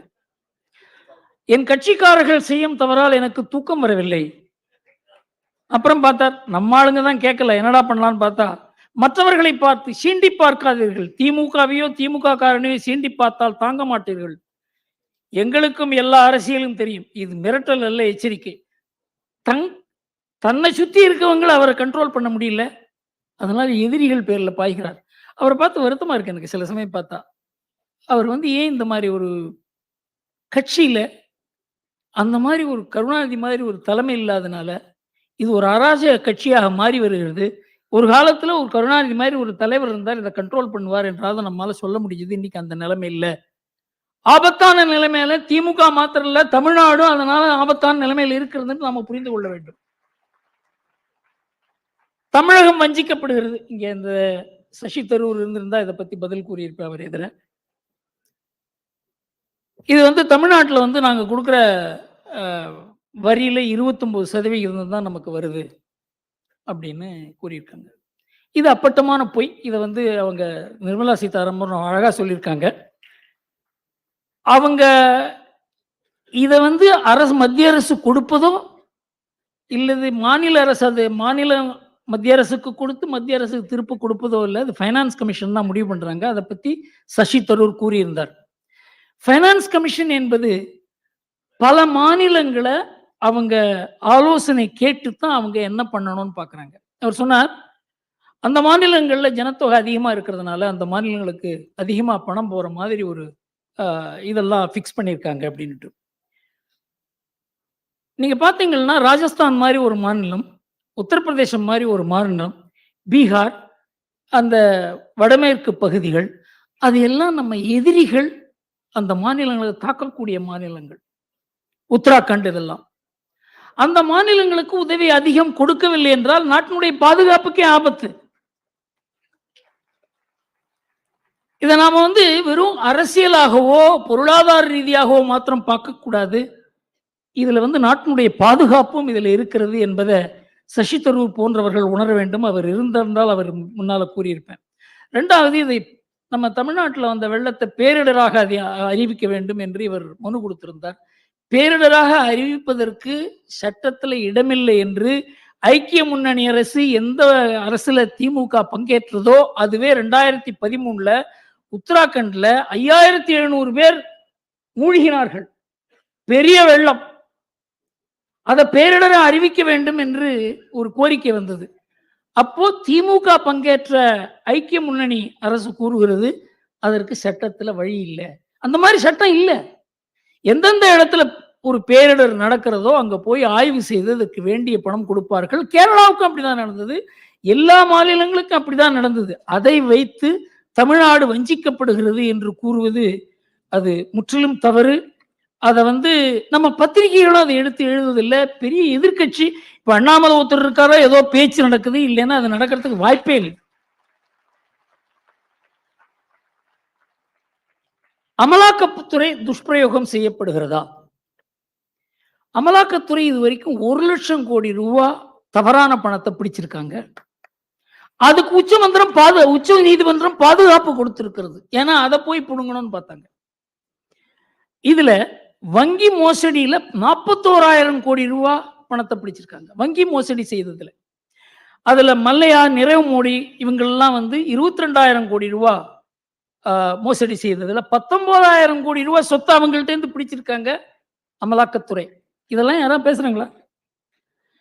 அத வங்கிகளுக்கு அதுல அதை வித்து 15,000 கோடி ரூபாய் திருப்ப கொடுத்திருக்காங்க இடி. லஞ்ச ஊழலை பொறுத்தவரையில் 5,400 கோடி ரூபாய் தான் இதுவரைக்கும் பணம் பிடிக்கப்பட்டிருக்கிறது. இதுலதான் பிரச்சனையே. இவ்வளவு பெரிய விஷயத்தை இடி பண்றாங்க, அவங்க சொத்தெல்லாம் பிடிக்கிறாங்க. அதெல்லாம் ஒரு ஸ்டேட்மெண்ட் இடி நல்ல காரியம் பண்றாங்கன்னு ஏதாவது ஒரு எதிர்கட்சி, ஏதாவது ஒரு பத்திரிகை, ஏதாவது ஒரு அறிவுஜீவி சொல்லி கேட்டிருக்கோமா? நம்ம இவ்வளவு நல்ல காரியம் பண்றாங்களேன்னு. அவர்களை தொட்டால் தான் பிரச்சனை.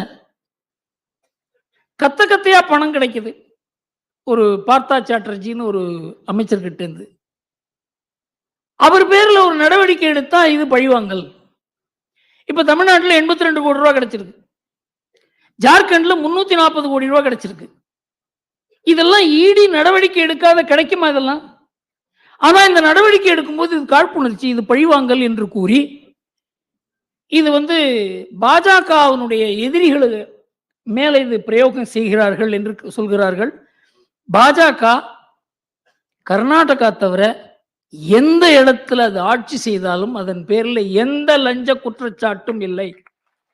கர்நாடகாவில் மாத்திரம்தான் குற்றச்சாட்டு இருக்கே தவிர 27 ஆண்டுகளா குஜராத் ஆட்சி செய்கிறது குற்றச்சாட்டு இல்லை.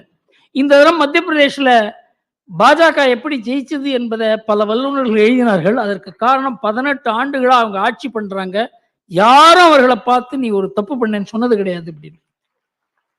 நீங்க பாஜகவில் யாரையாவது பிடிச்சி இந்த எதிர்கட்சியில அரெஸ்ட் பண்றதுக்காக ஒரு ஆளு நீ வாய அவனை அரெஸ்ட் பண்றேன்னு சொல்ல முடியும்? எதிர்கட்சியில ஃப்ராடு இருக்குங்கிறதுல சந்தேகமே கிடையாது. அதனாலதான் இந்த நடவடிக்கைகள் எடுக்கப்படுகின்றன. யூபியை எடுத்துங்க, பாஜக சர்க்கார் எப்படி நடக்கிறதுங்கிறது தெரிஞ்சிடும். யூபியில தடி எடுத்தவன் தண்டல்காரன் இருந்தது, அங்க ஆட்டிக்குன்னு ஒருத்தர் இருந்தார். அதனால பேப்பர்ல படிச்சீங்களா இல்லையான்னு தெரியல, துக்ளக்ல எழுதியிருக்கோம் அதை பத்தி. 10,000 கோடி ரூபா அவர் ஒரு சாம்ராஜ்யமே நடத்தினார். 54 கம்பெனி. இந்திரா காந்தியினுடைய குடும்பத்தினுடைய சொத்தை அவர் பிடிங்கினார். காங்கிரஸ் ஒண்ணுமே செய்ய முடியல. இந்த ஆர்டிக்க என்கவுண்டர்ல பினிஷ் பண்ண யார் காரணம்னாக்க, ஒரு முஸ்லிம் பெண் அந்த ஆர்டிக்கை எடுத்து போராடினான். அதற்காக அவர் அந்த ஆர்டிக் எலிமினேட் ஆன உடனேயே யூபி ஆடி விட்டது. 10,000 கோடி ரூபாய் பணத்தை பிடிச்சாங்க அவர்கிட்ட. இது வரைக்கும் யூபியில என்ன ஒரு உறுதியான ஒரு கட்சி ஆட்சி செய்யும் பொழுது என்னென்ன மாதிரி அதுக்கு விளைவுகள் இருக்குன்றத நம்ம பார்க்கணும். நல்ல விளைவுகள்.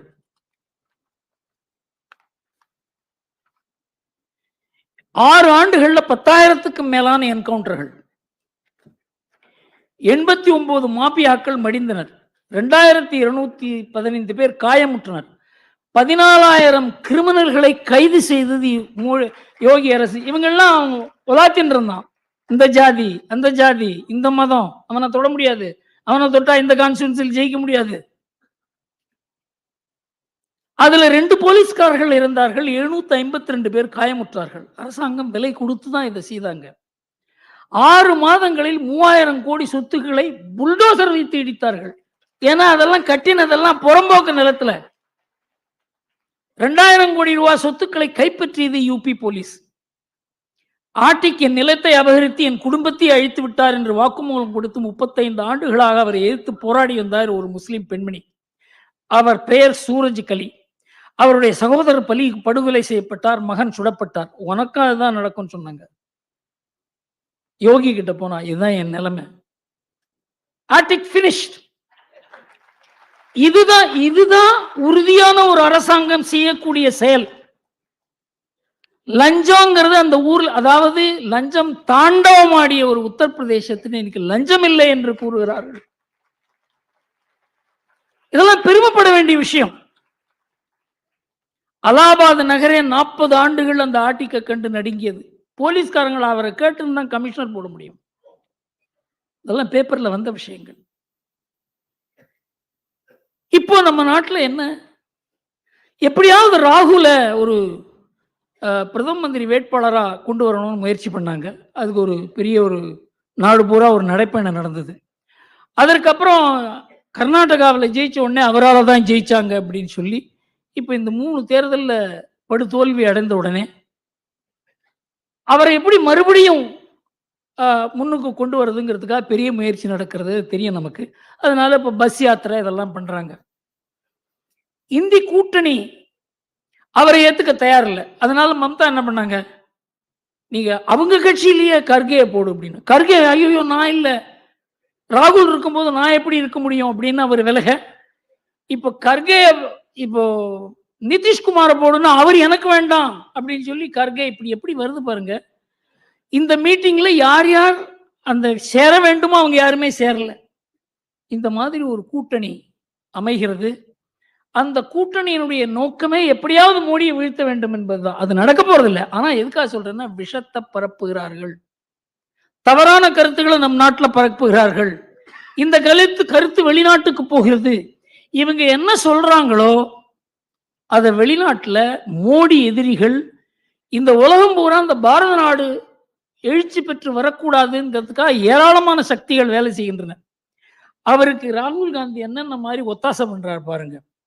இவர் வெளிநாட்டுக்கு எப்போ போறாருன்னே தெரியாது. 2014 2019 வரைக்கும் 5 ஆண்டுகள்ல 247 முறை அவர் வெளிநாட்டுக்கு போயிருக்காரு. அவர் இப்ப கூட அவர் வெளிநாட்டுக்கு போவது ஒரு கட்சிக்கே தெரியாது, ஒரு வீட்டுக்கு தெரியாது.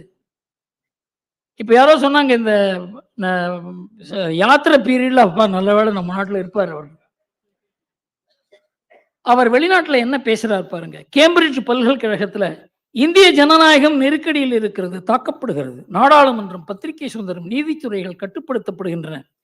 எங்கள் அரசியலமைப்பின் அடிப்படை கட்டமைப்புகள் தகர்க்கப்படுகின்றன. இந்தியாவில் ஜனநாயகம் காப்பாற்றப்பட வேண்டும், இல்லை என்றால் உலகத்தில் ஜனநாயகமே இருக்காது. இந்த மாதிரி வெளிநாட்டுல நம் நாட்டினுடைய ஜனநாயகத்தை பத்தியும், நம் நாடாளுமன்றத்தை பத்தியும், நாடாளுமன்றத்துல விவாதங்கள் நடக்கலைங்கிறதையும், இந்த மாதிரி நம் நாட்டிலேருந்து யாரோ ஒரு விஷயம் தெரியாத ஒரு ஆள் பண்ணால், இந்த நாட்டினுடைய ஒரு முக்கியமான கட்சியினுடைய தலைவர் இதை போய் பேசுகிறார். அந்த கட்சி அதை எதிர்த்து சொல்ல முடியல, எல்லாரும் திணறுகிறார்கள், இப்படி பேசாதேன்னு. மூத்த தலைவர்கள் வாய் மூடிக்கொண்டிருக்கிறார்கள். எந்த அளவுக்கு நம் நாட்டினுடைய ஜனநாயகம் ஒரு வக்கரமான ஒரு திசையில போய்கொண்டிருக்கிறது என்பதை நம்மளால புரிஞ்சு கொள்ள முடியும். இந்த ராகுல் காந்திங்கிறவரை எப்படியாவது நம்ம நாட்டில் அரசியல்ல மோடிக்கு எதிராக கொண்டு வந்து விட வேண்டும், அவரை எதிர்க்கட்சி தலைவராக்க வேண்டும் என்ற முயற்சியில காங்கிரஸ் தன்னையும் அழித்துக் கொண்டிருக்கிறது, எதிர்க்கட்சிகளையும் அழித்துக் கொண்டிருக்கிறது. அப்புறம் மோடி பேர்ல எல்லா அபாண்டம், ரஃபேல், அதானி, டெலிபோன் ஒத்து கேட்பு, எல்லாம் பேப்பர்லாம் மோடி தான் இதுக்கு பொறுப்புன்னே சொன்னாங்க. 3லையும் உச்ச நீதிமன்ற தீர்ப்பு. யாரோ ஒரு சிபிஐ வச்சு என்கொயரி பண்ணி அவர் சரி அப்படின்னு சொல்ல. 3லையும், அதுவும் இந்த இது இருக்கு பெகசஸ்ல, பெகசஸ் சம்பந்தமான வழக்கில் யார் யார் உங்க போன்லாம் ஒட்டு கேட்கிறான்னு நீங்க சந்தேகப்படுறீங்களோ அந்த போன்லாம் கோர்ட்ல கொண்டு கொடுங்கன்னு சொன்னாங்க. என் போனை ஒட்டு கேட்டிருக்காங்கன்னு சொன்ன ராகுல் அவருடைய போனை கொடுக்கல.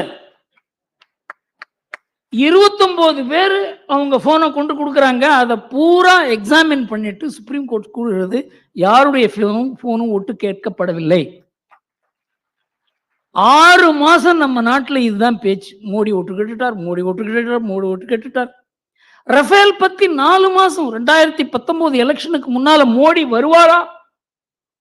அந்த அளவுக்கு ரஃபேல்ல மோடி லஞ்சம் வாங்கி விட்டார். அடுத்தது அதானி, அதானி மோடி சேர்த்து முடானி அப்படின்னு கூட ஒரு கேவலமான அரசியல் பண்ணினார் ராகுல் காந்தி. உச்ச நீதிமன்றம் இதில் உப்புச்சப்பு இல்லாத விஷயம் என்று கூறினார்கள். இதெல்லாம் நம்ம கண்ணெதிர நடந்த விஷயங்கள். இப்போ அதானி 47,000 கோடி ரூபாய் இங்க முதலீடு பண்ண போறாரு. அதான் நம்ம சத்யா கார்ட்டூன் கூட போயிருக்காரு. அவர் போய் ராகுல் காந்திக்கு ஃபோன் பண்ணி சொல்லுமே, இனிமே அதானி எல்லாம் பத்தி ஒன்றும் பேசாதீங்க, நீங்க எனக்கு அதானி பணம் கொடுத்துட்டாருன்னு யாராவது சொல்லுவாங்க நாளைக்குன்னு. 3 பிரம்மாண்டமான சாதனைகள் மோடி செய்திருக்கிறார். அதற்கு இந்த நாடு கடமைப்பட்டிருக்கிறது. ஒன்று, பிரிவு 370. இது மாற்றவே முடியாது. இது போன கதை. இது ஏதோ நம்மோட ஒட்டின்னு இருக்கு. காஷ்மீர் அதோட இருக்கட்டும். அவங்களுக்கு எவ்வளவோ பணம் கொடுத்து அந்த எந்த அளவுக்கு அவங்க மோசமான அரசியல் செய்தாலும் ஊழல் செய்தாலும் அவங்களோட ஒத்து போக வேண்டியதுதான். பாகிஸ்தானோட பேசுவோம், ஏதாவது ஒரு வழி கண்டுபிடிப்போம். இந்த மாதிரி திண்டாடி கொண்டிருந்த ஒரு நாட்டில் காஷ்மீர் எங்களுடையது. 370 போகும். அந்த 370 போவதற்கு முன்னால நான் எனக்கு அங்க உள்ள நடந்த சில டிஸ்கஷன்லாம் தெரியும். 3000 பேர் ஷாவார்கள், 50,000 பேர் இருக்காங்க அங்க வெளியில இருந்து சுற்றுலாக்கு போனவங்க. அவங்களெல்லாம் 4 நாள்ல வெளில கொண்டு வந்தாங்க கவர்மெண்ட்ல. ஏனென்றால் இதெல்லாம் ரொம்ப நாளைக்கு 15 நாள் 20 நாள் பிளான் பண்ணி நடக்கிற விஷயம் இல்லை. 4 நாள்ல 50,000 பேர் சுற்றுலா. அங்க சினிமா ஆக்டர்லாம் போயிருக்காங்க, கிரிக்கெட் வீரர்கள் போயிருக்காங்க. அவங்கெல்லாம் ஐடென்டிஃபை பண்ணி மூட்டை கட்டி வெளியில கொண்டு வந்துட்டு 370 நீக்கிறாங்க. சாதாரணமான விஷயம் இல்ல. உலகத்துல யாரும் இது நடக்கும்னு நினைக்கல. இது ஏதோ பேனாவில கையெழுத்து போட்டு நடக்கிற விஷயம் இல்ல. அங்க போய் டோவல் போய் நின்று என்ன வேணா நடக்கட்டும் அப்படின்னு சொல்லி ஒரு பாதுகாப்பு ஆலோசகர் அங்க போகிறார். இந்த நாட்டுக்காக உயிரை கொடுக்கக்கூடிய அதிகாரிகள் இருக்காங்க, அவர்களை நாம நியமிச்சிருக்காங்க மோடி. அவருக்கு ஒன்றும் விருப்பு இல்லை. இவர் நம்ம சம்பந்திக்கு தெரிஞ்சவரா, பக்கத்து வீட்டுக்காரர் தெரிஞ்சவரா, நம்ம ஜாதி ஆளா, இதெல்லாம் இல்லை. அதனாலதான் இந்த மாதிரி ஒரு அதிகாரிகள் குழாம தயார் பண்ண முடியுது. உலகமே வியக்கும் அளவுக்கு. அதாவது இந்த முஸ்லிம் நாடுகள்லாம் இதை சப்போர்ட் பண்ணாங்க. இதெல்லாம் நடக்கிற காரியமா? சீனாவுக்கு இதை அப்போஸ் பண்றதா சப்போர்ட் பண்றதாங்கிறதுல குழப்பமா இருந்தாங்க. டர்க்கி மாத்திரம் தான் சப்போர்ட் பண்ணாங்க. பாகிஸ்தானை பத்தி கேட்க வேண்டிய அவசியமே இல்லை. இன்றைக்கு பாகிஸ்தானுடைய நிலைமை என்ன? பாகிஸ்தான்ங்கிறது யாருமே போய் பார்க்கறது, பாகிஸ்தான்றதே மறந்துட்டாங்க எல்லாரும். பிச்சை எடுக்கிற நாடா இருக்கிறது. அந்த நாட்டிலேயே சொல்றாங்க இந்தியா எப்படி வளர்ந்துருக்கு பாரு. மோடிக்கு அங்க ஆதரவாளர்களும் மோடிக்கு அட்மைரர்களும் அங்க உருவாயிருக்காங்க. எந்த நாட்டில்? 97% முஸ்லீம்கள் இருக்கிற நாட்டில் மோடிக்கு நல்ல பேர். இந்த மாதிரி நம்ம நாட்டில் ஒரு பிரைம் மினிஸ்டர் வரமாட்டாரா? அப்படி இப்படியே பேசுறாங்க, டெலிவிஷன்ல பேசுறாங்க. அடுத்தது ராமர் கோவில். எவ்வளவு நாளா இந்த பிரச்சனை இருக்கு தெரியும். இது ஒரு சிம்பிள் எக்ஸாம்பிள் சொல்றேன், எத்தனை பேருக்கு தெரியும் தெரியல. 1947 சோமநாதர் ஆலயம் இடிக்கப்பட்டு அங்க ஒரு மசூதி இருந்தது. அப்ப பட்டேல் என்ன பண்றார்? பட்டேலும் KM முன்ஷியும் நேர காந்தி கிட்ட போய் இந்த இடத்துல சோமநாதர் ஆலயம் கட்டப்பட வேண்டியது, ஏன்னா முதல்ல முகமது கஜினியால் இடிக்கப்பட்டு பலமுறை இடிக்கப்பட்டு திரும்ப திரும்ப புதுப்பிக்கப்பட்ட ஒரு கோவில் அது. அந்த இடத்துல மசூதி இருக்கிறது, அதை மாற்ற வேண்டும் என்று மகாத்மா காந்தி யங் இந்தியாவில் 1925 ஒரு கட்டுரை எழுதியிருக்கார். யாராவது ஒரு முஸ்லீம் ஹிந்து நிலத்துல மசூதி கட்டினா அதை இடிக்கிறதுல தப்பு இல்லை அப்படின்னு எழுதியிருக்கார். அதையே கொண்டு நேரு கிட்ட காமிச்சாங்க. அந்த மசூதி இடித்து அந்த இடத்துல கோவில் கட்டுவதற்கு government of India cabinet resolution போட்டாங்க. அதுக்கு ஒரு ட்ரஸ்ட் கான்ஸ்டிடியூட் பண்ணாங்க. அந்த ட்ரஸ்டுக்கு கவர்மெண்ட் ஆஃப் இந்தியா பணம் கொடுக்கணும்னு சொன்னார். அந்த ரெசல்யூஷன்ல காந்தி சொன்னார் கவர்மெண்ட் பணம் கொடுக்க கூடாது, மக்கள் கிட்ட இருந்தா இந்த பணத்தை வாங்கி இந்த கோவிலை கட்ட வேண்டும் என்று. பட்டேல் இறந்த பிறகு கூட இந்த கோவில் கட்டுவதற்கு அரசாங்கம் எல்லா உதவியும் செய்தது. 1951 இந்த கோவிலுக்கு கும்பாபிஷேகம் செய்வதற்கு ராஜேந்திர பிரசாத் போகும்போது ஜவஹர்லால் நேரு கூறுகிறார், இது செக்யூலர் கவர்மெண்ட், நீங்க போகக்கூடாது என்று கூறுகிறார். அவர் சொல்றாரு, அரசாங்கத்தினுடைய முடிவு. அரசாங்கம் கட்டிய கோவிலுக்கு நான் போகக்கூடாது என்று கூறுவதற்கு உங்களுக்கு அதிகாரம் கிடையாது. அப்படித்தான் நம்ம நாடு மாற ஆரம்பித்தது. ஜவஹர்லால் நேரு கூறுகிற சமய சார்பின்மை தான் நம்ம நாட்டினுடைய சமய சார்பின்மை.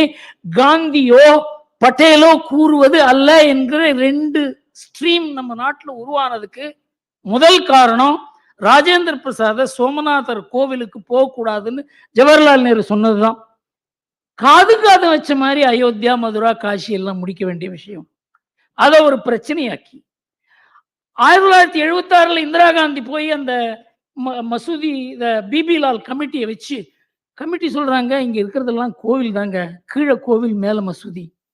KK முகமதுன்னு அவர் புக்கே எழுதியிருக்கார். நான் ஒரு இந்தியன் மலையாளி. அவர் சொல்றாரு, நாங்கள்லாம் அந்த டீம்ல இருந்தோம். 1990 இந்த இடதுசாரி ஹிஸ்டோரியன்ஸ் தான் வந்து முஸ்லிம்ஸை தடுத்தாங்க, இதை கொடுத்துடாதீங்க ராம ஜென்மபூமியை, கொடுத்தாக்க பிஜேபி பெருசா வளர்ந்துரும், ராமரே இங்க பிறக்கல, அவர் எங்க ஈரான்ல பிறந்தாரு, ராமர் இருந்தாருங்கிறதுக்கு எவிடன்ஸே இல்லை. இந்த மாதிரி எல்லாம் சாதாரணமான மக்களுக்கு ஒரு மனசுல ஒரு வெறுப்பை ஊட்டி, ஆக்சுவலா இதெல்லாம் பண்ணல அப்படின்னாக்க பிஜேபியும் வளர்ந்துருக்காது, ராமஜென்மபூமியும் விஸ்வரூபம் எடுத்திருக்காது, ராமர் இல்லை என்றால் இந்த நாட்டுக்கு இந்த பெரிய ஒரு எழுச்சியே ஏற்பட்டிருக்காது. ஏன்னா அந்த மூமெண்ட்லாம் நாங்க இருந்தோம், அந்த சமயத்துல அனுபவிச்சோம். ராமருடைய பவர் என்னங்கிறத நான் சொந்த முறையில அனுபவிச்சிருக்கேன். இன்றைக்கு நாடே மாறிவிட்டது. இதற்கு காரணம் ராமர் கோவில். அதை எப்படி பண்ணாங்க? எவ்வளவு அழகா பண்ணாங்க. அத உச்ச நீதிமன்றம் ஒரு மனிதாக தீர்வு கொடுக்கிறது. அதோட எல்லாரும் ஏற்றுக்கொள்ள வேண்டியதான். கரண் சிங் சொன்னார், உச்ச நீதிமன்றம் தீர்வு கொடுத்தப்புறம் ராமர் கோவிலுக்கு போவனா மாட்டேனான்னு சொல்றதுக்கு ஒரு அருகதையே கிடையாது. நீ போகணும், அதுதான் ஒரே கடமை. இன்றைக்கு என்னாச்சு? காங்கிரஸ் ராமர் கோவிலுக்கு போக வேண்டாங்கிற முடிவை ஏன் எடுத்தாங்க? அவங்களுக்கு பெரிய பிரச்சனையே முஸ்லிம் லீக் கேரளாவில் வயநாடு தொகுதியில ராகுல் காந்தியை சப்போர்ட் பண்ணல அப்படின்னு சொன்னா ராகுல் காந்தி பார்லிமெண்ட்டுக்கு போக முடியாது. இதை நாம எழுதியிருக்கோம். முஸ்லீம் லீக் என்ன தெரியுமா சொன்னாங்க? இடதுசாரிகள்லாம் போக மாட்டேன்னு சொல்லிருக்காங்க, நீங்க போயிடுவீங்களா?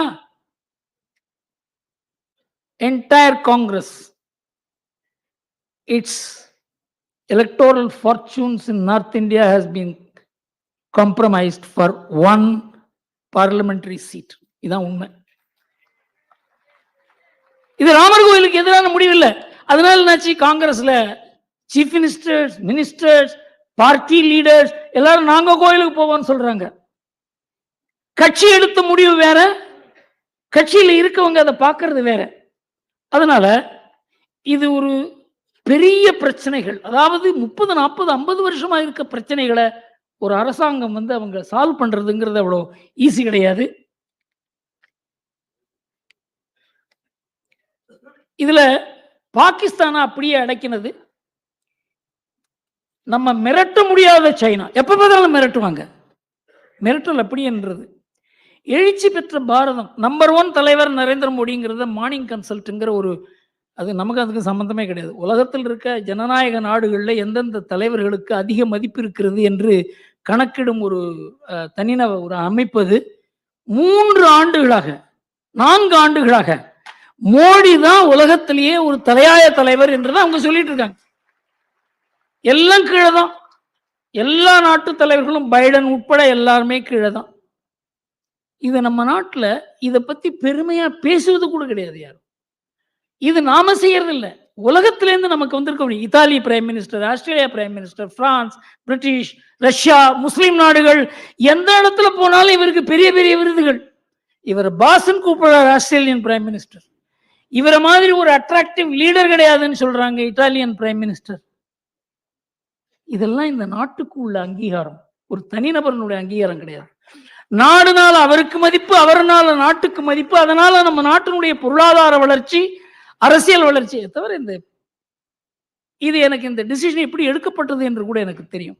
யுக்ரைன் 24 மணி நேரம் தான் டைம் இருந்தது பிரைம் மினிஸ்டருக்கு எந்த மாதிரி முடிவு எடுப்பது என்று. நம்முடைய வெளியுறவுத்துறை கூட இதுக்கு சாதகமா இருந்திருக்க மாட்டார்கள். அவர் இருக்கிறார் இந்த முடிவு தான் இன்றைக்கு உலகமே ஆடிவிட்டது. அந்த முடிவினால் உலகத்தினுடைய ஒரு நாட்டுக்கு இருக்க உறவுகள் மாறிவிட்டன. நடுநிலை நாடுகளுக்கு எல்லாத்துக்குமே ஒரு கையில ஒரு தனி அதிகாரம் வந்திருக்கிறது. உலக வல்லரசுகளுக்கு அவங்களுடைய அதிகாரம் குறைந்திருக்கிறது. The world order is changing because of India. இப்ப என்ன ஆயிடுது? ராமர் கோவிலுக்கு போக மாட்டேன்னு சொல்ற ராகுல் காந்தி ராமர் அந்த இடத்துல கோவிலை இடிச்சு மசூதி கட்டின பாபர் சமாதிக்கு போறார். இந்த 3 பேரும் அந்த அயோத்தியா பக்கமே போல. அயோத்தியா பக்கம் போன ராகுல் காந்தி அங்க போய் ஹனுமான் கோவில் தரிசனம் பண்ணிட்டு வர. அவர் யாராவது இங்க பரிகாரம் ஏதாவது சொல்லியிருப்பாங்க போல் இருக்கு. அதை போய் தரிசனம் பண்ணிட்டு வராரு, கோவிலை பார்க்க போகல. ராமர் கோவிலுக்கு போகக்கூடாது என்று இந்த 3 பேரும் உறுதி பூண்டிருக்காங்க. ஏன்? இந்த ராமர் கோவில் அப்படிங்கிறது அவங்க பிஜேபி கையிலே கொடுத்துட்டாங்க. ராமர் கோவில மாத்திரம் இல்ல, வந்தே மாதரம், ராமராஜ்யம், இது எல்லாமே பிஜேபி கையில கொடுத்துட்டாங்க. இதுல என்ன ஆச்சுன்னாக்க, சுதந்திரத்துக்கு முன்னால் இருந்த காங்கிரசினுடைய அந்த ஸ்தானம் பிஜேபி கையில காங்கிரஸ் தானமாக கொடுத்து விட்டது. இது காரண வாக்கு வங்கி அரசியல். ஒரு கட்சி அழிவதற்கு இதெல்லாம் காரணங்கள் மாத்திரம் இல்ல, இதெல்லாம் அடையாளங்கள். இந்த இந்தி கூட்டணிங்கிறது ஒரு ஆபத்தான கூட்டணி. 1981 அனுபவத்தை கூறினேன். எங்களுக்கு ராஜீவ்காந்தியை தோக்கடிக்கணுங்கிற ஒரு எண்ணம் தான் போச்சோ. என்கிட்ட நிறைய பேசியிருக்கார், சார் நீங்க பண்றது தப்பு அப்படின்னு சொல்லி. நிறைய பேர் ஆர்எஸ்எஸ்லயே நிறைய பேர் சொன்னாங்க ராஜீவ்காந்தி தோக்கடிக்கிறது நல்லதில்லை, ஏன்னா ஆல்டர்னேட்டிவே கிடையாது. ஆனா எங்களுக்கு ராஜீவ்காந்தியை தோக்கடிச்சே ஆகணும். தப்பான சைடில் இருந்தேன் இப்போ. ஏனென்றால் இந்தியன் எக்ஸ்பிரஸே அழிந்து விடும். இந்தியன் எக்ஸ்பிரஸை காப்பாற்றணும்னா ராஜீவ்காந்தியை தோக்கடிக்கணும். ராஜீவ்காந்தியை தோக்கடிச்சாக்க இந்த மாதிரி ஒரு அராஜக கும்பல் தான் வரும் அப்படிங்கிறதெல்லாம் தெரிஞ்சு அப்போ சோ சொல்லுவார். சோ நானு ராம்நாத் கோயங்கா உட்காந்து பேசியிருக்கோம். ஆனா இன்னைக்கு அந்த நிலைமை இல்லை. ஏன்னா அன்றைக்கு ராஜீவ்காந்தி பேர்ல போஃபர்ஸ் என்ற குற்றச்சாட்டு இருந்தது. இன்றைக்கு மோடி பேர்ல ஒரு குற்றச்சாட்டு கிடையாது. ஒரு தூய மனிதர், அவருக்கு ஒண்ணுமே கிடையாது. அமித்ஷா சொல்லுவாரு, பல நாளைக்கு அவர் சாப்பிட கூட மாட்டார் அப்படிம்பார். இதெல்லாம் அவங்க கிட்ட இருக்கவங்க, நெருங்கி பழகினவங்க, நண்பர்கள். அந்த மாதிரி ஒரு தலைவர் இருக்கிறதுனாலதான் அவரால் இந்த உலகத்தையே ஏற்று நிற்க முடியுது. நம்ம நாட்டில் இருக்கவங்க எல்லாம் நத்திங். இன்னைக்கு அவர் உலக சக்திகள் அவரை ஏற்று அவரை டார்கெட் பண்ற மாதிரி நம்ம நாட்டில் யாருமே பண்ண முடியாது. அவர்களெல்லாம் ஏற்று நிற்கிறார் அவர். இந்த ஒரு நிலைமையில தமிழ்நாட்டில் ஒரு துர்பாக்கிய நிலைமை. இந்த திமுகவை எதிர்த்து ஒரு கூட்டணி அமையாது. அதுக்கு முழு பொறுப்பு எடப்பாடி பழனிசாமி தான். திமுகவுக்கு இந்த தேர்தலில் ஒரு பெரிய ஒரு அட்வான்டேஜ் கிடைத்திருக்கிறது என்றால் அதனுடைய முழு பொறுப்பையும் எடப்பாடி தான் ஏற்க வேண்டும். இந்த தேர்தலில் நாம எல்லாரும் ஒரு முடிவு பண்ணோம், ஒருத்தர் 100 பேர்கிட்ட பேசணும், பாஜகவுக்கு தான் ஓட்டு போட வேண்டும் என்பதை நாம் முடிவு பண்ணோம். இது நம்முடைய கடமை. இதுல கட்சியே கிடையாது. ஏனென்றால் பாஜக வளருவது ஒன்றுதான் இன்றைக்கு திமுகவை எதிர்கொள்வதற்கு வழி. அதிமுக திமுக எதிர்ப்பை கைவிட்டு விட்டது. அவங்க சொந்தமா ஏதாவது சின்ன கட்சியா வச்சு நடத்திட்டு இருந்தா போறோம்னு நினைக்கிறார் எடப்பாடி. அவர் விபூதி அழிக்க ஆரம்பிச்சுட்டாரு, எங்கேயோ போய் முக்காடு போட்டு அவர் போய் மீட்டிங் எல்லாம் அட்டன் பண்றார். இது துர்பாக்கியம். இந்த ரெட்டையில அவர் கையில் இருக்கிறதுனால தான் இந்த பிரச்சனைகள். இதுக்கு மாற்று இல்லை. திமுக ஒழிக்கப்பட வேண்டும் என்பதில் நமக்கு 2 கருத்து கிடையாது. ஆனால் அதற்கு சாதகமான ஒரு சூழ்நிலையை உருவாக்க முடியாத ஒரு நிலைமையில நாம இருக்கோம். எப்படி இருந்தாலும் பல மெஜாரிட்டி ஆஃப் த பிளேசஸ்ல டிஎம்கே தோக்கடிக்கிறது தான் நம்முடைய கடமை என்பதை நாம் மனதில் வைத்து இந்த எலெக்ஷன்ல வேலை செய்வோம். Thank you very much.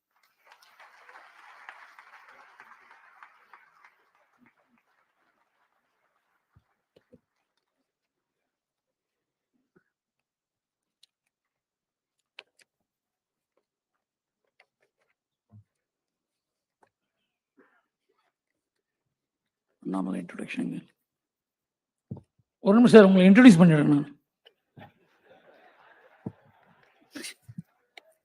இங்க பாத காணோம்.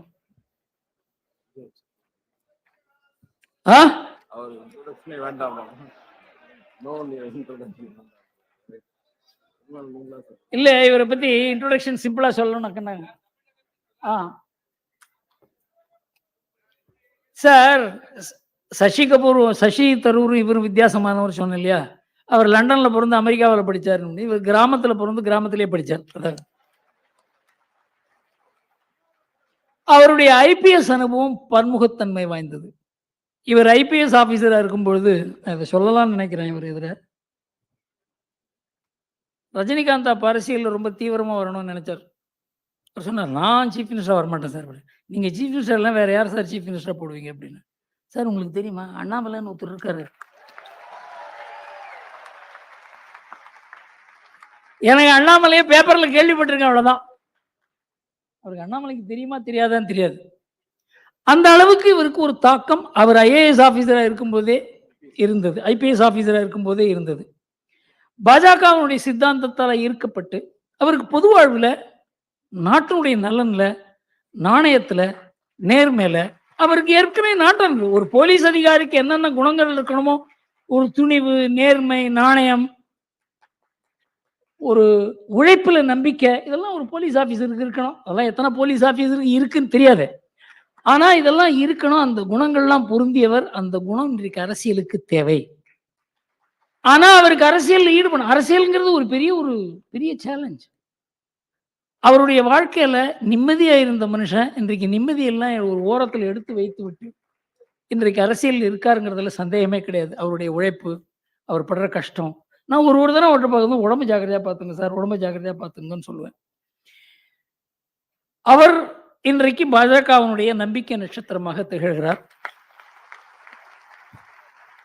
அவருக்கு மேலும் மேலும் உடல், மனம், மன உறுதி எல்லாரையும் எல்லாம் கடவுள் கொடுத்து தமிழ்நாட்டுக்கு ஒரு மாறுதல் உண்டாக்கும் ஒரு கருவியாக மாற்றுவார் என்று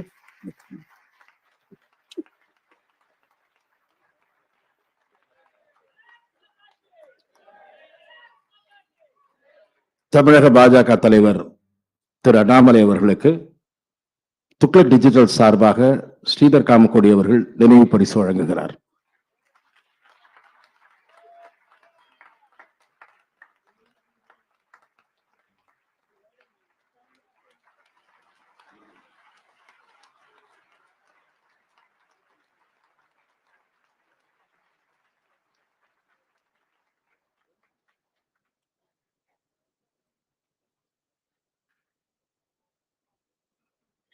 திரு அண்ணாமலை அவர்களை சிறப்புரையாற்ற அன்போடு அழைக்கிறோம்.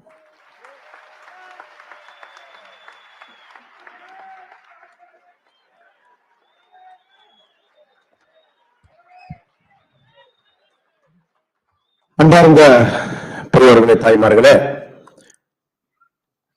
எனக்கு தெரியும் இது ஒரு மதிப்பு மிகுந்த ஒரு மேடை, ஜாம்பவான்கள் நடந்திருக்கக்கூடிய மேடை, இந்தியாவுடைய அரசியலை 54 ஆண்டுகளாக தீர்மானித்த ஒரு மேடை, எப்பொழுதும் கூட உண்மையின் பக்கம் நின்ற ஒரு மேடை.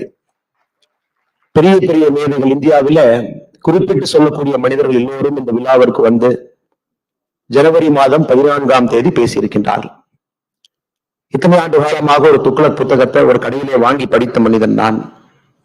கடந்த 4 ஆண்டுகளாக அந்த இருக்கையில் அமர்ந்து பேசுகின்ற மனிதர்களை ரசித்தவன் நான். இன்று துக்ளக், குறிப்பாக அவருடைய ஆசிரியர் ஐயா குருமூர்த்தி அவர்கள் எனக்கு ஒரு வாய்ப்பு கொடுத்திருக்கின்றார்கள். முக்கியமாக இந்தியாவினுடைய இன்றைய அரசியல் 2024 தேர்தல், அதை பற்றி பேச வேண்டும் என்பது என்னுடைய எண்ணம். அதே நேரத்துல எனக்கு முன்பு இருக்கையில் அமர்ந்திருக்கக்கூடிய மனிதர்கள், குறிப்பாக நான் தமிழறிவி மணியன் ஐயா அவருடைய பெயரை குறிப்பிட்டு சொல்ல விரும்புகின்றேன்.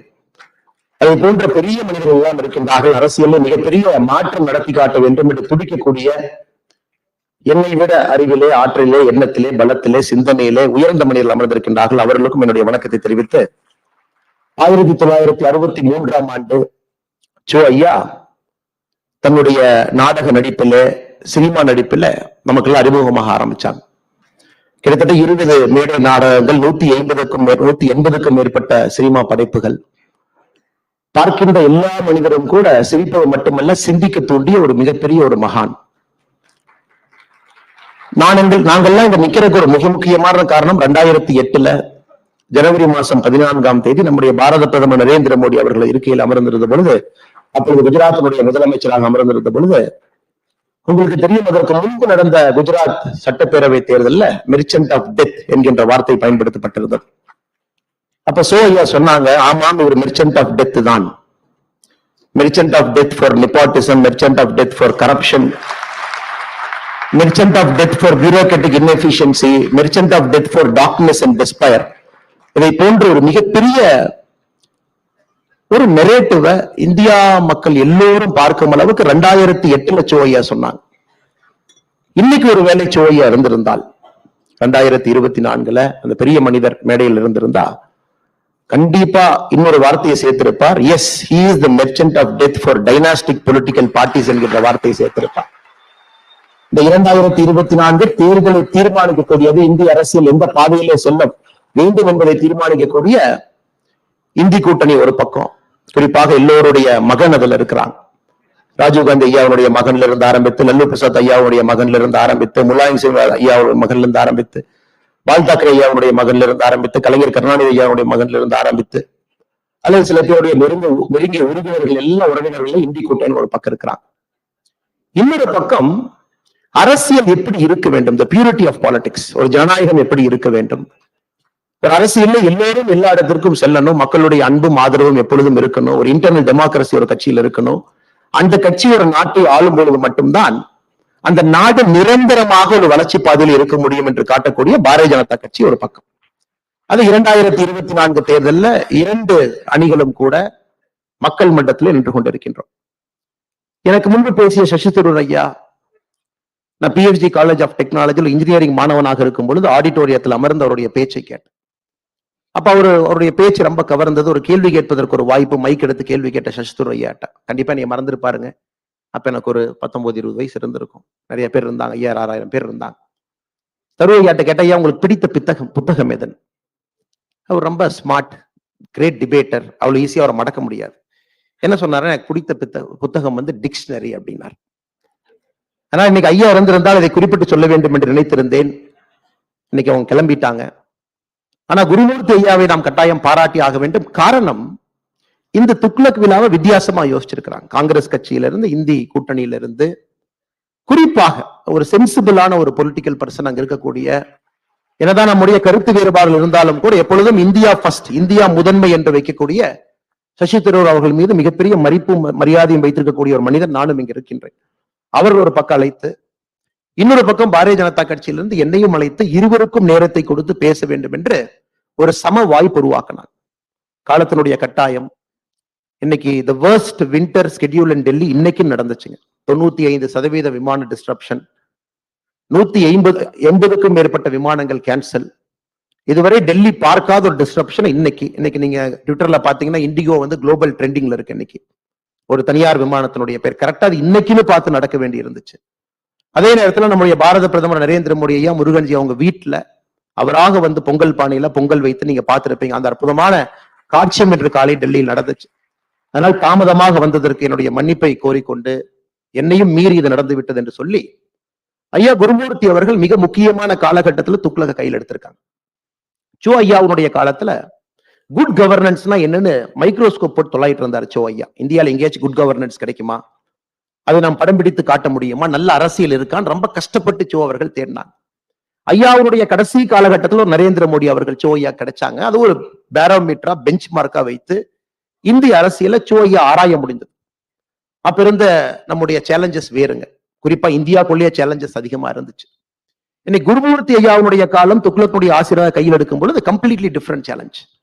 ஒரு குளோபல் அவுட்லுக் இருக்கக்கூடிய நாடு, மெயின் எனிமீஸ் நமக்கு வெளியே இருக்காங்க, உள்நாட்டிலே வேறு விதமான நரேட்டிவ், அதெல்லாம் தாண்டி குட் கவர்னன்ஸ் நம்முடைய இந்திய நாட்டிலே நடத்தி காட்ட முடியும் என்கின்ற காலத்துல அவங்க ஆசிரியரா இருக்கிறாங்க. ஆனால் இரண்டும் வேறு வேறு திருவங்களாக இருந்து இன்னைக்கு ஐயா அவர்கள் துக்ளக் அதே ஒரு சீரிய ஒரு பாதையில் எடுத்துட்டு போறாங்க. அவர்களுக்கும் இந்த நேரத்துல என்னுடைய வாழ்த்துக்களை எல்லாம் தெரிவித்து தொடர்ந்து துக்ளக் நம்மை ஊக்கப்படுத்தட்டும், நல்ல விஷயங்களை கொண்டு வரட்டும். நியூஸ் பேப்பர் எல்லாம் பீரியாடிக்கல்ஸ் எல்லாம் வணிகமயமாகும் பொழுது துக்ளக் மட்டும் துணிவாக நிற்கிறது, வணிகம் எனக்கு தேவையில்லை என்று. துணுக்குகளும் கிசுகிசுகளும் எந்தவித ஆதாரமும் இல்லாத செய்திகளை தான் மக்கள் விரும்பி படிப்பாங்கன்னு ஒரு பக்கம் நியூஸ் மீடியா இருக்கும் பொழுது அதெல்லாம் எதுவும் தேவையில்லை. துக்ளக்னுடைய வாசகர்களுக்கு உண்மையும் நேர்மையும் கலந்து கொடுத்தால் என்னுடைய வாசகன் எப்பொழுதும் படிப்பான் என்கின்ற பாதையில துக்ளக் போயிட்டு இருக்குங்க. அதனால இந்த துக்ளக்கை வாழ வைப்பது நம்ம ஒவ்வொருடைய கடமையாக நான் கருதுகின்றேன். இதைத்தான் ஐயா நான் பேசியிருக்கக்கூடிய தலைப்புக்கு நான் வந்து விடுகின்றேன். இன்னைக்கு திராவிட முன்னேற்ற கழகத்தினுடைய வரலாறு நமக்கு தெரியும். சர்க்காரியா கமிஷனுடைய வழக்கும் வேறு வழக்குகளும் அவர்கள் மீது பாய ஆரம்பித்த பொழுது கலைஞர் கருணாநிதி அவர்கள் சொன்ன வாக்கியம் பாத்தீங்கன்னா, நேருவின் மகளே வருக, நிலையான ஆட்சி தருக. இது வந்து 1980 சொல்லப்பட்ட வாக்கியம். அதன் பிறகு விபி சிங் ஐயாவுடைய ஆட்சி கவிழ்ந்து, அது குறிப்பாக இந்தியா டுடேல வந்த ஒரு கட்டுரையின் அடிப்படையில ஜெயின் கமிஷன் ரிப்போர்ட்ல ராஜீவ்காந்தி அவருடைய படுகொலைக்கு ஏதோ ஒரு தூரத்துல கூட திமுகவுக்கு சம்பந்தம் இருக்கலாம் என்கின்ற யூகம் அந்த கட்டுரையில வந்த பொழுது காங்கிரஸ்காரங்க எல்லாம் ஒன்னா சேர்ந்து சப்போர்ட்டை வாபஸ் வாங்கணும்னு சொன்னாங்க. அன்னைக்கு அவர் ஆட்சி கவிழ்ந்தது, திமுக வெளியே போனாங்க. ஆனா மறுபடியும் திமுகவுக்கு காங்கிரஸ் தேவைப்பட்ட பொழுது 2004 அது அப்படியே மாத்தி சொன்னார். 1980 கலைஞர் ஐயா சொன்னது நேருவின் மகளே வருக, நிலையான ஆட்சி தருக. நாங்க 2004 கலைஞர் ஐயா என்ன சொன்னார்னா, இந்திராவின் மருமகளே வருக, இந்தியாவின் திருமகளே வெல்க அப்படின்னா. திமுகவுக்கு இது புதிது கிடையாது. யாரையாவது ஒருவரை தொங்கி பிடிக்க வேண்டும். அவர்கள் எவ்வளவு மோசமாக இவர்களை நடத்தினாலும் கூட இந்திய அரசியல்ல இவர்களுடைய கரைகள் அங்கங்கே இருந்தாலும் கூட வேறு வேறு காலகட்டத்துல யாரோ ஒருவரை தொங்கி பவர்ல இருக்கணும், பவர் ஹங்கிரி ஒரு பார்ட்டியாக திராவிட முன்னேற்ற கழகம் மாறி இருக்கிறது கடந்த ஒரு 30-40 ஆண்டுகள். அதனாலதான் சமீபத்துல இந்தி கூட்டணி நடந்த பொழுது நமக்கு தெரியும், டிஆர் பாலு ஐயாவும் ஸ்டாலின் ஐயாவும் அந்த கூட்டத்துல உள்ள இருந்தாங்க. நம்ம அனைவருக்கும் கூட தெரியும், குறிப்பாக north Indian news papers periodicals ரொம்ப அதிகமா அதை கவர் பண்ணியிருந்தாங்க. உள்ள நிதிஷ்குமார் அவர்கள் இந்தியிலே பேசும்பொழுது மொழியாக்கம் கேட்கிறாங்க. மொழியாக்கம் செய்ய முடியாதுன்னு ஒரு பெரிய லெக்சர் நிதிஷ்குமார் ஐயா கிட்டத்தட்ட ஒரு 10-15 நிமிஷம் பேசுறாங்க.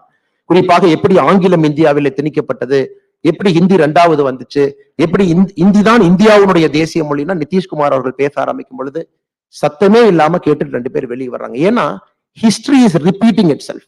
1980 பார்த்தோம், 2004 பார்த்தோம், 2024 அதை பார்க்கிறோம். எப்படியாவது தொங்கி பிடித்து இந்த இந்தி கூட்டணியில இருக்க வேண்டும் என்கின்ற ஒரு பெரிய மாயையில திராவிட முன்னேற்ற கழகம் இருக்கிறாங்க. ஒருவேளை நிதிஷ்குமார் அவர்கள் இன்னும் ஒரு 10 நாள்ல தமிழகத்திற்கு வந்தா திராவிட முன்னேற்ற கழகத்தினோடு இப்ப இருக்கக்கூடிய தலைவர் ஸ்டாலின் ஐயா என்ன சொல்லுவாங்கன்னா, நிதிஷ்குமார் அவர்களே வருக, போஜ்பூரி கட்டி தருக என்று சொல்லுவார்கள். நிச்சயமாக அந்த அளவுக்கு தான் அரசியலை பொறுத்தவரை திராவிட முன்னேற்ற கழகத்தை 1980 இருந்து 44 ஆண்டுகள் பிரிச்சு பாத்தீங்கன்னா இந்த 3 வாசகம் மட்டும்தான் திமுக என்கின்ற கட்சியை நமக்கு பிடித்து கொடுக்குது. சமீபத்துல OECD அமைப்பு ஒரு ஆய்வறிக்கை கொடுத்திருந்தாங்க. ஒரு சொசைட்டில, ஒரு சமுதாயத்துல கடைசி 10% பிறக்கக்கூடிய எக்கனாமிக் பர்சன்டேஜ்ல லாஸ்ட் 10% ஆஃப் an economy, அதுல பிறக்கக்கூடிய ஒரு குழந்தை நடுத்தர வாழ்க்கைக்கு வருவதற்கு எத்தனை நாட்கள் தேவைப்படுகிறது? Somebody is born in the last 10% economic percentile in a society, 50% வர்றதுக்கு எத்தனை நாள் ஆகுது?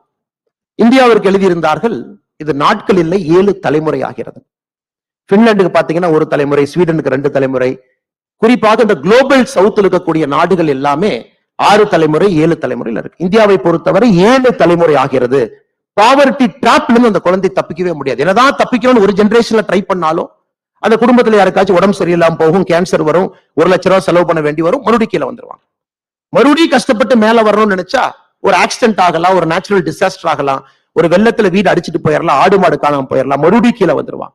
இந்த OECD ஆய்வறிக்கை பாத்தீங்கன்னா குறிப்பாக பாவர்ட்டியில கீழ் இருக்கக்கூடிய 10% மேலே வருவதற்கான சாத்தியக்கூறுகள் இந்த உலகத்துல மிராக்கல் எக்கனாமிக்ஸ்ல மட்டும்தான் நடந்திருக்கு.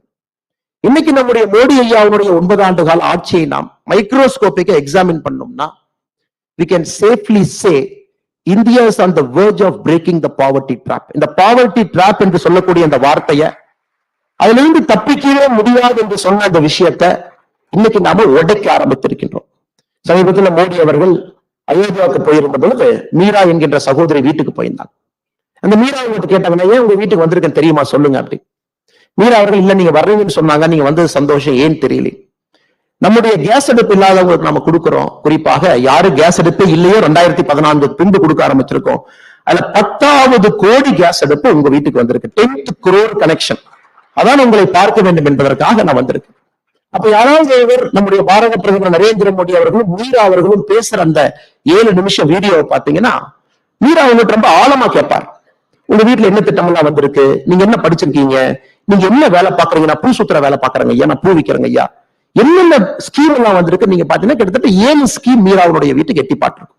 கரண்ட் வந்திருக்கும், கேஸ் அடுப்பு வந்திருக்கும், இந்த மாதிரி ஒரு ஸ்கீம் 7 ஸ்கீம் வந்திருக்கு. இன்னைக்கு மோடியினுடைய சாதனை என்னன்னாங்க, நம்முடைய நாட்டுல காம்போசிட்டா திட்டங்களை கொண்டு வந்து, காம்போசிட்டா ஒரு பாஸ்கெட்டா பாவர்ட்டி என்கின்ற இந்த வியாதியை அடிக்கக்கூடிய ஒரு தனித்திறமை வாய்ந்த ஒரு மனிதனாக மோடி இன்னைக்கு வந்திருக்காரு. He will hit it like anything. ஒரு ஹேமரை வச்சு அடிச்சா அது உடையும் அப்படிங்கிற மாதிரி. இந்த ஹாஃப் மெஷர் கிடையாது, தொடவி பார்க்கறது கிடையாது, தொட்டு பார்க்கறது கிடையாது, உரசி பார்க்கறது கிடையாது. He is trying to break the concept of poverty trap. அதான் இந்த ஆட்சியினுடைய நம்முடைய மெம்பர்ஸ் இண்டிகேட்டர். ஒரு பக்கம் நான் பெருமையா சொல்லலாம், என்னுடைய நோட்ஸ் இருக்கக்கூடிய நான் பார்த்து ரொம்ப பெருமையா சொல்லலாம், நம்ம ஆட்சிக்கு வந்த பிறகு இவ்வளவு பண்ணிருக்கோம், இலவச கழிப்பறைகள் 11 கோடி கட்டியிருக்கோம், 11 மில்லியன் வீடுகள் கட்டியிருக்கோம், சிறு குறு விவசாயிகளுக்கு 11 கோடி பேருக்கு நம்ம 6000 ரூபாய் கொடுக்கிறோம், கிட்டத்தட்ட 20 லட்சம் கோடி ரூபாய் முத்ரா கடனா கொடுத்திருக்கோம். இதெல்லாம் பெரிய நம்பர்ஸ் உங்களுக்கு தெரியும். But the humanness behind that number, அந்த நம்பருக்கு பின்னாடி இருக்கக்கூடிய மனிதத்தன்மை, அதைத்தான் ஒரு பாரதிய ஜனதா கட்சியினுடைய தொண்டனாக, காரியகர்த்தனாக, ஒரு இந்தியனாக நான் பெருமைப்படுகின்றேன். நாட்டு நம்பர்ஸ் யாரு வேணாலும் பண்ணலாம். அந்த நம்பர்ஸுக்கு பின்னாடி இருக்கக்கூடிய ஹியூமனிட்டி, ஹியூமன்னஸ், ஒரு பாவர்ட்டியை நம்முடைய சமகாலத்திலே அடித்து ஒழிக்க முடியும் என்பதை காட்டியிருக்காங்க. எனக்கு வந்து சசிதரூரையா பேசினாங்க. 1980 காங்கிரஸ் ஒரே கோஷம் எல்லா தேர்தல், ரொட்டி கப்படா மக்கான், தொடர்ச்சியா பேசுவாங்க. இது நாங்க ரோடு போடுவோம், சாப்பாடு கொடுப்போம், வீடு கொடுப்போம். 1980 இருந்து 80 பேசினாங்க, 90 பேசினாங்க, 2000 பேசினாங்க, 2010 பேசினாங்க. காங்கிரசினுடைய தோல்வி என்பது ஒரு வறுமை என்பதை எப்படி அதிலிருந்து மக்களை காப்பாற்றுவது என்கின்ற சிந்தனை இல்லாமல் ஆட்சி பண்ணிட்டு இருந்தாங்க. வேறு தலைவர்கள் தொட்டு பார்த்தாங்க, தொடங்கி பார்த்தாங்க. இது நம்முடைய 9 ஆண்டு காலத்தினுடைய மிக மிக முக்கியமான ஒரு சாதனையாக உங்கள் முன்னால் நான் வைக்க விரும்புகின்றேன். அதே நேரத்தில் இரண்டாவது பாத்தீங்கன்னா மோடினா கேரண்டி. யாராவது ஒருத்தருக்கு நேரம் இருக்கு, 2019 நம்முடைய மேனிபெஸ்டோ நேரம் இருந்தா நீங்க படிச்சு பார்க்கணும். நான் சேலஞ்சே பண்றேன். திராவிட முன்னேற்ற கழகத்தினுடைய மேனிபெஸ்டோ ஒரு காப்பி 511 வாக்குறுதி நீங்க எடுத்துக்கங்க. 2019 பாரதிய ஜனதா கட்சியினுடைய மேனிபெஸ்டோ எடுத்து, பாரதிய ஜனதா கட்சியினுடைய மேனிபெஸ்டோ வெரி டெக்னிக்கலுங்க, சர்ஃபேஸ் மேனிபெஸ்டோ இல்லைங்க. எல்லா எலெக்ஷன் டைம்ல பாத்தீங்கன்னா அரசியல் கட்சிகள் சர்ஃபேஸ்ல எழுதுவாங்க. நாங்க வந்தா பாவர்ட்டியை ஒழிப்போம், வேர் இஸ் த நம்பர். நாங்க வந்தா பழங்குடியை பண்ணுவோம், வேர் இஸ் த நம்பர். நாங்க வந்தா விவசாயிகளுடைய வருமானத்தை பெருக்கும், இல்லைங்க. நம்ம மேனிபெஸ்டோ மட்டும்தான் இந்தியன் ஹிஸ்டரியில நீங்க எந்த மேனிபெஸ்டோ எடுத்து பார்த்தாலும் it is an indicator with a number and target. அதனால யாருக்கெல்லாம் நேரம் இருக்கோ நம்முடைய மேனிபெஸ்டோ நீங்கள் எடுத்து படிக்க வேண்டும் என்று நான் அறிவுறுத்துகின்றேன். அதுல பாத்தீங்கன்னா ரொம்ப ஸ்பெசிபிக்கா சொல்லியிருப்போம். இதுவரை மீனவர்கள் நலனுக்கு அக்கறையை காட்டல, நம்ம காட்டுவோம். நம்ம ஆட்சிக்கு வந்தவுடன் மத்ஸ்ய சம்பத்த யோஜனா 10,000 கோடி ரூபாய் நேரடியா ஒதுக்கீடு செய்யும். ஆட்சிக்கு வந்த பிறகு மீன்வளத்துறைக்கு புதிதாக ஒரு அமைச்சகத்தை உருவாக்கி செஞ்சிருக்கும். அதே போல சும்மா சொல்லிங்க, ஒரு வீட்டுக்கும் 2024 டிசம்பர் 31 முடிவதற்குள்ள ஜல்ஜீவன் திட்டத்துல லாஸ்ட் ஹவுஸுக்கு பைப்ல தண்ணி கொண்டு போய் கொடுப்போம். நம்ம ஆட்சிக்கு வரும்பொழுது 2014 2019 அறிவிச்ச திட்டம் 2019 ஆட்சியில் நம்ம அறிவிக்கிறோம். நம்ம அறிவிக்கும் போது வெறும் 17% வீடுகளுக்கு இந்தியால பைப்ல தண்ணி வந்துச்சு. இன்னைக்கு we have reached 73%. We are on track to hit the target. 73% நம்ம கொண்டு வந்திருக்கோம். எல்லாமே இண்டிகேட்டர்ஸ், நம்பர்ஸ், பெர்ஃபார்மன்ஸ். பழங்குடியினருக்கு அரசியல் அங்கீகாரம் மற்றும் பொருளாதார மேம்பாடு.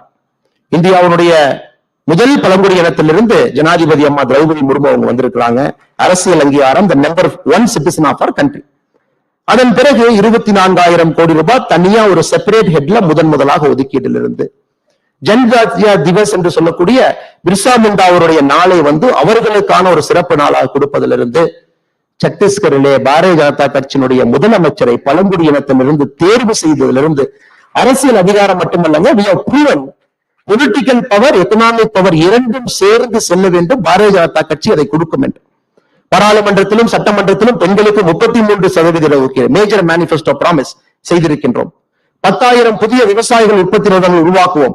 2023 ஜூலை மாசத்துல 10,001வது FPO நம்ம முடிச்சு காட்டிட்டோம். ஓபன் டிஃபிகேஷன் ஃப்ரீ ஸ்டேட்டஸ் பெற்றிருக்கின்றோம். இஸ்லாமிய பெண்கள் பாதுகாப்புக்கு ட்ரிபிள் தலாக், பெட்ரோல்ல 10% எத்தனால் கலப்பு, இன்னைக்கு 17% ரீச் ஆயிருக்கிறோங்க. சிறு குறு விவசாயிகளுக்கு பென்ஷன் திட்டம் செப்டம்பர் 2010 கொண்டு வந்திருக்கும். நீர் மேலாண்மைக்கு தனி அமைச்சகம், ஆர்டிகல் 320 அயோத்தியா ராமர் கோவில். நம்முடைய மேனிபெஸ்டோ நீங்க எடுத்து ஒரு லைனா நீங்க டிக் போட்டுட்டு வந்தீங்கன்னா we have achieved everything we have promised to the Indian people. நாட்டு மக்களுக்கு இது இந்தியால முதலுங்க, the first time in our country. நாட்டு மக்களுக்கு முதலாக ஒரு ஆட்சி தான் சொல்லியதை 5 ஆண்டுகளிலே செய்து காட்ட முடியும் என்று காட்டியிருக்கின்றோம். நம்ம எக்ஸ்கியூஸ் கொடுக்கலீங்க. ஐயோ பியூரோக்ரசி இப்படி, நாங்க என்ன பண்றது, சொல்றதை கேட்க மாட்டாங்க.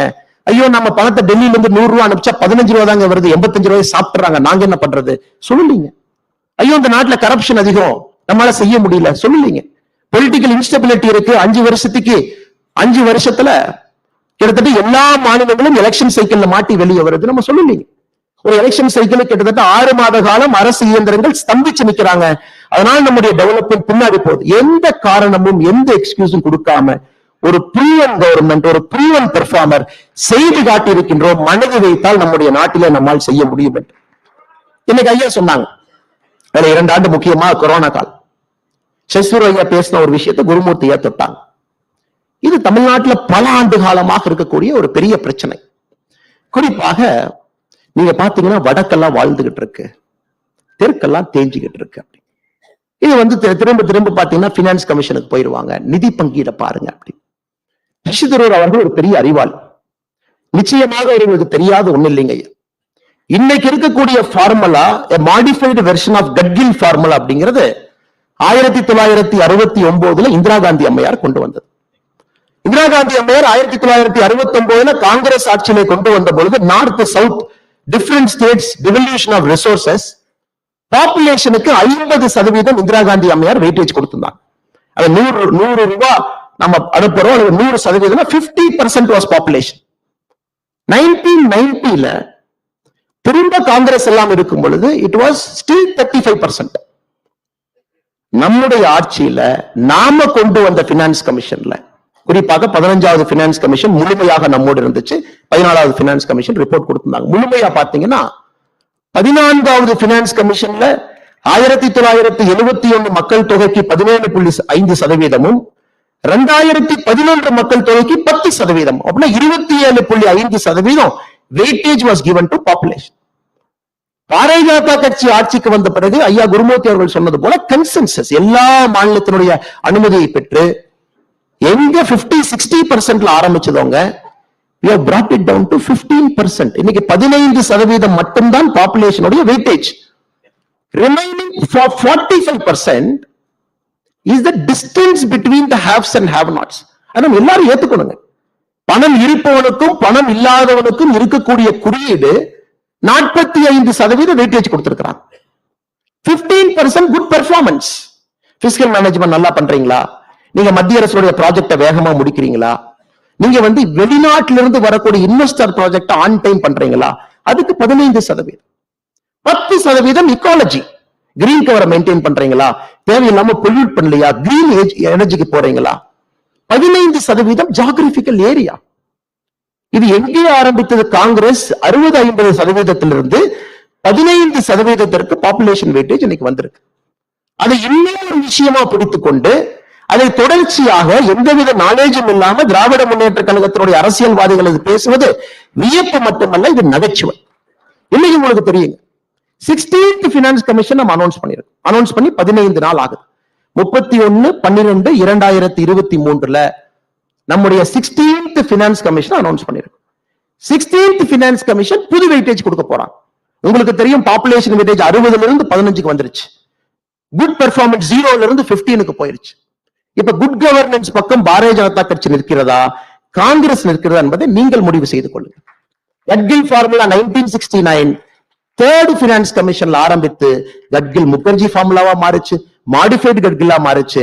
இன்னைக்கு நம்ம நித்தி ஆயோக்ல வந்த பிறகு முறையாக மாநிலங்களுக்கு நிதி பகிர்வு நிர்மலா சீதாராமன் அவர்கள் மிக சிறப்பா சொல்லி இருக்கிறாங்க. 6,23,00,000 டைரக்ட் டாக்ஸ் வந்துச்சுங்க. 6,97,00,000 நாங்க திரும்ப கொடுத்துட்டோங்க. இது ஒரு வாய்க்கால் சண்டையோ வம்பு சண்டையோ இல்லைங்க. எனக்கு ரொம்ப ஒரு கஷ்டமான வேலை, ஒரு அரசியல் தலைவராக, ஒரு இந்திய குடிமனாக இந்த சப்ஜெக்ட பேசும்பொழுது உடம்பு மேல ஒரு கம்பளி பூச்சி ஊடுற ஃபீலிங்ல தாங்க நான் அதை பேசுறேன். ஏதோ ஒரு வாய்க்கால் சண்டை வம்பு சண்டையை போல நார்த் இந்தியா எப்படி, அங்க பாருங்க பீகார் எப்படி, தமிழ்நாடு எப்படி. நம்ம அனைவரும் இந்த அரங்கத்தில் இருக்கக்கூடிய நம்ம அனைவருமே ஒரு பெருமையாக இருக்கக்கூடிய தமிழர்கள். அதை தாண்டி இந்தியாவை நேசிக்கக்கூடிய முதன்மையாளர்கள் தான் இந்த அரங்கத்தில் நாம் இருக்கும். நேஷன் ஃபர்ஸ்ட், கண்ட்ரி ஃபர்ஸ்ட் நம்ம ஒருங்கிணைச்சு உட்கார வச்சோம். இன்னைக்கு இதே யோகிஜி அவர்கள் ஒரு கேள்வி கேட்கிறாங்க. தமிழ்நாடுடைய லேபர் ரெஜிஸ்ட்ரேஷன் போர்டுல 25 லட்சம் மைக்ரண்ட் லேபரை பதிவு பண்ணிருக்காங்க. அபிஷியலி கவர்மெண்ட் ஆஃப் தமிழ்நாடு 25 லட்சம் மைக்ரண்ட் லேபரர்ஸ் பதிவு டேட்டா வச்சிருக்காங்க. அன்அபிஷியலி உங்களுக்கு தெரியும், அது 40 லட்சத்தை தாண்டி இருக்கும். இன்னைக்கு யோகி அவர்கள் முதலமைச்சருக்கு போன் போட்டு, அண்ணா என்னுடைய நார்த் இந்தியன் லேபரர் தமிழ்நாட்டுக்கு வேலை செய்யறான், உங்க ஊர்ல வேலை செய்யறான், அல்லது அண்ணாமலை ஊர்ல வேலை செய்யறான், அல்லது குருமூர்த்தி அவங்க ஊர்ல வேலை செய்யறான், அல்லது தமிழ்மணி ஐயா ஊர்ல வேலை செய்யறான், அல்லது ராதாகிருஷ்ணன் ஐயா ஊர்ல வேலை செய்யறான், நல்லி குப்சாமி செட்டியா ஊர்ல வேலை செய்யறான். அந்த மனிதனை உருவாக்குவதற்கு யூபி எவ்வளவு செலவு பண்ணிருக்கோம். அதனால ஒரு யூபிக்காரர் தமிழ்நாட்டுல வேலை செய்யறாங்க, எம்ப்ளாய்மெண்ட் போர்டு ரெஜிஸ்டர்ல இருக்கு, எனக்கு ஒரு 10,000 ரூபாய் அனுப்பிச்சுட்றீங்களேன்னு கேட்டா இது என்ன ஆகும் இந்த நாடு? மைக்ரோஸ்கோபிக்கா if you keep going examining this argument, இல்ல நான் லேபர் கொடுக்கறோம் உங்களுக்கு, காஸ்ட் ஆர்பிட்ரேஜ் தமிழ்நாட்டுக்கு வருது, you get a cheap labor north இந்தியால இருந்து directly you get a cost arbitrage. Indian software company முதல்ல இருந்த மாதிரி 1990 2000. இப்ப யோகி அவர்கள் நிதிஷ்குமார் அவர்கள் அந்த ஆர்குமெண்ட் நம்ம முன்னாடி வச்சா, நாளைக்கு காலையில எங்களுக்கு எந்த நார்த் இந்தியன் லேபரும் வேண்டாம், தயவு செஞ்சு நீங்க போங்கப்பா, எங்க வேலையை பார்த்துக்கிறோம் நம்மால் சொல்ல முடியுமா? அதனால்தான் திராவிட முன்னேற்ற கழகம் தன்னுடைய அரசியல் வாழ்விலே முதல் முறையாக ஹிந்தியில பத்திரிகை அறிப்பு கொடுத்தாங்க. ஹிந்தியில பிரஸ் ரிலீஸ் கொடுத்தாங்க. மைக்ரண்ட் லேபர் கிரைசிஸ் வரும்போது ஹிந்தியில பிரஸ் ரிலீஸ் கொடுத்தாங்க. யாரும் போயிடாதீங்க, எல்லாம் இங்க இருங்க. ஒரு நாட்டை அப்படி நடத்த முடியாது sir. we cannot run a country like that. அதே ஆர்குமெண்ட்ல கொங்கு பகுதியில் இருக்கக்கூடிய 8 மாவட்டங்கள் தமிழகத்தினுடைய 54% டைரக்ட் இன்கம் கான்ட்ரிபியூட் பண்றாங்க. இப்ப கொங்கு பகுதியில் இருக்கக்கூடிய கோயம்புத்தூரோ, திருப்பூரோ, பொள்ளாச்சியோ, நாமக்கல்லோ, ஈரோடோ, சேலமோ அவங்க சரி நம்ம கணக்கு போடலாம், கணக்கு பிள்ளை மாதிரி கணக்கு போடலாம். கோயம்புத்தூர்ல மொத்த இன்கம் எவ்வளவு, மொத்த எக்ஸ்பெண்டிச்சர் எவ்வளவு ரோடு போட்டேன்னா மிச்ச பார்ட் என்னங்க ஆகும்? இன்னைக்கு தமிழகத்திலே திருவாரூர் கலைஞர் கருணாநிதி அவர்கள் பிறந்த திருவாரூருடைய கிராஸ் எக்கனாமிக் அவுட்புட் தமிழகத்துல 1.5%, 1.5% தமிழகத்தினுடைய gross economic output Thiruvarur. Chennai, Chengalpattu, Coimbatore, Kanchipuram 4 மாவட்டங்கள் 34 விழுக்காடு. அப்படி இந்த 4 மாவட்டங்களும் நாங்க கிராஸ் எக்கனாமிக் அவுட்புட் 34% கொடுக்கிறோம், எங்களுக்கு 34% ஆஃப் ரெவென்யூ நீ கொடுப்பேன்னா தமிழ்நாடா இருக்குமா?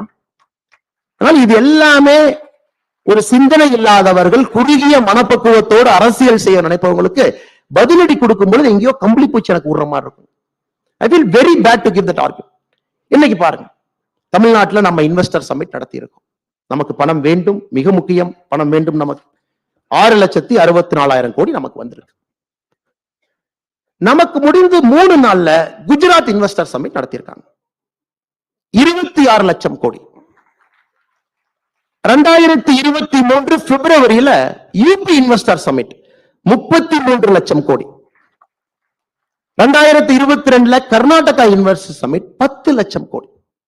இன்னைக்கு யூபியிலேயே மோசமான பின்தங்கிய பேக்வர்ட் எல்லா இண்டிகேட்டர்லயும் இந்தியாவிலேயே மோசமா இருக்கக்கூடிய பூர்வஞ்சல் புண்டில்கண்ட் அவங்க அட்ராக்ட் பண்ண இன்வெஸ்ட்மெண்ட் மட்டுமே 9,74,000 கோடி, மோர் தென் வாட் தமிழ்நாடு அட்ராக்ட். அதனால ஸ்டாலின் அவர்களும் திராவிட முன்னேற்ற கழகத்தினுடைய அமைச்சர்கள் புரிந்து கொள்ள வேண்டும். மணி will always see the future, money will never see the past. வரக்கூடிய பணம் என்பது ஃபியூச்சர் பொட்டன்ஷியலை பார்க்கும். அடுத்த 20 ஆண்டுகள் எங்க ஸ்டெபிலிட்டி ஆஃப் பொலிட்டிக்கல் எக்கனாமி என்ன, பாலிடிக்ஸ் எப்படி இருக்கு, கரப்ஷன் எப்படி இருக்கு, கோயிங் ரேட் எப்படி இருக்கு, பவர் சென்டர்ங்கிறது 2 பேர் கையில் இருக்கா, டெமோக்ராட்டிக்கா இருக்கா, நான் ஒரு ஆடிட்டர் மட்டும் பார்க்கணுமா, இல்ல அண்ணா நகர் ஒருத்தரை பார்க்கணுமா, இல்ல நைட்டு போய் மருமகனை பார்க்கணுமா? Yes, Mani will see the future, money will never see the past.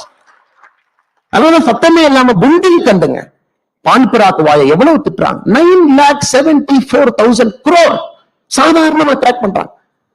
Uttar Pradesh 75 மாவட்டங்களுக்கு இன்வெஸ்ட்மெண்ட் வந்துச்சு. எவ்ரி சிங்கிள் டிஸ்ட்ரிக்ட் அட்ராக்டட் பண்ணி. நெப்போலியன் போனாப்பட்ட அருமையா சொல்லுவாருங்க, never wake up China. China வெளிப்பிட்டுறாதீங்க. Once China wakes up the world will tremble. நான் சொல்றேங்க, never wake up UP. One UP wakes up, நம்ம ஜிங்கோயிஸ்டுக்கா தமிழனா சொன்னா oh Tamil Nadu is in trouble. இந்தியனா சொன்னா once UP wakes up it will power India.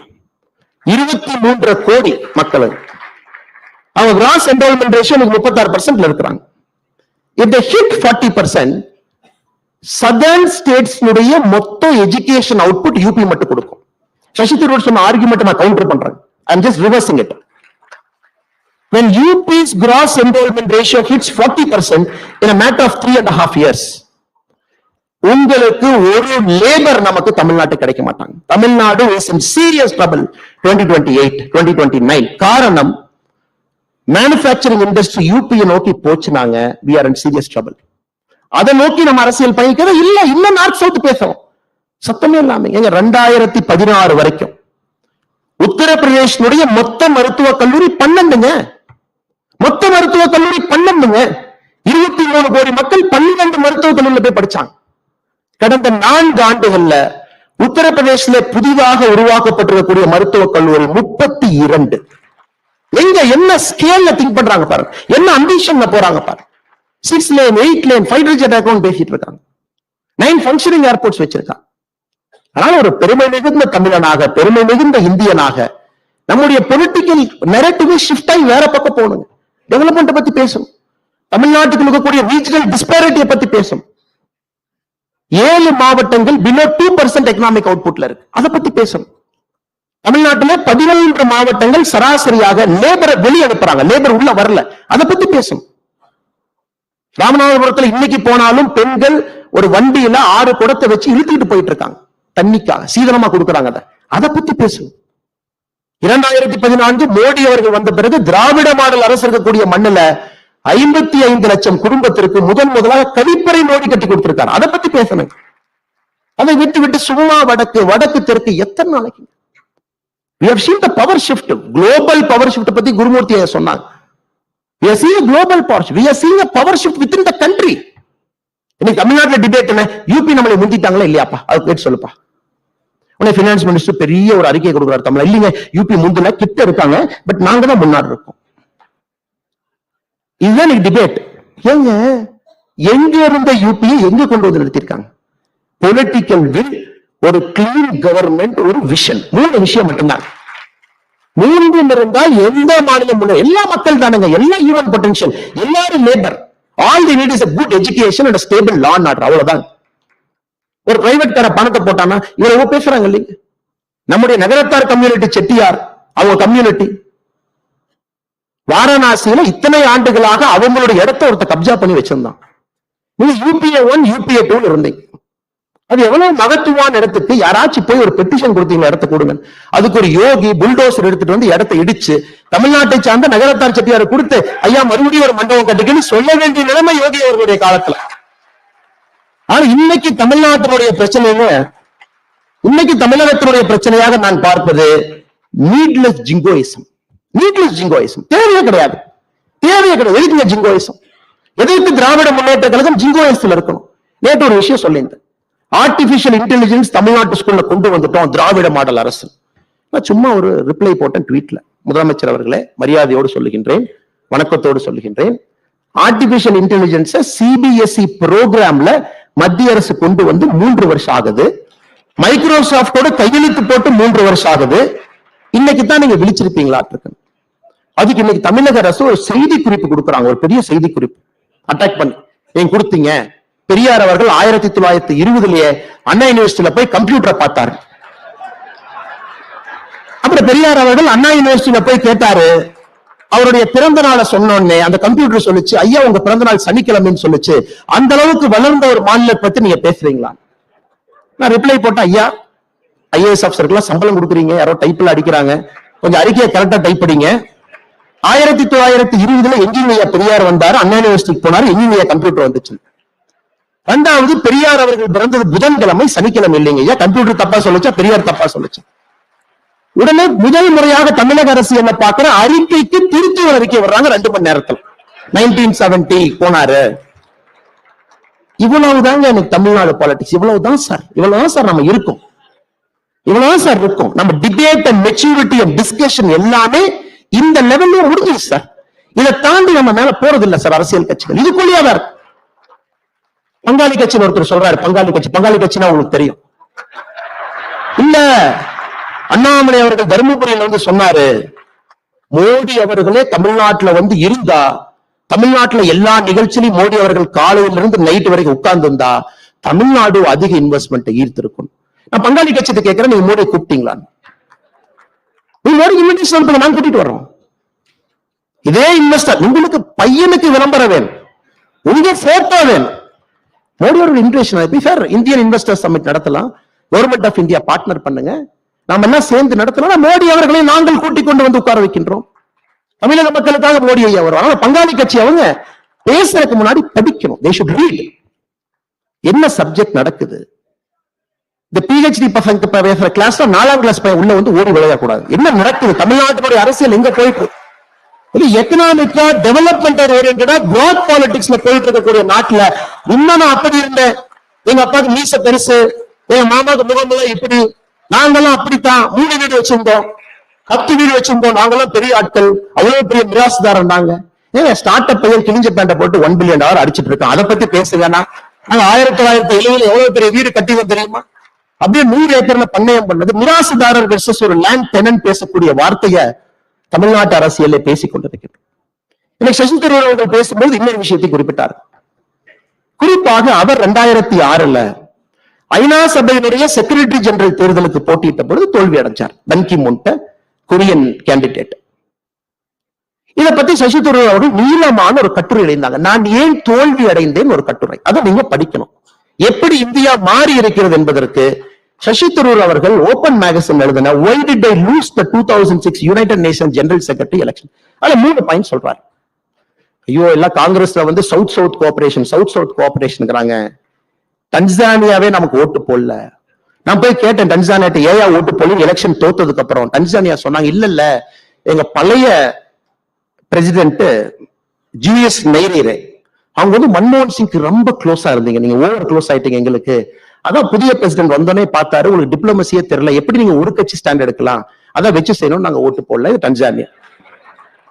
அடுத்தது கட்டார் எமீரை போய் பாக்குறாரு இன்னொரு மீட்டிங்ல.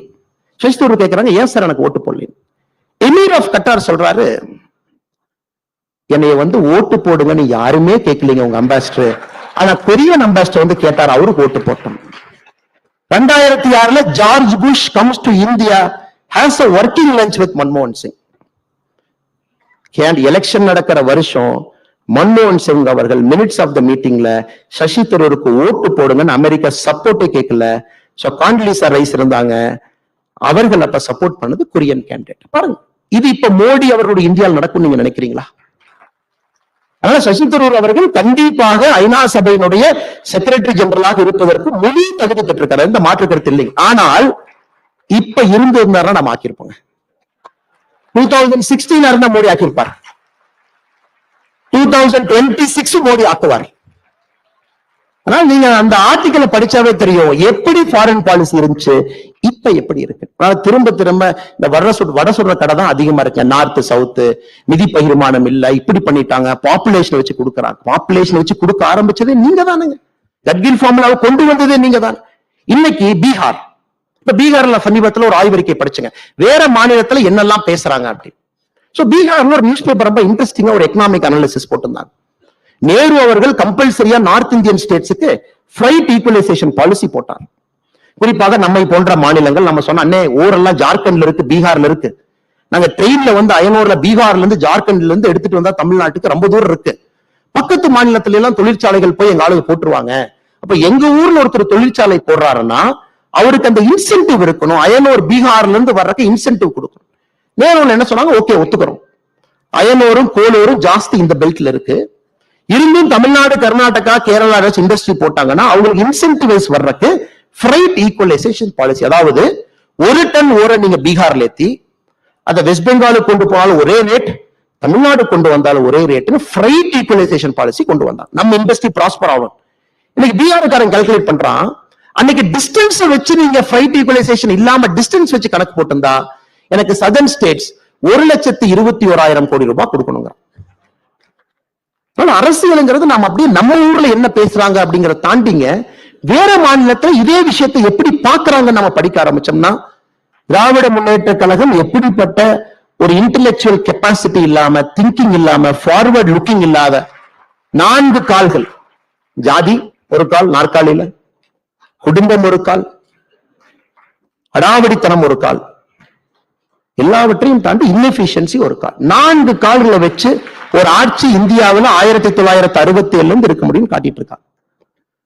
2024 தேர்தல் முக்கியமான தேர்தல் கடைசியில் வரும்போது 2024 100% இம்பார்ட்டன்ட் தேர்தல். பட் என்னை பொறுத்தவரை ஒரு பாரதிய ஜனதா கட்சியினுடைய தொண்டனாக it gives a political shift in Tamil Nadu. தமிழ்நாட்டினுடைய அரசியலை வேறு பக்கம் திரும்பக்கூடிய தேர்தலா இருக்கு. எப்படி பாவர்ட்டி டிராப்பை பத்தி பேசணும், இந்த 2024 என்பது தமிழ்நாட்டை இன்னொரு பக்கம் இருக்கும். ஃபர்ஸ்ட் டைம் ஒரு பெரிய கப்பலை திருப்பி கொண்டு போறோம். அப்கோர்ஸ் ரிசல்ட்ஸ் வரும், பட் சில டைம் நம்ம பொறுமையாக இருக்க வேண்டி இருக்கு. Because it's a very tactical, it's a very strategic shift. இதை பண்ணினா மட்டும்தாங்க நம்முடைய தமிழகம் தப்பிக்கும், காம்படிட்டிவா இருக்கும். நம்ம எல்லாரும் போட்டி போட்டு இந்தியாவிலே வளரலாம். ஃபர்ஸ்ட் 1 trillion யூபியா, ஃபர்ஸ்ட் 1 trillion தமிழ்நாடு. நம்ம தான் தமிழ்நாட்டை சப்போர்ட் பண்ணுவோம், நம்ம மாநிலத்தை சப்போர்ட் பண்ணுவோம், உழைப்போம். அதுக்கு இன்னொரு மாநிலத்தை பிரித்தள்ள வேண்டாம். But we will have a very genuine democratic fight. அது நடக்க வேண்டும் என்றால் the language and the grammar of politics in Tamil Nadu has to change. அது 2024 தேர்தல் தமிழக அரசியல்வாதிக்கு உணர்த்தும். language and grammar of Tamil Nadu politics have to change என்பதை உணர்த்துங்க. அது தாண்டிங்கய்யா, சற்று நேரத்துக்கு முன்பு டிஎன்கே ஃபைல்ஸ் பார்ட் 3 வெளியிட்டிருக்கும். பொங்கல் இந்த பார்ட் 3 பாத்தீங்கன்னா கொஞ்சம் நீளமா இருக்கு. பார்ட் 3 வந்து பார்ட் 1 வந்து வெளிப்படையான சொத்து, பார்ட் 2 பினாமி சொத்து, பார்ட் 3 ஒரு டிஎம்கேங்கிற கட்சி எப்படி அப்படிங்கறத காட்ட ஒரு சின்ன முயற்சி எடுத்திருக்கு. இன்னைக்கு நம்ம ரிலீஸ் பண்ணிருக்கிற டேப், 4 மணிக்கு நம்ம ரிலீஸ் பண்ணிருக்கக்கூடிய டேப் பாத்தீங்கன்னா 2G கேஸ் நடந்த பொழுது 2010-11 காலகட்டத்துல எப்படி தமிழகத்தினுடைய அரசியல்வாதிகள் சிபிஐடியை கூப்பிட்டு சொல்றாங்க, இன்னைக்கு கைது வராத நாளைக்கு வாங்க. தமிழ்நாட்டினுடைய நம்பர் 1 லீடர் சொல்றாங்க நாளைக்கு வேண்டாம், நாளானைக்கு மீனவர்கள் எல்லாம் போராட்டம் பண்றாங்க இலங்கைக்கு எதிர்த்து, நாளானைக்கு ரைடு பண்ண அந்த நியூஸ் 2 கலந்து மீனவர்கள் நியூஸ் ஆக்கி விட்டுறலாம், அப்ப ரைடு வர சொல்லு. எப்படி மக்களை முட்டாளாக்குவதுன்னு அரசியல்வாதிகள் பேசுறாங்க. தமிழ்நாட்டு மக்களுக்கு இந்த மாதிரி நம்ம நியூஸ் கொடுத்தா இப்படி தாயா அவன் ஏத்துக்குவான். சோ பார்ட் 1 இன்னைக்கு ரிலீஸ் பண்ணிருக்கிறோங்க. TR பால் அவர்களும் தமிழ்நாட்டினுடைய சீனியர் இன்டெலிஜென்ஸ் ஆபீசர் பேசின டேப் இன்னைக்கு ரிலீஸ் பண்ணிருக்கோம். 11 டேப்புகள் ரிலீஸ் பண்ண போறோம். இது குறிப்பாக எந்த அளவுக்கு தமிழக அரசியல்ல திமுகவினுடைய பொலிட்டிக்கல் ஃபேப்ரிக்கை காட்டணும். பெரிய ரிஸ்க் தாங்க, we are taking that risk. இதை காட்டணும். நிறைய நேரத்துல பாத்தீங்கன்னா குர்லா தாக்குதல் நடத்த வேண்டி இருக்கு, ஸ்ட்ரைட் ஃபார்வர்ட் நடக்குது, இது குர்லா அட்டாக் தான். காரணம் இதை காட்டணும், மக்களுக்கு புரியும். சீஃப் செக்ரட்டரியும் இன்டெலிஜென்ஸ் சீஃப் என்ன பேசினாங்க நீ கேட்கணும். It will come. சீஃப் மினிஸ்டருடைய பர்சனல் செக்ரட்டரியும் 2G ராஜா என்ன பேசினாங்க, you should listen. TR பால் அவர்களும் சிபிஐ டைரக்டர் என்ன பேசினாங்க, you should listen. அதனால எங்களை பொறுத்தவரை டிஎம்கே பார்ட் 3 என்பது தமிழக அரசியலை பூரணமாக மாற்றக்கூடிய முழு சக்தி இருக்கிறது என்று நான் நம்புகின்றோம். நாங்கள் அதில் தெளிவாக இருக்கின்றோம். தமிழக அரசியலை சுத்தப்படுத்தும் வரை பாரதிய ஜனதா கட்சி இங்கே ஓயாது. கடினமான பாதை, நீண்ட பாதை. நாங்கள் தயாராக இருக்கின்றோம். பிரச்சனை எதிர்கொள்வதற்கு தயாராக இருக்கின்றோம். என்ன வந்தாலும் நிற்போம். ஆனால் இத்தனை நேரமா நம்ம பேசுறது நடக்கணும். நாங்க திராவிட முன்னேற்ற கழகம் என்கின்ற தீய சக்தி ஒழித்து கட்டப்பட வேண்டும். அதிலே தெளிவாக இருக்கின்றோம். எங்களுக்கு மற்றவங்களோட சண்டை இல்லைங்க. நாங்க மெக்ராவை ஃபேஸ் பண்ணணும்னு நினைக்கிறோம். நாங்க நெட் ஓவருக்குலாம் சண்டை போட ரெடியா இல்லை. McGrath face you want to face McGrath. நீ பவுன்சர் போட நாங்க பாக்குறோம்.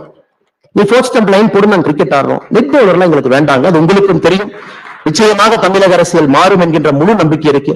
தாமதமாக வந்ததற்காக மன்னிப்பு கேட்டு இவ்வளவு பெரிய மேடையில ஒரு சாதாரண மனிதன், ஒரு விவசாயினுடைய மகன், என் குடும்பத்தில ஓட்டு போட கூட யோசிச்சு போற ஆட்கள்.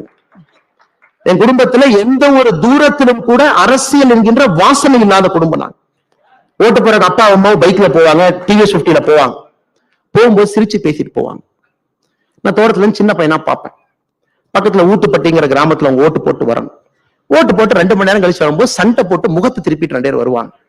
நான் எங்க அப்பா அம்மாட்ட கேட்பேன், ஏன் சண்டை போட்டீங்க? போகும்போது நல்லா தானே இருந்தீங்க. என் அம்மா சொல்லுவாங்க, இல்லடா அவங்க அப்பா இவருக்கு தான் ஓட்டு போடணும் நீ கம்பல் பண்றாரு. எங்க அப்பா சொல்றாரு, இவங்க அம்மாக்கு ஒன்றும் தெரியாது, வீட்டுல இருக்கிற பொம்பளை, எனக்கு தான் எல்லாம் தெரியும், நான் உலகத்தை பார்த்தவன், இவங்களுக்கு ஓட்டு போடுன்னு சொன்னேன். அது மட்டும்தான் என்னுடைய அரசியல். காலத்தினுடைய கட்டாயம், எங்கேயோ செல்ல வேண்டிய நான், எங்கேயோ இருக்க வேண்டிய நான் இங்க வந்துட்டேன். ஆனா இருக்கும் வரை நேர்மையாகவும் உண்மையாகவும் நாணயமாகவும் இருப்போம். தூற்றுவர்கள் தூக்கட்டும், அதை பத்தி கவலை கிடையாதுங்க. நம்முடைய பாதை, நம்முடைய இலக்கு, அதில் தெளிவாக இருக்கின்றோம். வருகின்ற காலத்திலும் அப்படியே இருப்போம் என்று சொல்லி எல்லா நண்பர்களுக்கும் நன்றியை தெரிவித்துக் கொண்டே நன்றி, வணக்கம். பாரத் மாதா கி ஜெய்.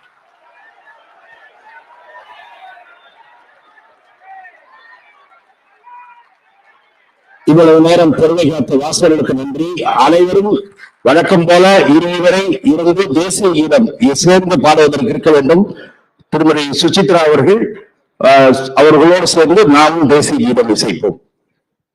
जनगण मन अधिनायक जय हे भारत भाग्य विधाता, पंजाब सिंध गुजरात मराठा द्राविड उत्कल भंगा, विंध्य हिमाचल यमुना गंगा उच्चल जलधि तरंगा, तव शुभ नामे जाहे, तव शुभ आशीष मांगे, गाहे तव जय गाता, जनगण मंगलदायक जय हे भारत भाग्य विधाता, जय हे जय हे जय हे जय जय जय जय हे।